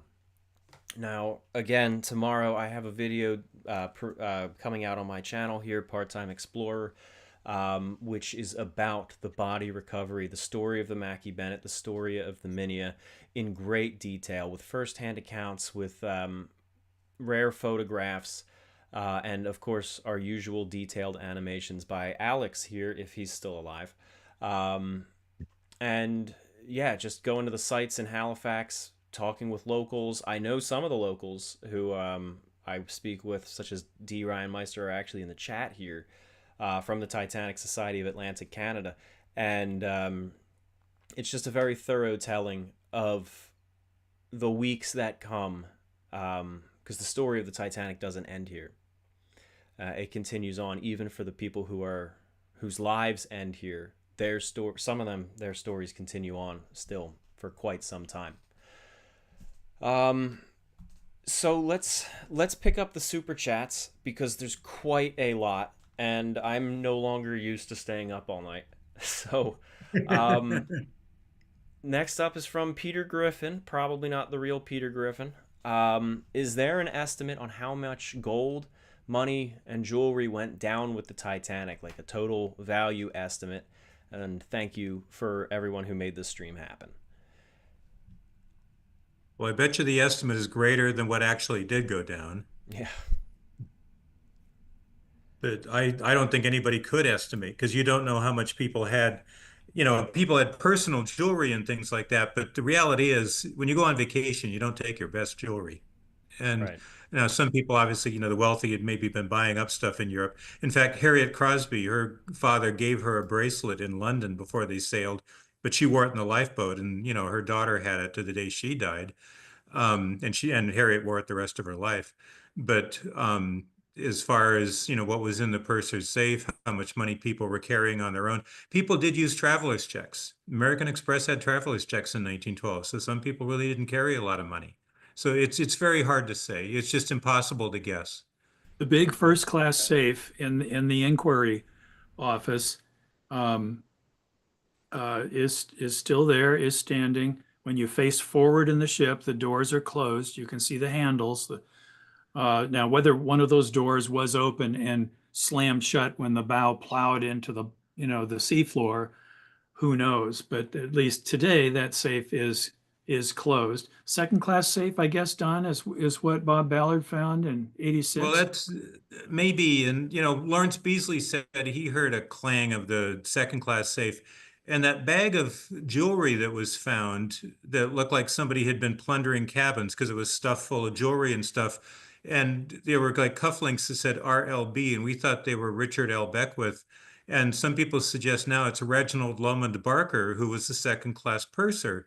And they wonder if that had all been plundered out of the second class safe. instead Ooh. of out of first class cabins, because there's that one pin that says Amy, and there was a well-to-do, relatively wealthy woman named Amy in second class, Amy Jacobson.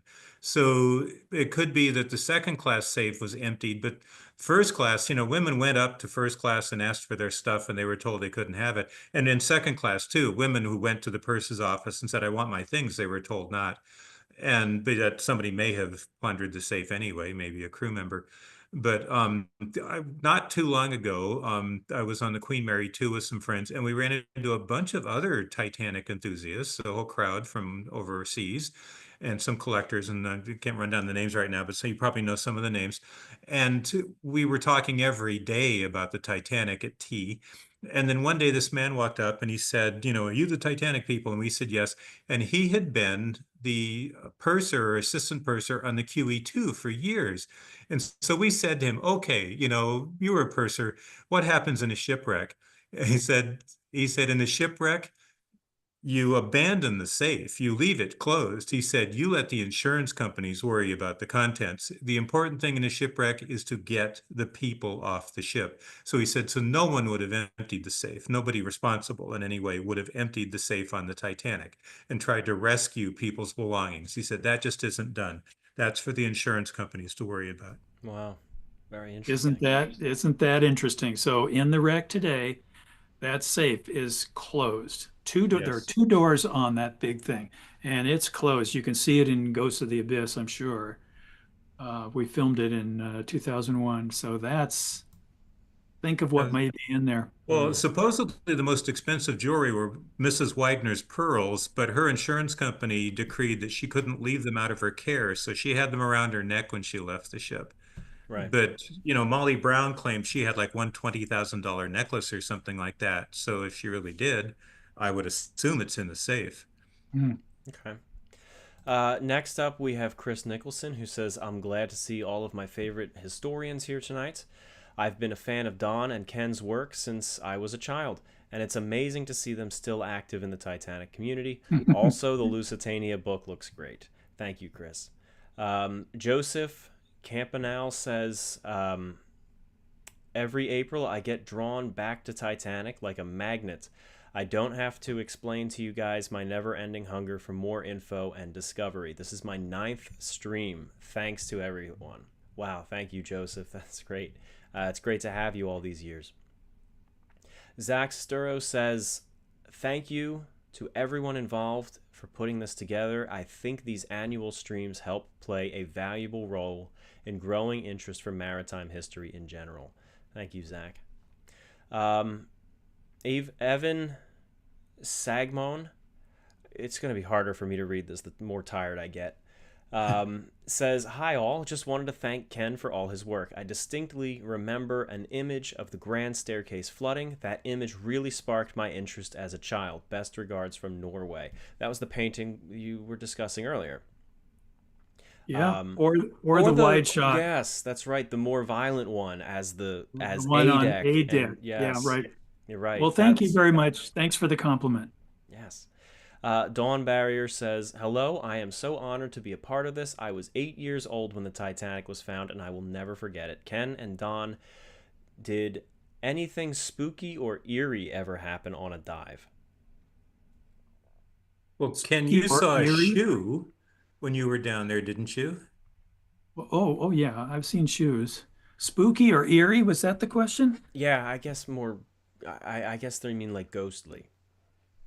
No, no. Speaking for myself, it was all business. I was there to perform a job and help guide the sub to provide light for Jim Cameron and his bots, and he was in the other Mir sub. So Right. all my dives was basically, nose to the grindstone. Very few moments where I sat back and actually, pondered what I was Right. looking at. Okay. I can't say anything spooky or eerie occurred to me either. Next up is our friend Titanic Life Belts. Thank you for taking the time and coming together each year. And that was the Life Belts. I believe that's who you were speaking about earlier, about the replica life jackets. I've seen them. I've been meaning to purchase a couple. Rena Rosales says, I just wanted to clarify if the third Olympic class ship was supposed to ever be named the Gigantic or Britannic. A UK historian said Gigantic was never considered. What do you think? Thanks again for another Titanic live stream. Is Mark still with us? Mark is still, I yes, am, Mark. yes. I'm Are still you- with us. It's 6:30 or so in the morning, but I'm here. This one's for you. Um, yeah, so there's obviously loads of newspaper speculation, and the name Gigantic was certainly linked in press reports to the third sister ship. Um, there was quite a long tradition of that. So going back to the 1890s, there are also press reports linking the name Gigantic with various White Star liners. Um, in terms of the third Olympic class ship, we really have two lots of primary sources.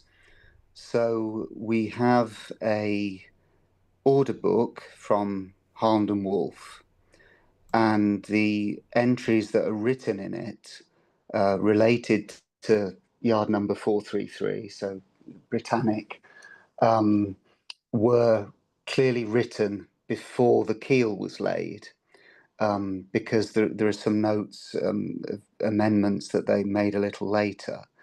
And the only name in the Harland and Wolff records is the name Britannic.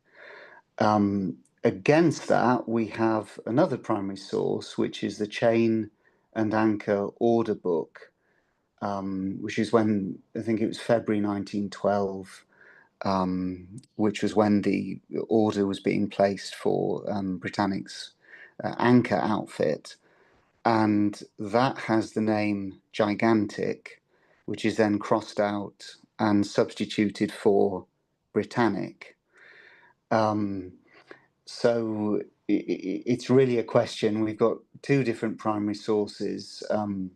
I would go with the Harland and Wolff documentation, which only has the name Britannic.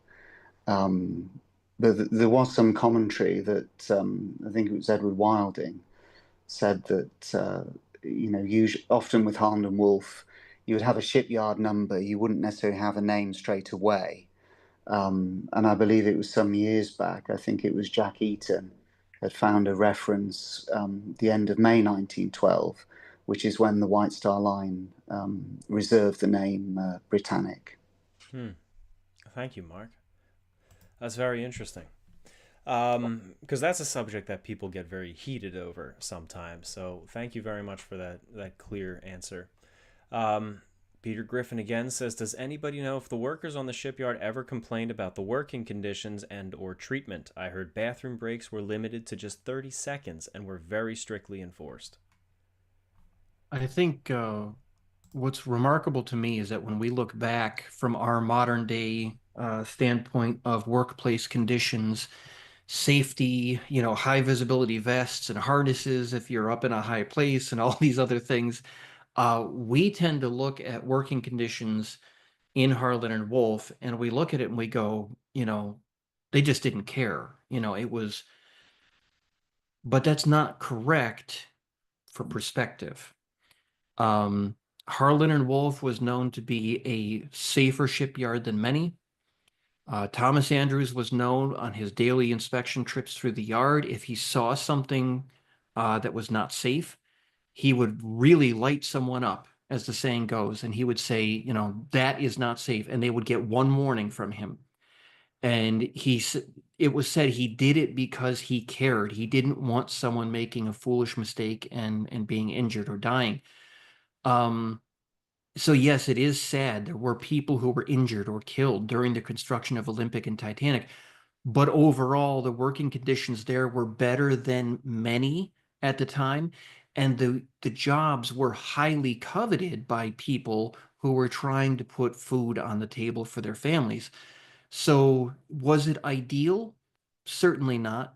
But we have to be careful not to let our modern perspectives on workplace safety and working conditions taint our way of looking at conditions within Harland and Wolff too. Thank you, Kent. Well said. Thank you. Because I always mention, and I know we talked about this peripherally earlier, but with Cyril Evans on the Californian, going to sleep and missing the Titanic's call, so to speak. And I read an article once, which is an interview with the wireless operator around 1910, and they said whenever you would wake up in the night, you'd put on the headphones and just make sure everything was okay before you rolled over and went back to sleep. And people had given me grief about that and said, well, they only had one operator and he's entitled to 8 hours of sleep. And it's like, well, that's modern working conditions. In 1912, it was very different. And, we can't look at it, with rose-colored glasses, and Kent, you express that very well. Exactly. Dante Winchester says, Ken, your paintings inspired a love in me for Titanic and led to a passion for learning the stories of those on board. You, Don, and your wonderful hosts help keep the memories alive. Thank you for everything. Thank you, Dante. James Hobbs says, thank you, gentlemen. Love being here every year. Just finished the J. Bruce Ismay biography. Anyone have an opinion on it? Fascinating family, fascinating man. Which biography is that? It's probably the one by Cliff.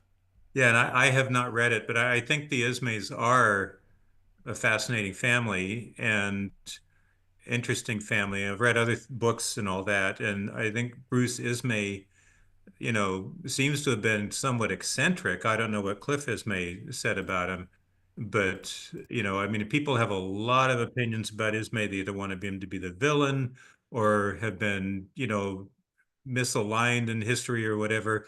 And I think basically, people do have to read these books and have to come to their own conclusions, because I don't think you can argue one way or the other definitively. That's right. Tad, you wrote the introduction to that book, right? I did.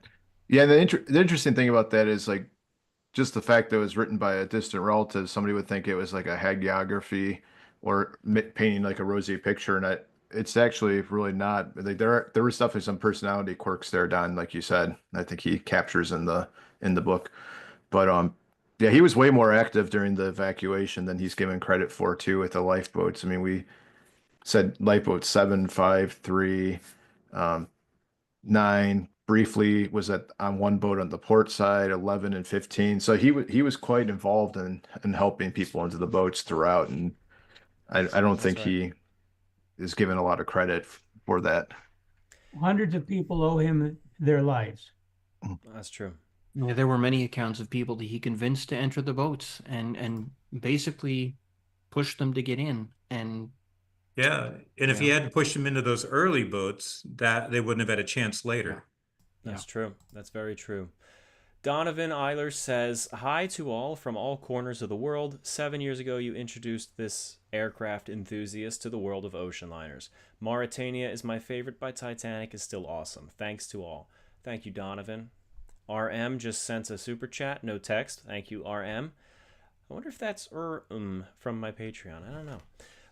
Snow Monkey says, I don't want to be super awkward, but is there any way to get Ken and Don's autographs? I won't be at all offended if the answer is no.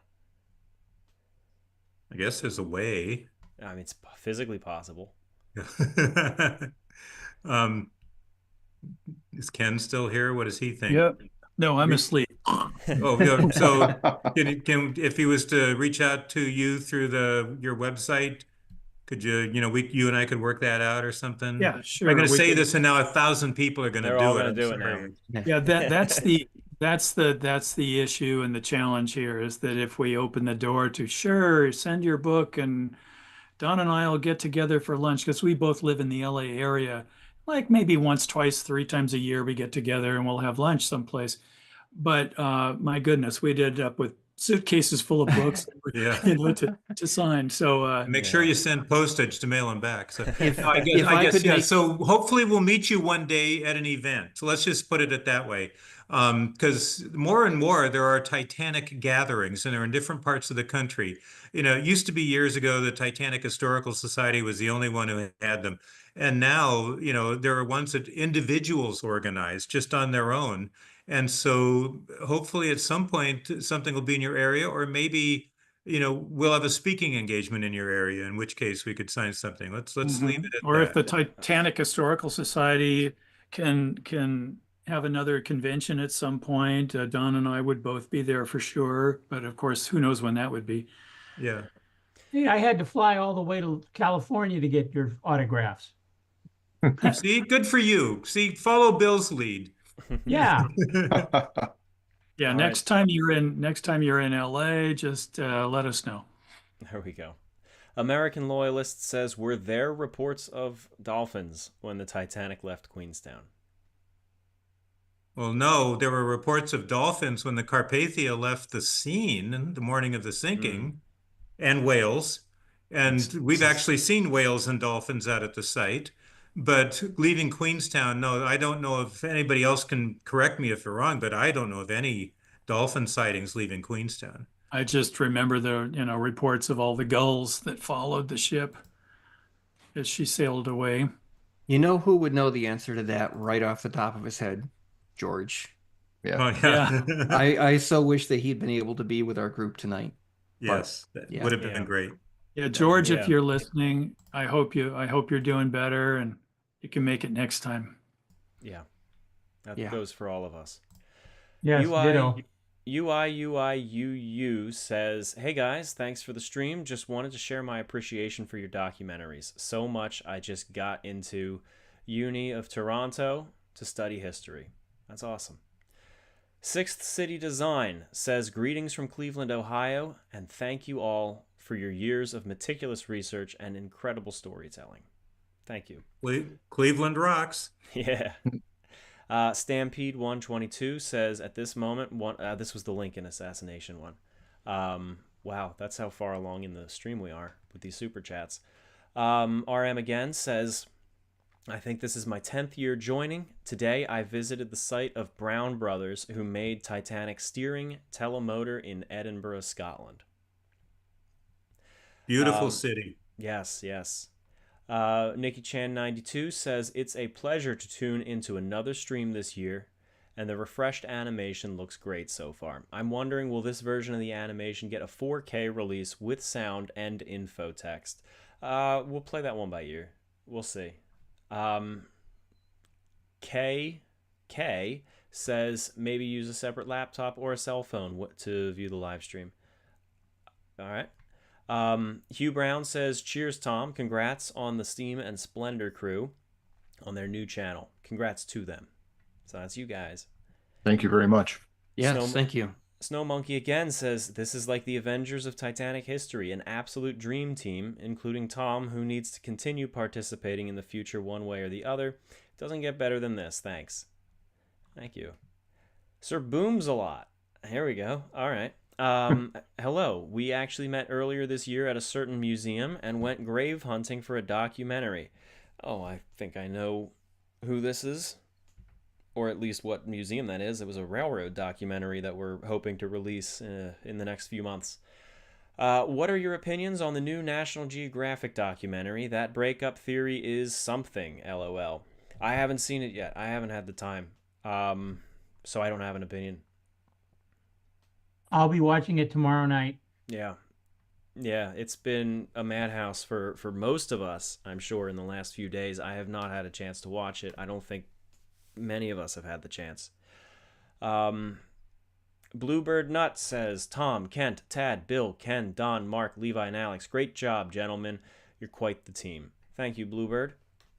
Greg Downs gave a very generous super chat and says, another year with Tom, Bill, Tad, Kent, and with the addition of Mark, the Professor Don Lynch, and the great Ken Marschall is like having Thomas Andrews and the entire Guarantee group tonight. Your expertise and articulation makes this night exceptional, 100%. Thank you, Greg, for both the compliment and the support. That's fantastic. I really appreciate that. Snow Monkey again says, no need to say my handle again. Okay. What's one thing that you wish you could have done had you been there that night? Interesting question. Let's try to keep our answers short because we're still getting super chats faster than I can read them. Oh boy. I would say as much as we study this and care about the history, I'm very glad that I was not there. Yeah. Yeah. If I was there, I'd like to follow George Rowe around. He had to have seen far more than he testified. Hmm. If I could have been there with a camera, I would have shot video so that we could study it later. Yeah. It would Oh, it would answer so many questions. I've thought about that so many times. Yeah. Yeah. You know, why haven't they found a camera yet in the Yeah. debris field? There has to be one. I Hmm. did hear somewhere that a camera was found, but I never heard anything more about it. Can't believe I that if had they found one, it would be any good. I mean, the film after all this Well, time. no, actually, Lusitania.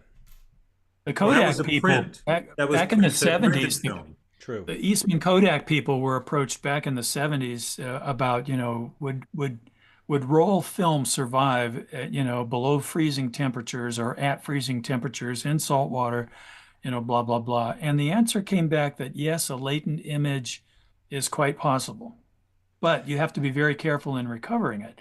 You don't want it to crack open and for daylight to hit it or anything like that. You'd have to put it, Yeah. into a black container and take it to a forensic lab to very carefully try to, get to it. Well, yeah, but I remember, remember, Ken, Tom, when Winnie years died, ago. she had a camera and you took the film and tried to develop it because you did your own darkrooming. And you said you could barely, if you held it up to like a light bulb, you could eventually get a little bit of a, on an unexposed part, you could eventually get a little bit of a round thing, but it was useless. And we don't even Yes, know how long that was in her camera. Don, yes. I have a question for you, Don. Years ago at the Independent Seaport Museum in Philadelphia, they had a Titanic exhibit, and I went to it briefly. I only had a few minutes, but they had a letter, an original copy of the letter that Jack Thayer wrote about his time aboard it. And I have a vague recollection. I've never seen the letter anywhere else, not a copy or anything, or even referenced anywhere. He says he had a film motion picture camera with him on board and he filmed the New York incident. Hmm. I cannot imagine, I don't know if I'm making this up, but I No, have this I strong remember. recollection of that. I read that somewhere too. I know that. My memory is that Mrs. Thayer said that her husband took photos or something like that, Okay. but I don't remember the details exactly. Or maybe William Harbeck. Well, Are we William Harbeck did. We know he did. He was, Yeah. This a was definitely filmmaker who was on Thayer. board. This was And definitely he Yeah. Thayer filmed. because of his Philadelphia connection. It was like a Oh, Titanic Yeah. Philadelphia. uh-huh. And I think if you look at maybe at their claim, you'll see a camera because I know like Daniel Marvin, whose Yeah. father was head of the Biograph Studios, he probably took film footage too. And I think somebody in their, if you look at the claims for losses, you will see a camera or two among people's things that they lost. Mm-hmm. Hey, Keep Tom. keep in mind too that motion picture film was recovered from Lusitania in 1982, and Right. the But that film was developed film. it was processed film, yes, Yeah. but it was back in the age of nitrate film and the whole thing. So we know that that material survives. And again, according to the Eastman Kodak people, they said there was a good chance that a latent image would be recoverable. Now, you can interpret that however you want. I don't know, but Well, they did, yeah. But I mean, with the Lusitania film, it was each frame had imprinted on the one adjacent to it. So you had like a double image on each of the frames. And so it was one reel of a multi-reel movie, and they did restore like one scene just to be able to prove that they could do it. hmm, And that was it. And it was a lost feature. It was a movie, but they only found one reel of it Yeah. anyway. I Hey, right. know Tom. I know Levi's been trying to say something. Hi, Levi. I was gonna say I remember like this was 10 years ago or so when you interviewed Bill Sauter, and he talked about on one of his artifact expeditions, and he told the story of when they recovered, like when they brought, in a big pile of muck, and he was looking through and he noticed parts of a camera, and then there was film in part of that, and then he put it in a black box and gave it away. And he said that it wasn't the film, but it was like the other type that has like basically I guess like silver that Mm. imprinted on, and then when it came out, all the silver oxide or whatever had been eaten away and was gone. So they had, he said that they'd recovered it, but like there was nothing on it that was left. Now Right. that was the one type of film, not the other types, and Okay. who knows, maybe there's other with that. But I remember that years ago, you and Bill were talking about that in some interview. Okay. Well, thank you. Um, that's very interesting. But who knows? We'll see. Maybe they do find some sometime. Um, Sir Liv says, could Titanic have actually survived with 4 compartments breached, or would the weight of that have been too much to avoid sinking? I think we discussed that one earlier, and I think Yeah, she was designed for the first Yeah. 4 compartments inclusive to be completely flooded. She was designed to maintain stability and not sink. But you can't do more than that. A Prada says the firemen in Boiler Room 6 were clutch. If the furnaces made contact with the water, the boilers may have exploded and the ship may have lost power and sank much faster from the explosion. Titanic could have sank in minutes if the dampers weren't shut. Well, not according to the authorities. It's been proven that Titanic's boilers were red hot. They were flooded very quickly, particularly in Boiler Room 2 at the very end. And we see them today intact at the aft end of the bow section, and they're not exploded. They're imploded simply from the water pressure during the sinking. Okay. What's interesting is that the Scotch boilers, I was looking into this for Lusitania research in the last couple of years, because there's always that question about a boiler explosion with Lusitania. And what I tended to find is that Scotch boilers, they had less of a chance of catastrophic explosion in general. And usually if they did go, period sources that I was looking at would say that typically it would come back out through the furnace doors if there was an explosion. It wouldn't usually rupture the outer, decompress the cylinder of the boiler. Usually the blast would come back through the furnace doors. Interesting thing to think about as a possibility for what could have happened in what if scenarios with Titanic. That's right. Yeah. Historic Travelers, a friend of ours, says, is this a new animation? Looks nice. Hi, Ken Marschall. Good to see you back. Been a fan for a long time. Question for Ken. How many times have you been out to the wreck? Also, have there ever been any attempts to reach Boiler Room 6 with an ROV? No, there haven't been any attempts to my knowledge. Jim Cameron, we've talked about it, and that's possible. We think there may be ways of getting in there. That's kind of a long story, so I won't go farther than that. But what was the beginning part? How many How times many times have you been there? been to the wreck site? Gosh. 2000, 2001, 2005, 2012. So I guess 4 times, but some of those expeditions were broken into segments where we'd go back to St. John's for a couple of days and then go back out to Titanic. So those are separate voyages, but inclusive expeditions or trips to the site would be, I guess, 4. Is that what I came up with? Was it to the site or to the wreck? Oh, down to the wreck? 6 times I've dived. All right. Link 206155 says, "Hello, Tom. Hope my friends are well. Just being a pill to say hello." Hello, Link. Falcon's Fighter Tales says, "Thanks again for putting on another great show on a subject we're all passionate about. At some point, we should have a little chat about the USS Chester. I think that would be a great topic. That's one that I've been interested in." Falcon Fighter Tales comes back and says, "First saw Titanic in theaters at age 4. He's ready." So that was when I was talking about Tommy watching A Night to Remember or Titanic or something. So he is ready. AOG War Dog 1229 says, "Just became a member and bought Britannic. Love what you do and the way you keep Titanic and other wrecks alive. You and countless others do good work." Thank you, AOG. Daniel Shell 86 says, "Do you think we'll find Titanic's ship's log?" Well, there's an interesting question. I doubt it. I'm going to say no, because it would be paper and it would have dissolved by now. Not if it's in any kind of leather Well, if they pouch. put it in some kind of leather case or locked it in the safe, maybe not. Yeah.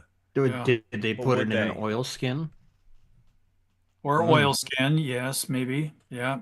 You would But I think just be it's you would be so surprised at what is still down there. The True. personal artifacts and the including paper, including fabrics. We saw a little bit of that in the National Geographic show a few nights ago. The fabric, they call it a dress. I don't know what it was, but I was working with Atlantic Productions during the production of that documentary and got to see a lot of that video and study it. And there are just so many personal things, Hmm. beads and jewelry and pieces of porcelain, and I could go on forever. would the logbook even be up to date? Or, would they That's have just another good walked away the question. minute they hit the iceberg and said, we don't have time for this nonsense and just left it? When were That's what I they? wondered too, if they Mm, would have They're kept it not up even for. usually all that detailed. No, they're No, not. mm. no, exactly. Well, we have an example of that from the Olympic Hawk collision in 1911, because we have some of the log extracts from Olympic. They're really not that detailed. So I think, for example, it just says struck on the starboard side by HMS Hawk or something of that sort. So the kind of detail that would be included in there, you might have an entry collided with iceberg on the starboard side. I'm not sure, the degree of detail that people would hope for. And I guess you've got also this thing about procedure on board, because we took out the logbook. There are quite a few different logbooks for different purposes. So, for example, you have the engineering logbook, so the chief engineer, that would have a fair bit of performance data and information, technical information, coal consumption, engine revolutions, and so on. I guess what we're probably talking about here is more the deck log. And certainly the practice I know on other ships is that, they would essentially have a scrap log, so it's kind of like a working version where they would write events up and they would be written up properly a bit later on. So, yeah, would it be up to date? Would you have the kind of detail we want? I'm not that sure. If there was a document that I would love to see recovered, which is also long gone, it ain't happening, but it would be the abstract to the Marconi log. At the end of every day, usually Bride, because he did the grunt work, would fill in basically a log of all the message that they send and receive. And I would love to see that. I doubt it was up to date through the sinking, but it still would give a lot more insight into the communication that Titanic was having verbatim, from everything from technical ship speak between different vessels to just the mundane personal messages going out. I would love to see that. That would give us so much insight into just the events of the voyage.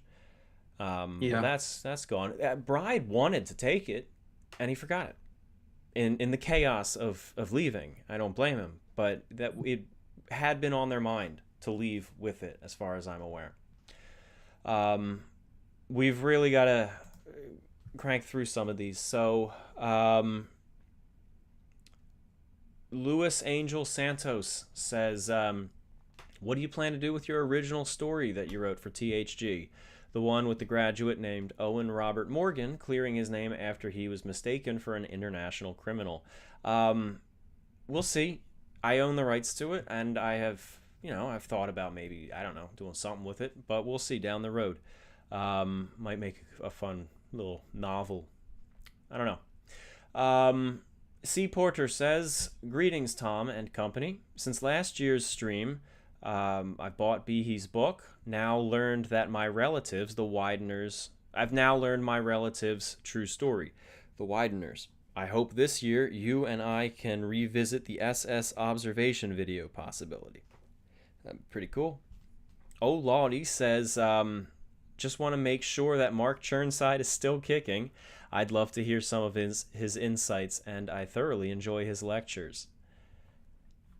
Oh, thank you. That's signed.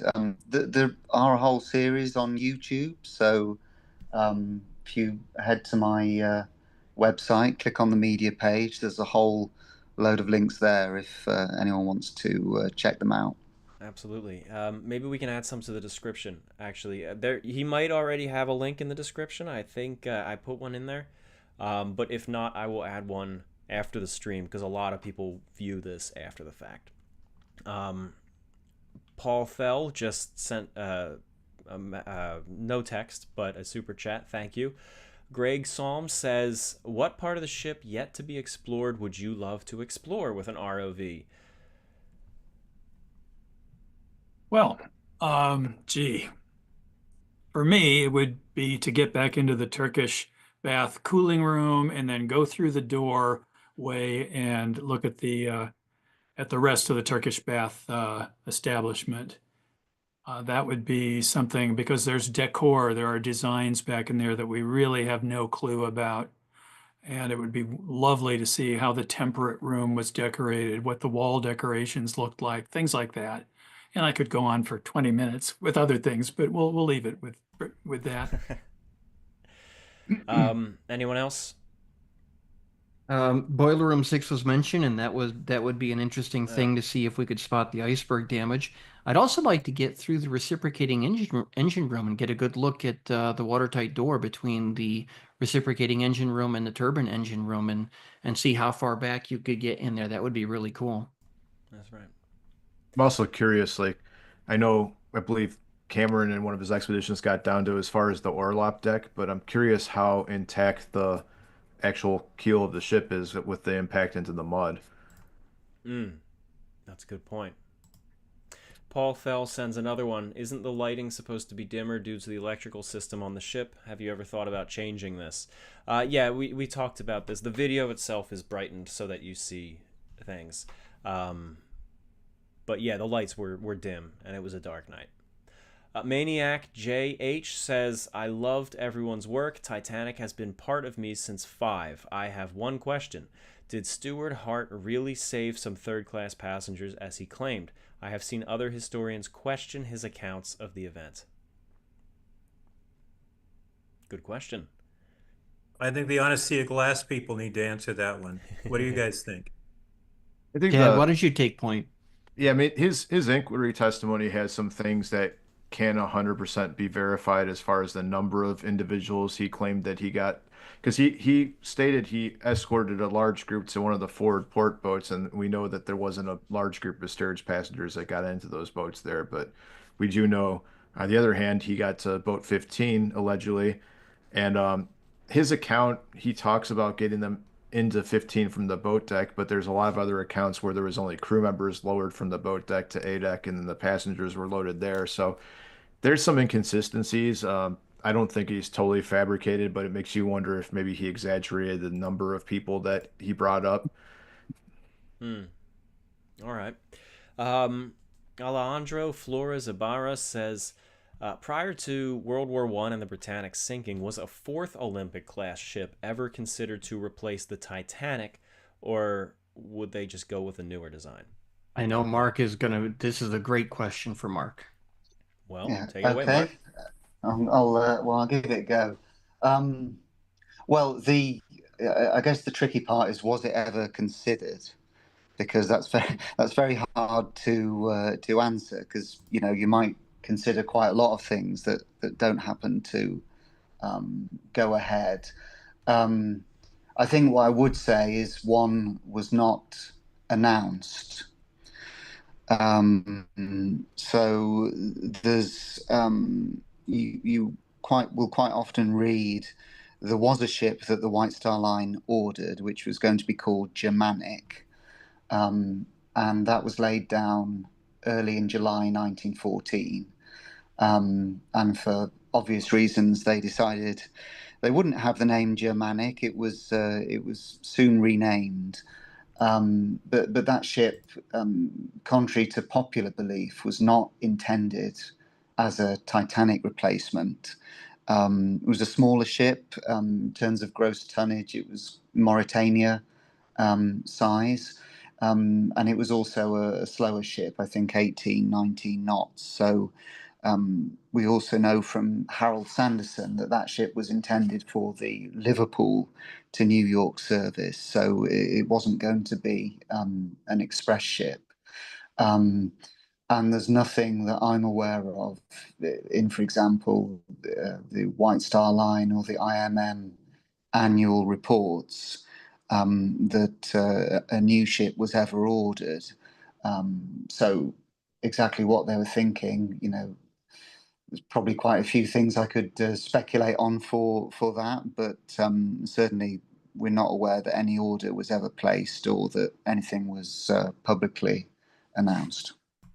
All right, thank you, Mark. Don and Ken, I seem to recall at one of the Titanic conventions, somebody gave Ed Kamuta plans for a Olympic-sized ship. Do either of you remember that? Yes, I've been sitting here thinking as Mark was talking, but I don't know enough about it to really to interject. But yes, I distinctly remember what I thought was an official proposed profile plan and maybe some of the decks for a replacement, a larger version of the Olympic. But I thought it was published in the Commutator in the Titanic Yeah, Historical Society. I'm kind of Yeah, thinking that too. I yeah, should check my commutator index to see if there's anything. yeah. So, Bill, I think I know the plans that you're referring to because I think they were sold for some years through the Titanic Historical Society museum store, and I've got a copy somewhere. I believe that they were dating from the mid 1920s, and was sort of an early concept or proposal that was somewhat based on Olympic. There's quite a few strange features, I suppose I would say, on that plan that would lead me to question exactly what the intention was. Might be one of those things I need to add to my list of things I need to do an article on. Yeah, I remember them being given some things from a 20s ship. There were like some interior sketches of what the paneling and things would look like. They were loosely based on the Olympic, but my memory was that was a smaller ship. But I might be thinking of something else then. Yeah, I'm not sure on the size. I think there was certainly a note. It said, for example, staterooms as on Olympic. But Okay. I mean, it's difficult because you see, so many different kind of working proposals or ship concepts, and it's always a bit difficult to say, well, exactly how serious were they? So with Lusitania and Mauritania, I think Cunard had something like, I think there was A to H or something like that. So you sort of had different, slightly different proposals, which varied by, different number of decks. Some ships were slightly larger than others.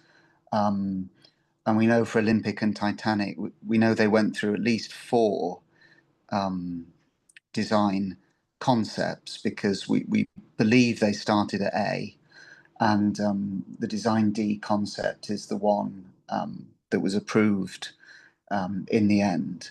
But there may have been some after that, and even Design D, that was just a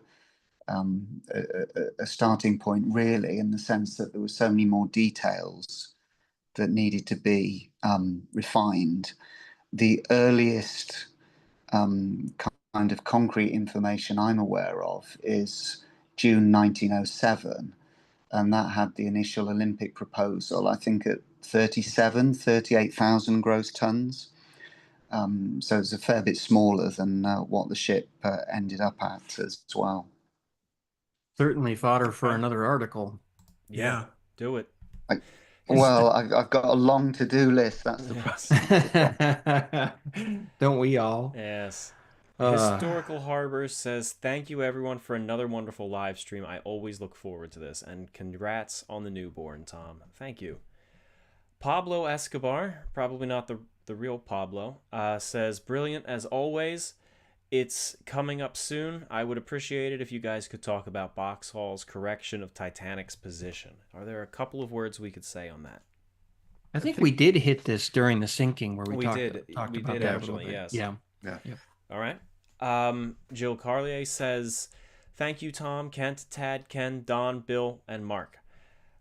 We are blessed to spend this special night with you. We are grateful for your expertise and that you make us feel like family. It's really appreciated.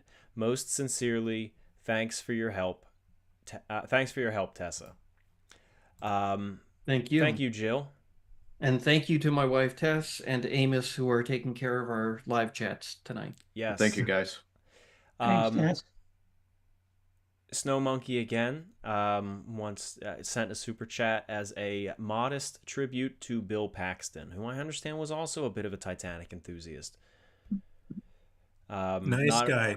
Yes, not only was he obviously in the 97 film, but he was also in Ghosts of the Abyss, and I believe he also narrated another documentary. Am I correct? He did, and he also was down at the wreck site in the mirrors. Also, Yes. that's in 2001 with the Ghosts of the Abyss. He went down. Yes, I have heard nothing but good things about him. Yeah, he was. I've heard the same thing. Apparently, he was a very nice guy, and it's very sad that he's passed away. Yeah. Uncover the News says, what do you think of the theory that the Titanic saw the Mount Temple? It's wrong. Bullshit. All right. It's wrong. Total bullshit. All right. The Tomlet, I like that, says, question, if the survivors could see decently, why didn't more realize that the ship broke? That's an interesting statement because we've managed to compile recollections from over 100 survivors who either directly said they saw the ship broke or who made references to things that should have indicated the ship breaking. Right. And when you have 1 out of every 7 people on a night that dark saying they saw that kind of thing happening, this is the sort of thing that, again, they knew what they were seeing. They were very clear about it. It was just that a vocal minority, that opinion was adopted and disseminated to the public very early on. And so many of these other ones that we discussed tonight really didn't have much of a chance to get that story out there. It's a huge majority said that it broke of the ones that commented. You've got 3 kinds of groups here. You've got the people who say it broke. You've got the people who say it didn't break, which is a small number. And then you've got a large portion of people who didn't say one way or the other. Right. But still, the number who say it broke far outnumbers those who say it sank intact. We've got a comment from Streaks that says, if you ever get a chance to visit Halifax and Nova Scotia, come to our Maritime Museum. We have a large collection of Titanic artifacts. Gives me the chills every time I visit. That's very true. And I wanted to emphasize this comment because the video coming out tomorrow has a lot of the Maritime Museum of the Atlantic. And you see many of those artifacts. It's a great team up there. And get up there. All right. Emmett M. McAdams says, good evening, Tom. Hope you're having a great night and enjoying a nice bottle of wine. I read this one already. This is the one I accidentally read. So thank you, Emmett. Joseph Campanelli says, generally, where would the women and children who didn't make it on lifeboats be right now? This was at 12 a.m. Eastern time. I guess this is after the last boat has left. Where did they go? Well, kind of everywhere, I think. I mean, you get a lot of people stayed at the stern. If, they weren't allowing men up from the stern area until much later. And a lot of them, by that time, I think the boats were gone. A lot of them, some of them may have gone back to their cabins. There were a lot of people when the ship started to founder who came pouring out of the staircase, the grand staircase. So a lot of people, I think, had just gone inside to get warm. So it's hard to say. I don't think they were really clustered in any one location. Spread around the upper decks for sure. Yeah. I want to just say, the ship sank how long ago? An hour and a half ago? It is now 3:20, 3:25 ship's time. We're over an hour after the sinking, and we still have over 1,000 people We have with us. 1,058 people still tuned in at this moment, Cool. which is Amazing. remarkable, who are just hearing, honestly, this banter right now, this historical banter. And it's amazing to see so many people who care just about these stories and keeping the memory alive. And of course, the wonderful insight of Mark and Don and Ken and you, Kent, Bill, Tad. So it's fantastic to see this many people who care. It really And is. At Yeah, for sure. 3:25 a.m., I know. Kent, is what you On a- said. So we're about 35 minutes from Carpathia picking Yes. up the first boat or sighting the first boat. I forget I which. think sighting the first boat. Yes, the green flare, Boxall's green flare. Yeah, at 4 a.m. Could more have been saved? Oh, this is AOG War Dog again. Could more have been saved if Titanic had Britannic's gantry crane davits, or would results have been the same due to the crew and chaos of loading? Absolutely, more would have been saved. I would agree with that. It's automated. It's easier. It needs fewer crew. It takes less time. Honestly, I have a feeling passengers would have had more confidence in them. They just look over-engineered. You trust those boats more. I think absolutely more would have been saved, with the assumption that there would also have been more boats, because those gantry davits were designed for a large quantity of boats. So had Titanic had enough lifeboats for all and those gantry davits, I think most, if not all, could have been saved in the amount of time that they had. Eric Wade sends $1. Thank you, Eric. Charlotte Zureich says, thank you for putting this together from the Titanic Book Club. I'm butchering names tonight. It's anyway. Charlotte's a supporter of our work. Yes. It's nice to see her with us tonight. Thank you, Yes, Charlotte. thank you, Charlotte. Thank you. EL Productions says, thank you all for doing this and your wonderful insight. I look forward to this every year and always learn something new. Think there will be another big film on Titanic in the next few decades? Maybe. I'd love Never to see say that. never. Yeah. Yeah. Eric Wade quotes Revelations 21:4, and God shall wipe away all the tears from their eyes, and there shall be no more death, neither sorrow nor crying, neither shall there be any more pain. The former world are passed away. The quote from the movie. Yes, at the that's end. Father Yeah. Biles up on the stern, praying as the ship is going down. Daniel Shell asks, what are your thoughts on Lord Mersey's report on the inquiry? I think they did a pretty good job with what they had. I think there were areas that they didn't want to get into or didn't understand. There were difficulties in communicating at some of the testimonies. And, there were certain things I don't think they wanted to report it that way. But, Yeah. Like the I think breakup Lloyd of the Tillers. ship. Well, Yeah. having the Board of Trade, do an investigation in which the Board of Trade could have been partly responsible for what happened. They said that's like putting Dracula in charge of a blood bank. You just don't do it. It should have been some sort of impartial organization and not the Board of Trade conducting it. That's fair. That's Even very fair. Second Officer Lightaller said it was a whitewash. Yeah. Before I forget, it's not a super chat, but our moderator, one of our moderators, Amos, wants me to thank you, Ken, for inspiring part of his love for history. Jared F. says, it's been a while since I read Lightaller's book, but didn't he change his story about having his sidearm with bullets in it and saying that it wasn't loaded? Yes. Yes, he did. He Yeah. did. Yeah. Yeah. Yeah. The Tomlet again says, is it true that one of the reasons the Californian didn't respond is because the rockets were the wrong color?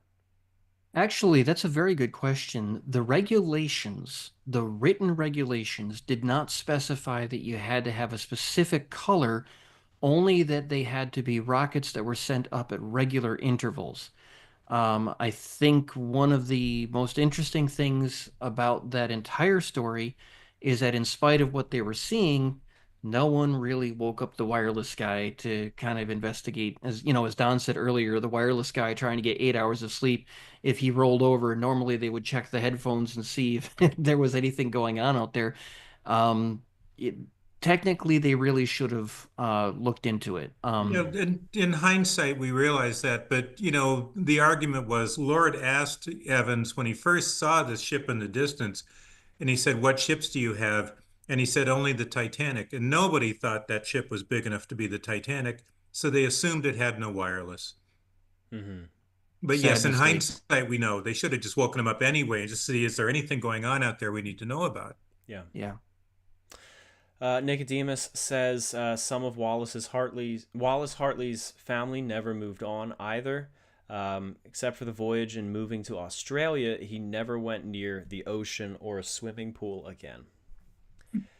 Titanic Man says, to the historians in the chat, I recall that Murdoch was on the SS Medic in 1900 with Lightoller when he played his infamous prank involving the cannon. Do we know if Murdoch had any reactions to it? Well, I don't know. Okay. I don't know either. That's pretty obscure. Yeah, I wish we did. That would be a neat story to be able to tell. I know the prank he's talking about, but I don't know anything about Murdoch if you knew about it. Can you summarize the prank in 30 seconds or less?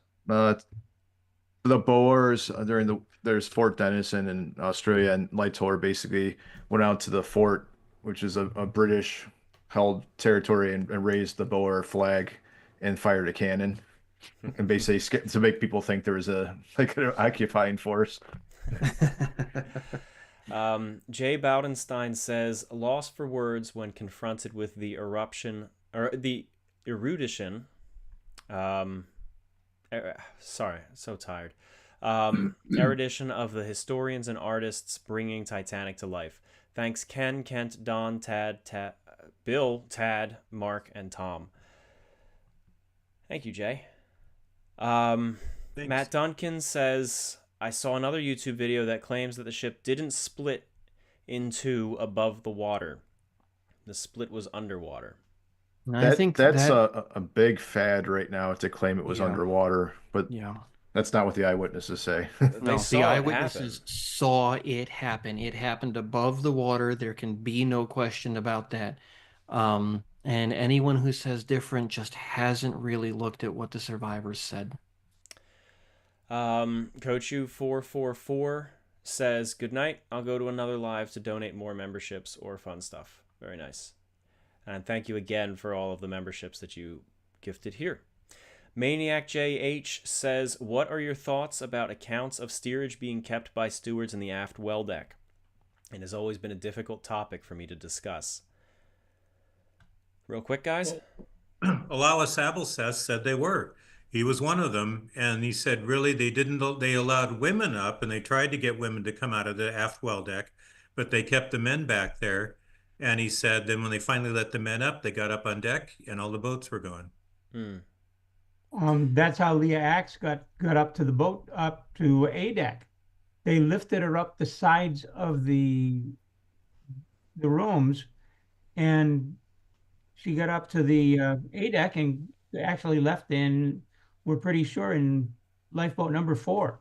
Yes. Yeah. He was down there in the well deck. Yeah, because they were trying to get women out of the well deck, but a lot of women wouldn't leave their husbands. And we have to remember that we know that if you got into a lifeboat, you were saved. They didn't know that. We have 20/20 hindsight. And that's what we learned from Edwina Mackenzie when we asked her, why did you wait and get in the last boat? And she just said, well, when a ship sank, you died. Yeah. And so a lot of people, they probably wouldn't have gotten into a boat if they had the chance because they didn't think it would survive if they had. A death in a lifeboat in the middle of the Atlantic sounds far worse than a quick death on a sinking ship. Well, there's a great story with Carl Baer where he wrote in his memoirs how, he was massaging his fiance's feet because they've been sitting in the water in boat 5. And this man near him shows him a revolver. And he says, when my wife and I are finished with it, you and your wife can use it. Basically, if the worst comes to the worst, we're going to kill ourselves and you can go Wow. next if you want the other Wow. bullets. And Mrs. Snyder talked about how in boat 7, Alfred Nerney, the German, he just sat there holding his gun the whole time. And she said it just made them, scared to death that this guy was going to start shooting or something, but he just sat there holding it. And people thought, in the lifeboat, no one would ever show up and save you, and it'd all be man for himself afterwards. Well, that's the Rappahannock, which Titanic passed during its maiden voyage. If I'm remembering the details correctly, just real briefly, a U-boat sank during World War I and abandoned the survivors in lifeboats out at sea, and a storm rolled through, and they were scattered and never found. Yeah. Yeah, none of them Well, it's survived. like the Arctic many years earlier, Yes. because wireless was still fairly new. People didn't have it in their head that you could radio for help. That wasn't the first thing they thought of. And, it's like when computers were new. And I remember, I'd be working at the office and somebody asked me a question, and I'd look at them and say, well, did you look it up on the internet? And this is like, oh, right. And in some ways, I think that's what was going on in the Californian. They weren't used to using the wireless either for things like this. But, with the Arctic, it sank out there back then. They had no wireless, and most of the people died in the lifeboats. And they found, I think, 1 or 2 later, and very few people survived that shipwreck. Well, there's a lot of stories from the time of the Arctic, through the Hungarian, through the Atlantic, of boats being launched and just drifting away into the fog, never to be seen again. Yeah. Right. Yeah. That's why Winnie, had it in her head, if you're in a ship disaster, you're gone. Yeah, exactly.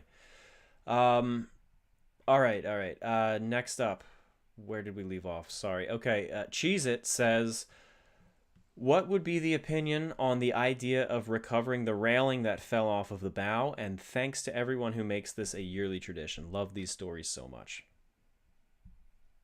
Well, I guess that falls to me. What is my opinion of the railing that fell off the bow?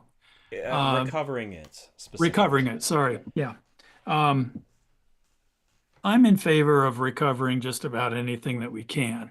That's just my opinion, because it is deteriorating. This is iron or steel. It's going to disappear eventually. So, I mean, there are just so many things down there that could be recovered. I'm not sure that would be my first choice, but it is loose. It has fallen off or been knocked off. And actually, it has fallen off. I believe it was bumped and was at an angle, and then eventually it fell off over the course of a year. That's what I think happened. Yeah, so Okay. there you go. Olodi says, since people will compare animations and theories, what is your opinion on the fourth funnel? Lately, there's been depictions of it staying up after the breakup. I will say this is still our old 2021 animation, just re-rendered. So no changes have been made based on newer research of ours. But go on. But I will add to that, Tom, the disclaimer that Patrick Dillon said he saw the funnel fall back toward him on the stern. So we have someone who said they saw that. We have the movement of the stern. You mean Carl Baer? No, the one with his father. Didn't he say the fourth funnel fell? That was I think the forward funnel. That was the forward funnel. That took out. Yeah. Yeah, but Dillon said the funnel canted up back towards him on the stern. Yeah. Now, when you look at the wreck site, the remnants of the fourth funnel do seem to be very close to the original deck house. But remember that just because the funnel apparently collapsed and tipped back toward Dillon, that doesn't necessarily mean that it was completely detached and floating freely. It may have traveled, perhaps connected by some of those guy wires, those stays, those shrouds might have helped the remnants of the fourth funnel to stay close to that deck house so that they ended up close to each other on the sea floor. Maybe Ken can add some more thoughts on that if you've got any too. But I know it's popular to depict the fourth funnel as staying up, but Dillon said he saw it fall. So I think what he saw probably is the upper 4/5 of the funnel falling back, that it somehow wrenched when the stern started to fall backward, there was such a tug, Yes. whatever you call it in physics, but that very well could have happened because what I saw in the 1985-86 Angus images that Woods Hole brought back, Bob Ballard, was clearly the base of the fourth funnel, still connected to the deckhouse roof underneath it. And it was canted at about a 30-40 degree angle to the bottom. And there it was. Now, in the most recent stuff, the Magellan has brought back, for example, which I have had the privilege of being involved in analyzing and looking at through Atlantic Productions about a year and a half ago. There is nothing left of that pile of debris where the fourth funnel is. It is unrecognizable now. Just a heap of, you can still see a copper funnel, a steam waste pipe lying all bent and buckled nearby. Mm-hmm. But the funnel itself, what was so recognizable in 85-86 is not so anymore. Yep. Right. Definitely. Jared F. Question for Don. Do you feel that the hate that Ismay gets from history and Hollywood is deserved, or do you feel it's too harsh on him? Also, was there a survivor that you wish you could have talked to that you hadn't? I think we addressed the first half of the question, but you're welcome. Yeah, I think that in some ways, and well, referring to Hollywood, and like the latest movie or whatever, I think he does sort of that. Well, it's hard to say with the Cameron movie because he's not painted to be such a horrible person, just that he wants the ship, to get headlines, which is a reasonable expectation.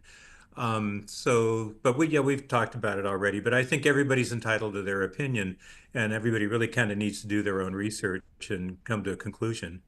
And what was the second part of that? If you could have spoken with a survivor that you never got the opportunity to, who would it be? Oh my gosh. Yes, I'd have to think about that one for a long time. And so I get it. Probably, in a way, I just have to see off the top of my head. I'd try to think of one where we don't have an account, who'd never been interviewed. That would be someone I would probably want to talk to and find out, what happened to them. Bailey was mentioned earlier this evening. That would be an interesting thing.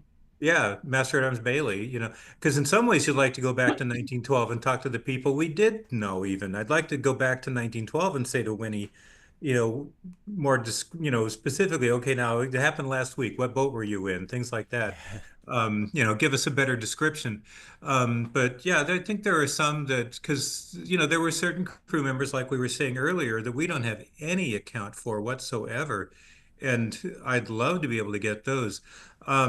Just like off the top of my head, I think of one of the survivors said that Mrs. Clark was the one who really pushed for Lifeboat 4 to go back. And as we know, they picked 8 people up out of the water.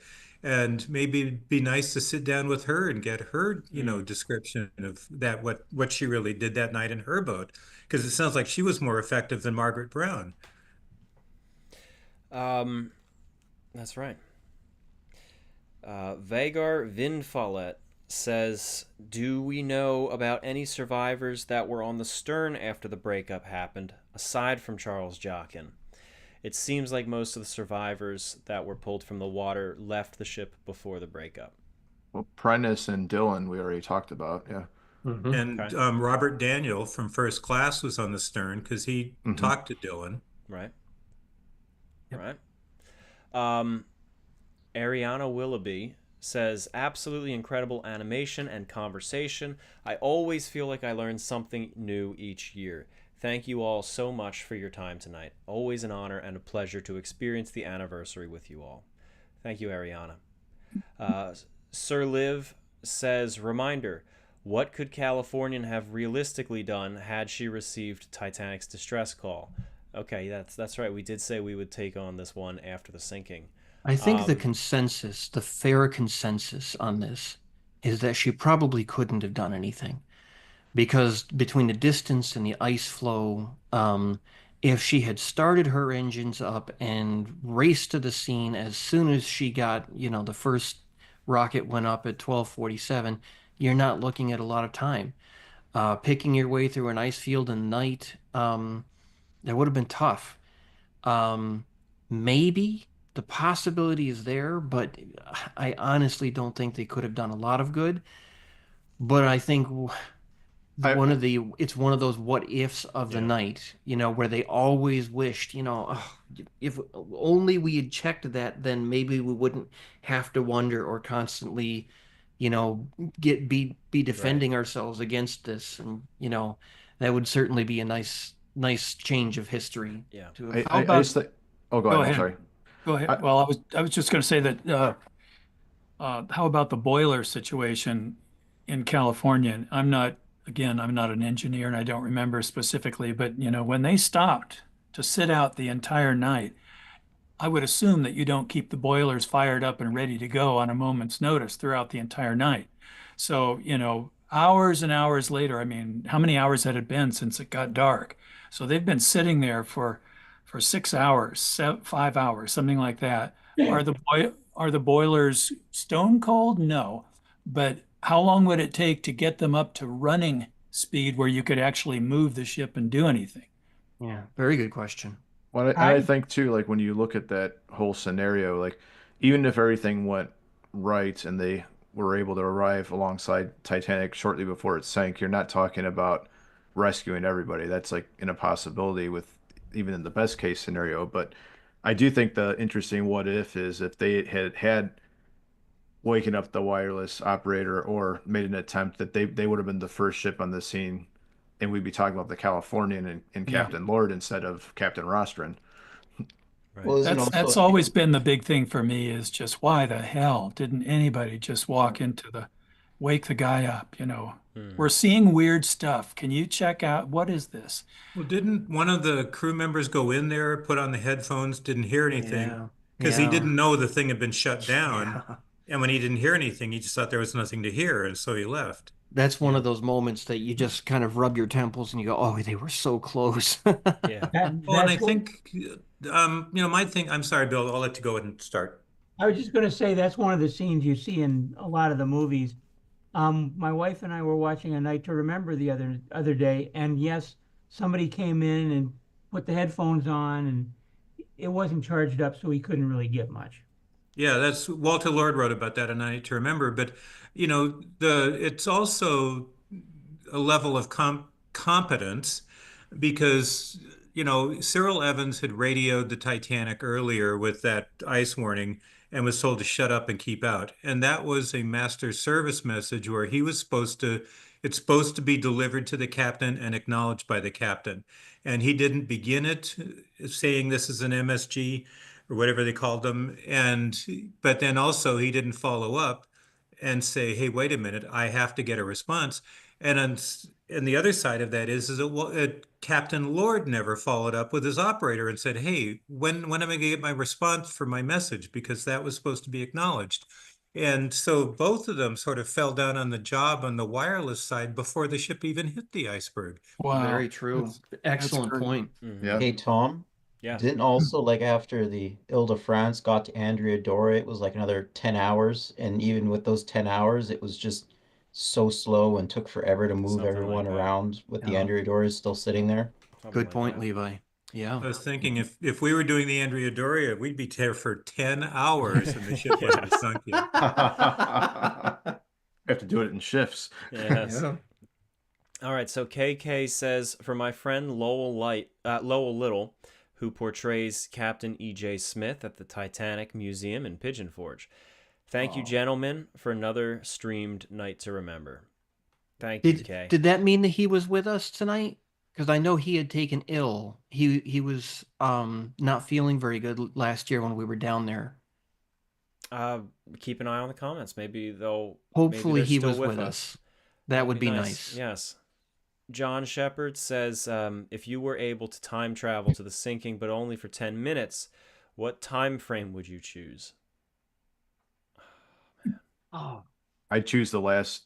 I Well, mean, yeah, probably the last 10 minutes when water reached the boat deck. that's the 10 minutes default prior to that. answer, I think. Yeah, yeah. For me, Uh, it might be from the bell ringing to watch all the action, to find out exactly when did Boxall show up, when did Captain Smith walk in, all of that 10 minutes. That's fair. Zerpel says, "Good evening, gentlemen. Thank you for giving us such great streams. My question is, what was the most likely cause of the ship breaking up?" In simple technical terms, Titanic was not designed to have its forward half buried in the water flooded and its stern lifting out of the sea. It was simply beyond the design tolerances for any ship that was built on the North Atlantic. They could calculate the stresses of hogging and sagging in severe seas and severe weather. They knew how strong the ships needed to be built to combat what they felt was the worst case scenario. But a situation where you've got a ship at 15, 20, 25 degrees, nose in the water like that, lifting its stern out of the water, no ship is designed to really do that. And it was simply beyond, the calculations have been made, it's beyond tolerances. Yeah. It's not surprising she broke. Peach Ishihara says, "I've learned so much. Thank you for the company, y'all." Fahim Sina says, "Thank you, Tom and company, for hosting this stream every year. Important for history, preserving memory, and teaching historical method. Until next year." Thank you, Fahim. J.D. Cochran, 1984, says, "It's an honor to watch this live stream with such greats this evening. Could you all shed any light on the lamps in the lifeboats and them being extinguished, as mentioned in the Titanic inquiry?" Were they extinguished? I mean, I know Collapsible D had a lamp but no oil. I think it was boat 6 where they had a lot of trouble lighting the lamp. They went to a lot of effort. But I don't, and I know, like, I think boat 13 didn't use a lamp, or did, because I think they mostly all had lamps. A lot of times the boats were so crowded they couldn't find these things, because boat 13, I think Beasley said they ended up, lighting up some letters in the morning. And I think boat 3, they, took Mrs. Davidson's straw hat and lit that on fire. And so most of the boats, I think they were unaware that they had lamps. Or like in the case of the one, they had the lamp, but there wasn't anything in it. I think also this is a number of years back. There was a rather salacious article basically making the implication that, hey, there's swimmers in the water. We're going to douse our lamps so they can't see us. And I think it doesn't stand up to scrutiny in the slightest when you look at the that's a good point. And I remember there was, like, the first time Boxall lit one of his green flares, I think they said the screams rose up a little bit because all of a sudden they saw something, a light, and they thought they were, so the people in the water were crying out more. I can say this, disturbing thought. The source of this is the same one that says the coal fire sank the Titanic. That whole thing that came out a couple of years ago. It's the same person, so take that for what you will. I think it made it into an episode on the Titanic channel back in the day too. Yeah, and it was, as you say, the word salacious is probably the best one we could use. Okay. American Patriot again says, "Although there are many heroes and villains who have been labeled, the unsung heroes are the engineers and the 2 radio operators. Let's take a moment of silence." All right, thank you, American Patriot. There were many heroes, as you said, and yeah, the engineers and the wireless operators definitely deserve to be remembered. Uncover the news. Yeah. This is Bill. I'd like to butt in for a minute. Yeah. Maybe an hour or two ago, we talked about the deck plans that were given to Ed Kamuta. Yeah. And I think Ken said that he seemed to remember they were in the commutator. They were. 1995, volume 19, number 2. I see reference to rare plans donated to the THS. Does it show them? Well, if you give me a minute, I'll go pull out issue 130 and tell you. Okay. I'll be back in a minute. Oh, all right. All right. Well, I mean, we can't show it. So somebody has an index of all the commutator articles. Bill does. Yep. Bill's kept an index awesome. up to date. Wow. Wow. I remember that the day, like I think Mark brought up, the fact. I do remember a date in the 1920s, 1921 or something like that. And I remember at the time thinking, wow, 4 funnels on a ship after the Vaterland and, had already come out, and you would think that 3 funnels would be in vogue by the 20s. But so I was kind of surprised that the plan showed 4 funnels.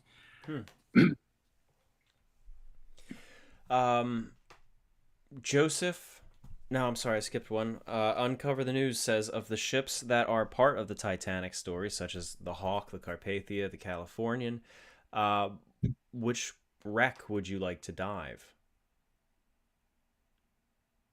Who's this for? I guess of any other shipwreck relating to the Titanic, which shipwreck would you most like to dive? Carpathia would be an interesting one to dive, Yeah. I think.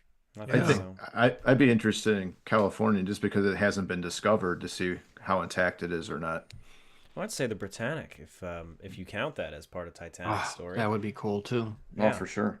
Um, I've got Definitely. the issue. Oh, I great. got the issue out, yeah. and yes, it has the plans in it, but they're very, very small. I'd love to see them later.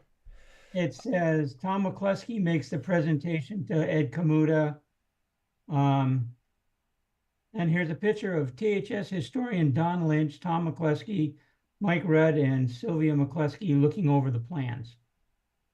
Right. And Very like I cool. said, this is volume 19, number 2 from 1995. All right. Thank you, Bill. Awesome.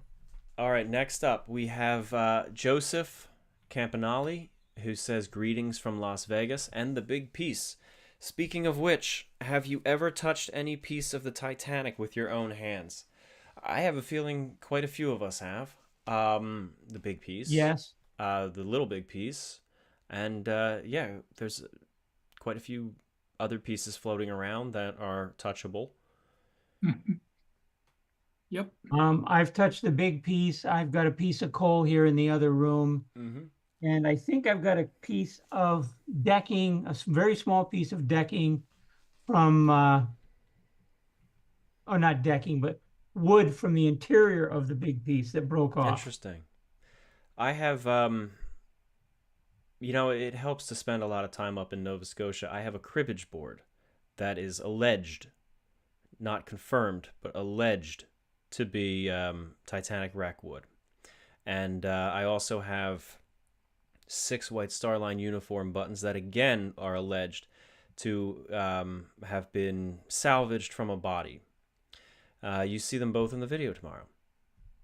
It all just keeps coming back to that video tomorrow. You guys just have to watch it. I'm looking forward to that. We're still going to be up when it airs. We might as well show it in this live stream. I know. Oh man, I have to finish setting it up. Well, patrons on Patreon, on the Part-Time Explorer Patreon, have already watched it and gave it the thumbs up. So it's there if you do feel like joining, but I have to set up the monetization and all that stuff before I go to bed. Oh my goodness. I Go know. to bed. Ha ha ha. Yeah, no, isn't that funny? Virtus, Poor guy.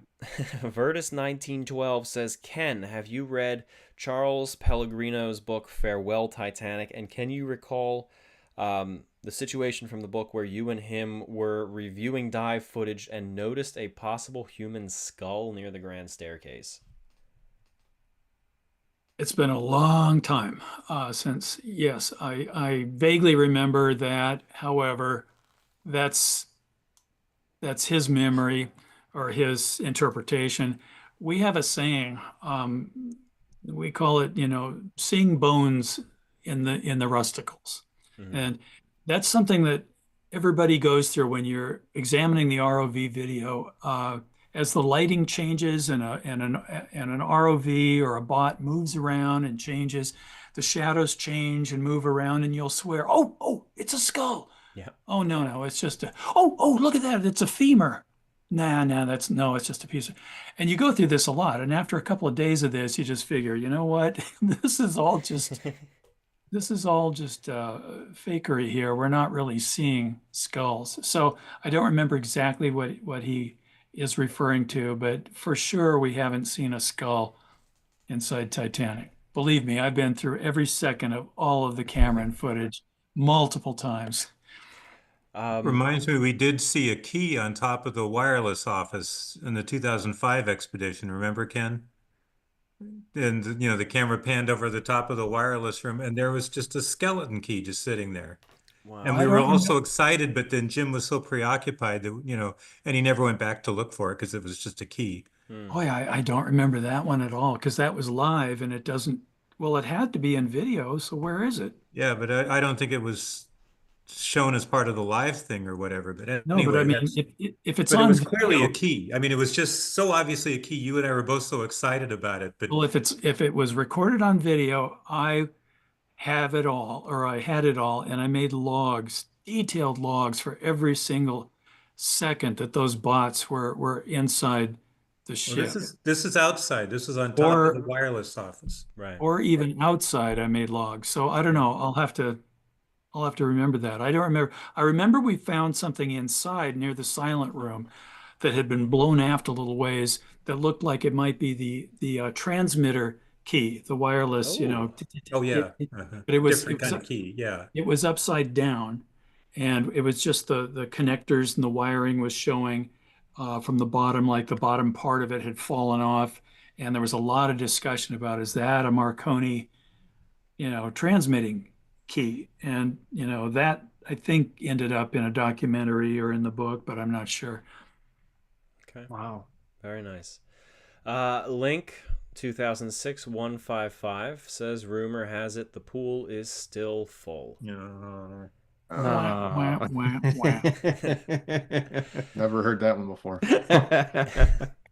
Anna Thomas asks, are there any artifacts that you feel should be recovered before they're lost? Well, we talked about the rockets. Yes, Yeah, that's That a would good be cool. Good. I wish that they could get the mail room is very accessible. one. Yeah. I'm convinced that there's letters in there, postcards, even ones that were written on board the ship, perhaps, or down in there. And there's heaps of growth on top of these piles of mail bags. And they were seen briefly in the 90s by the Robin, or Robin, however you pronounce it, that ROV, with the French expedition with Nautil. So if there were a way of getting in there and actually lifting and scooping up, I think that the mail bags or what's left of them would be worth looking through for sure. I'll stop there. Don, would there be anything that you would want to see recovered? It was funny because the very first time I was ever asked that question when they first found the ship, that was my answer. I wanted to see the mail. Yes. Because I wanted to see what people wrote about on the ship describing it. Right. Yeah. All right. Very good. Alejandro says, would you like to see the Nomadic play herself in a future film or a series that features Cherbourg? She was still in service in 1953 and yet didn't appear in the Fox film, which starts at Cherbourg. So that'd be the 1953 one. Yeah, That'd be well, cool. yeah, but this was 20th Century Fox in 1953. They did everything on the lot. Yeah.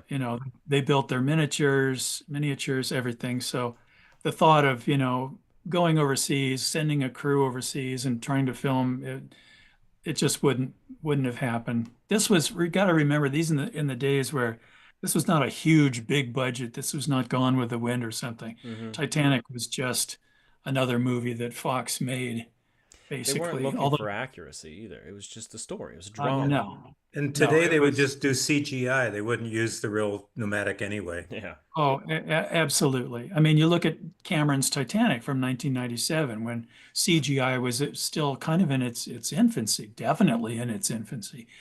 And to build all those sets and everything live, it was like, restaging the Ten Commandments in full scale.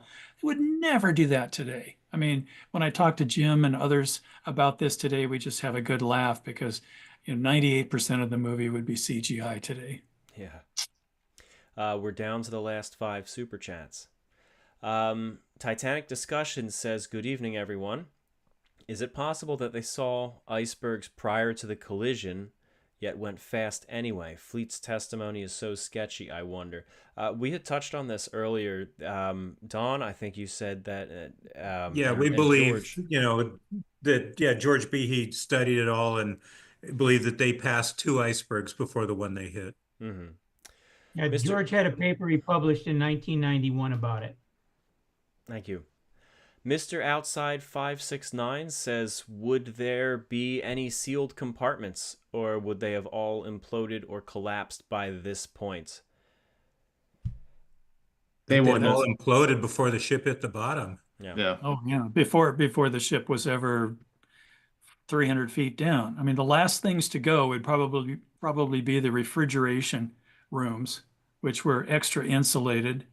But I mean, those would implode at some point, and the refrigeration remnants are all over the debris field, scattered far and wide. So we know that happened very high up, Mm-hmm. shortly after the sinking. And there's no way that there's any substantial air left inside the ship today, except in extremely rare circumstances, very small, totally sealed steel, or porcelain areas where the air would have pressed and compressed and compressed. There might be a tiny little half an inch of original air still here or there, but very, very rare. Teresa C says, if the Titanic had hit the iceberg head on, wouldn't compartments 5 have shifted in the violent motion and created leaks further down the ship, thus making it sink anyway? I say probably. Yeah. I suspect agree. so. Yes. Yeah. Mick Attack 21 says, hi Tom, I had asked this earlier, but it didn't work. Do you have info on the boat train's consist? I think I do, actually. Buried in some notes from years ago. I think I have at least vague notes of what made up the boat train. I know the locomotive. I know the signals on the locomotive. I know the types of cars. I don't know if I have notes on how many of each type of car, but There's a unpublished paper that was shared with me recently that goes into that in a lot of detail. I don't know what the plans are for it, but okay. Jesper Harmelund says, did the fourth funnel really fall at the same time as the third funnel, or did it fall later as the water reached it? We touched on this during the breakup. We did go quite a bit into how the fourth funnel may or may not have fallen. So check that out. It was around the time of the plunge, I think, or shortly after. And as it fell backwards with the stern coming down, that gyration would have tended to move it backwards. So it makes sense. Yeah. Go ahead. KK says, hello again. The last news I got about Captain Lowell was that he was home and receiving therapy. I'm sure he could use prayers and good thoughts. He is missed at Pigeon Forge. So get well. Yeah, absolutely. Oh, I wish him well. And he was on board Keldysh when I was in 2000 when we were recovering artifacts. No kidding. Unless my memory is failing me, I seem to remember him being out there. Wow. Oh, well, certainly we wish him the best. I've certainly met him, and he's a very nice guy, and I'm sorry to hear that he's not doing well. Yeah, I hope he gets well soon. Do we have any parting thoughts, gentlemen? This has been fun. Yes, definitely. Absolutely. Yeah, just thank you for the conversation and everybody joining in tonight. It's been great. Yeah. And I appreciate all the great comments. I've been trying to scan them too, and it looks like everybody's been very, very kind and have appreciated. So it's great. Yes. Thank you, everybody, for joining us. We still have nearly 1,000 people tuned in at the moment. That's fantastic. Wow. It's past 3 a.m. for me, and I know it's late for most of the people in the chat. But it's wonderful to see so many people sticking around, participating, asking questions, sharing their thoughts, and just joining us to remember this night once again. So a couple of quick plugs. check out the Steam and Splendor Network on YouTube. It's in the chat description or the video description. Go subscribe over there. Also, feel free to check out my Patreon, Part-Time Explorer. Tune in for the video tomorrow about the Mackie Bennett and the Minia. And also, if you missed it, the previous video was about Lightaller and his yacht Sundowner with a long extended sequence of Dunkirk, as well as other moments throughout the Sundowner's history. So yeah, anyway, you can check out Ken's work. Ken, can you just real quick blast the website URL for? Well, I think we did in the beginning already, didn't we? Do it again real quick, Ken. Oh, well, okay. KenMarschall.com. You can see pretty much all the Titanic artwork I did throughout my career up to this point. And then there's transatlanticdesigns.com, and there are prints and a poster that you can order there. All right, thank you. And Don, you have plenty of books as well. Do you have anything that you would like to direct people towards to find out more about your work? Nothing at this time. Okay. No, I think I'm good. Thank you very much, though. How about Mark? Yeah, thank you. Just plug my website. Just give it a moment. Your signal is Oh, spotty. Just keep talking. Okay. It's clearing up. Is that any better? Yeah, just quickly then. I would plug my website. So that's markchirnside.co.uk. I think .com will probably as well. I think it should be a redirect. And that's got all sorts of articles on there, various videos, and also I've got a blog where people can... He's gone. He's gone. His internet connection must have died. markchirnside.co.uk, everybody. Yeah, he has some tremendous articles on there. So definitely go check that out. He is back. Sorry, though. I'm back now. Okay. Oh, he's back. All right. Yeah, I don't know when you lost me. Sorry, I'm not sure. I think the signal is held up fairly well for the live stream. I'm in a hotel, so it's always a bit dodgy. All right. Well, thank you, Mark. Thank you for being here. Kent, Tad, Thank Bill, you. anything real quick to plug? We want to thank everybody that joined us tonight, and I want to thank everybody that was on our panel who's lost sleep and who stayed up late to answer all of these questions. And it's been an honor for me to be with both Ken and Don tonight. I think this is the first time I've ever sat down with both of you in the same room, and to hear these stories of the people that you knew, the survivors, and it really was touching. So I hope we did a good job this evening as a panel commemorating this event and trying to preserve this history moving forward. Thank you, everyone. Thank you, Tom. Thank you, Levi. Thank you, Alex, for your work on the animations. And big shout out to Alex and Levi, and also Colin and Andrew and everyone else who pulled things together at the last minute. To Barrett, Stu, Dan, Eli, Amos, everyone who was just pulling together things to help get the Titanic animation here, and of course the Lusitania update and all that good stuff done in time for this stream. And you guys literally got it done 30 seconds before we went live. Well done. So that was right under the wire. And of course, thank you to Amos and Tess for moderating the chat here and keeping an eye on the super chats, keeping an eye and just keeping civility. All right, everybody. Yes? This is Bill. I was just going to plug my own website. Please. Which is wormstead.com/Titanic. And I also host a number of articles for George B. and Tad Fitch. Excellent. Yes. All right. Well, thank you, everybody. All this right. is it. Thank you. I'm going to sign off now. Go get some sleep, everybody.